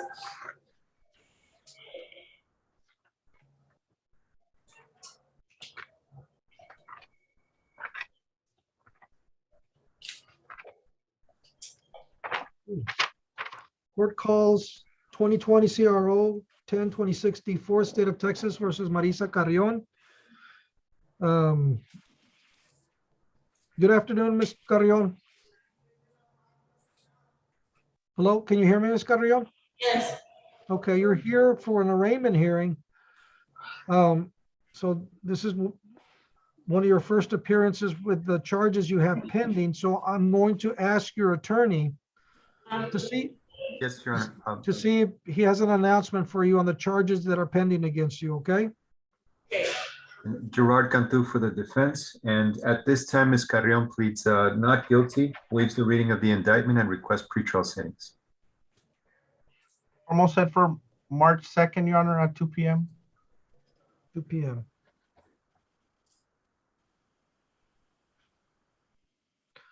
Okay, Ms. Carrion, you'll be back in court on the 2nd of March, 2 p.m.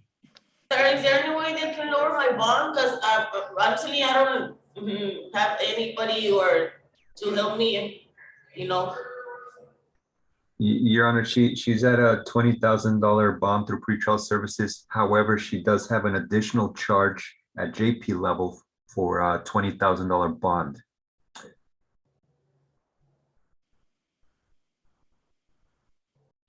What do you mean at the JP level? A new New arrest. offense? Yes, Okay. a new offense. Yes. Judge, if I may, it's actually two, but they're two different ones set at 10,000 each.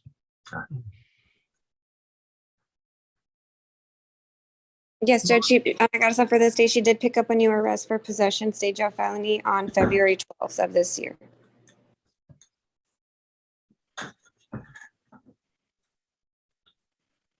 Is that case hasn't been indicted, so it's not assigned yet? Right, Judge. It just happened the 12th of this month.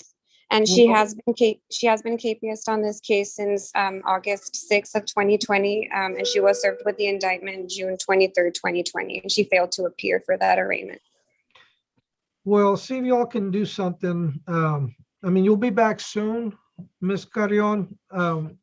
Even if I decided to do something on the case you have today, you still have the other one. What I'm asking your attorney to do to see if they can talk to the prosecutor and see if there's an amount they can lower from the 10 and 10 that you have now. Mr. Cantu is really good about that. So now that he knows about the other charge, you'll be hearing from him, okay? Okay. All right, thank you. Thank you, Your Honor. And Your Honor, I believe that's all our office has for the 406. May I be excused? Yes, thank you, Mr. Cantu. Thank you, Mr. Trevino. Thank you, Judge. Not yet, Your Honor. What happened there, man? Left me hanging there with the enhancement, Fred. Oh, that wasn't me, Your Honor. I know. No, it's good to keep learning. Your Honor, we got Sofia Barbara Diaz Rodriguez, 49. Judge, Yes. apparently we haven't had communication with Rudy Morales. I understand that now he has COVID. First it was death in the family, and now I've been told that he has COVID. So, Your Honor, if I may. Hold on, who is this? Karina Rios, I'm standing in for ADA Guajardo. No, I know. No, the defendant, I didn't catch the name. The name of the defendant. Oh, Sophia, but she's on page 7 and page 11, Judge. Okay. Good afternoon, Ms. Rodriguez. Miss. So we need to, Ms. Rodriguez, did you hear that? Your attorney has COVID apparently, and he's not able to attend. Is 49? She's on page 7 and 11. 7 and 11. Yes, Your Honor, and Mr. Morales has been in contact with the office, and he did let us know ahead of time that he would be unable to attend today since he does have COVID. So if we could just get another setting. Well, I'll do that. I'm looking at the, she's been in, yeah, and this is gonna come up, so you might want to let him know. If it ends up with me, she's been in jail for 141 days, but now first degree felony. Okay, Well, Ms. Rodriguez, there's not a whole lot I can do with your case because your attorney's not here. But I am going to do a kind of a quick turnaround so that they can let the court know to see what's happening in your case. What do we have in 2 weeks, Alma? I was thinking maybe we could set it up for March 1st at 8:30. That works, March 1st. That's quicker. March 1st at 8:30. Okay. All right, Ms. Rodriguez, we'll find out what's happening in your case on that date. Okay, thank you. Thank you, Your Honor, and I believe that's all I have. May I be excused? Thank you, Ms. Rios. Yeah. Thank you. Is that it? I have Mariana Amador. She's on page 9, Judge. And Javier Guzman is there. What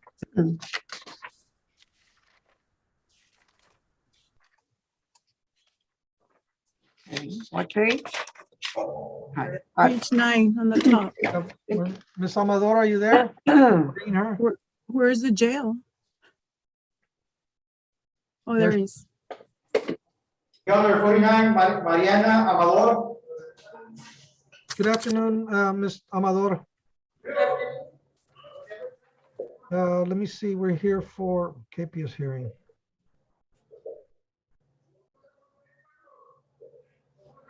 Mr. Guzman? Yes, Your Honor. I filed a motion to substitute counsel. I spoke to the defendant's mother and she ended up hiring me yesterday. I haven't had a chance to talk to Ms. Amador about this specific case, but I represent her on another matter. So the family hired me to take on all of her cases. And so we would ask that the order be signed first, and then I'll make some requests regarding the capias. I just signed the order right now, Mr. Guzman. Thank you, Judge. As for the capias, Judge, she has 2 different capiases, one for the case that I was originally on for the misdemeanor, and one for this case. I was sent a video from her mom that she was that Ms. Amador was trying to log in for one of the settings. I'm not sure which one exactly, but she was having internet trouble, and that's I didn't represent her on this case earlier on, so I probably would have reached out to the court beforehand, but I don't think Ms. Amador did that. So that's why she's where she's at right now. So we would request that she get a reasonable bond. Who's Mr. Thompson?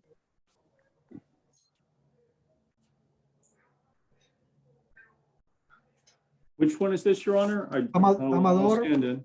Mariana. She's on page 9, Paul. in our Oh, document, yes. 49. That's what I was waiting for. Mhm. Yes, that's all.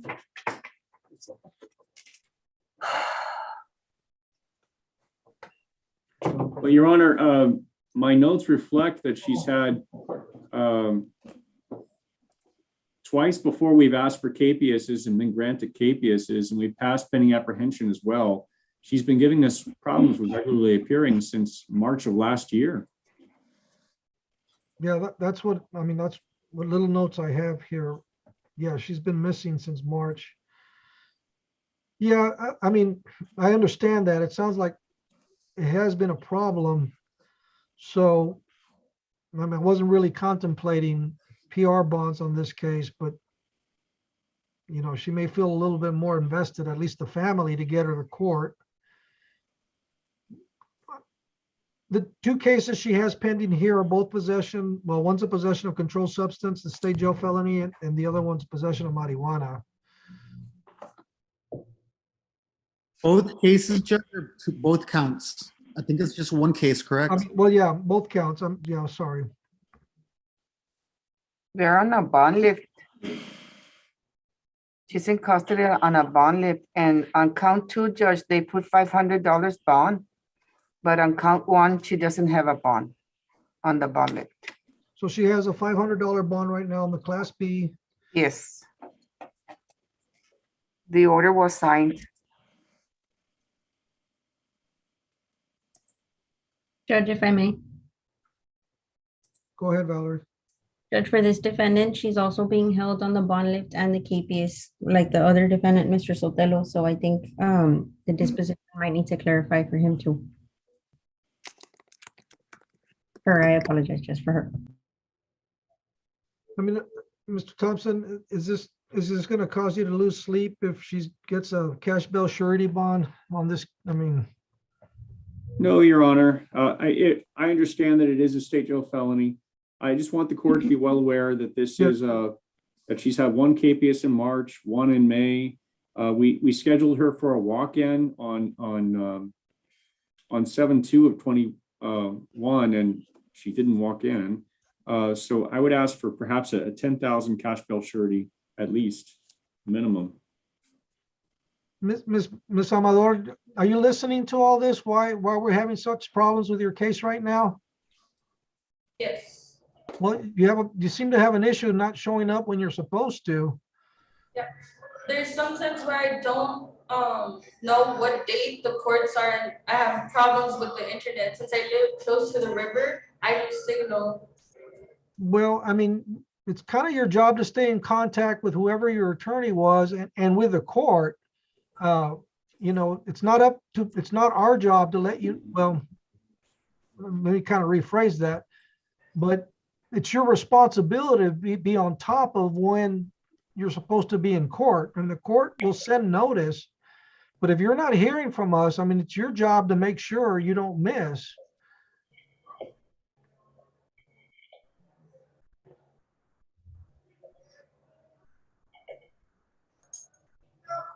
You know, in most cases, I would have let you sign yourself out based on the charges you have, but I'm not going to do that. So you already have a $500 bond on the possession of marijuana, and I'll go ahead and Mr. Guzman, I think that's a semi-fair request from the state on this, that she needs to somehow be invested in, that this is going to be costing you money. And it's costing you money because you're not showing up when you're supposed to. And so I think that the $10,000 bond is a fair request, and that's what the court is going to approve. And so make sure that the disposition on anything else that's pending, that there isn't anything else hindering her ability to get out if she posts bond at $10,000 and $500. Yes, Judge. Yeah, she actually has that other misdemeanor case that I'm assuming her bond got lifted as well. So her family's going to have to be the one that pays for her to come out. I don't know if they're going to be able to do that or not, Judge, at those amounts, to be honest.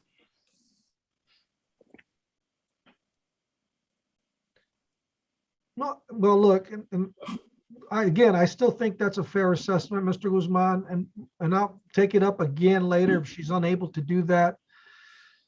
And obviously, the family's invested enough, you know, that they went out and hired you. And I know that's not an indication. That shouldn't be the deal. But she's got a history here that I don't think I should ignore, especially because these are cases that could be routinely and very easily settled. And we're having to jump through all these hoops right now, just trying to figure out if she's going to come back to court at all. Yes, Your Honor. And unfortunately, this is kind of something she brought on herself. But look, you know, if we're 3 months down the road and she's still in this situation, I'm always willing to listen. You know that, Mr. Guzman, and you can always approach the district attorney's office. I don't find them to be unreasonable, but I think their request right now kind of fits the situation. So I'm going to approve that. Yes, Judge. Understood. Okay, thank you. Thank you all. Let me give him a date. Mr. Guzman, March the 21st for the in custody. If she does get out, will you let us know so that we can change it for the regular docket? Yes, I will. Okay, so for now, it'll be March the 21st at 1:30. Thank you. I think that's all I have, Judge. May I be excused? Yes, thank you. Thank you, Mr. Guzman. Thank you, Judge. Is that it? We are done. Ay, thank God. See what happens, Alma, when you don't spread the wealth? Thanks, everybody. Thank you, Mr. Judge, Thompson. But Mariel called that you have a hearing tomorrow for the 341st at 1:30. yeah, it's a short hearing. It's not gonna, Okay, so you already know about it. yeah, I semi-knew, but I think they brought me something, yeah. Okay, she just wanted to make sure that you knew. At 1:30, 341st. Yeah, she can tell me in the morning. Okay, alrighty. Oh.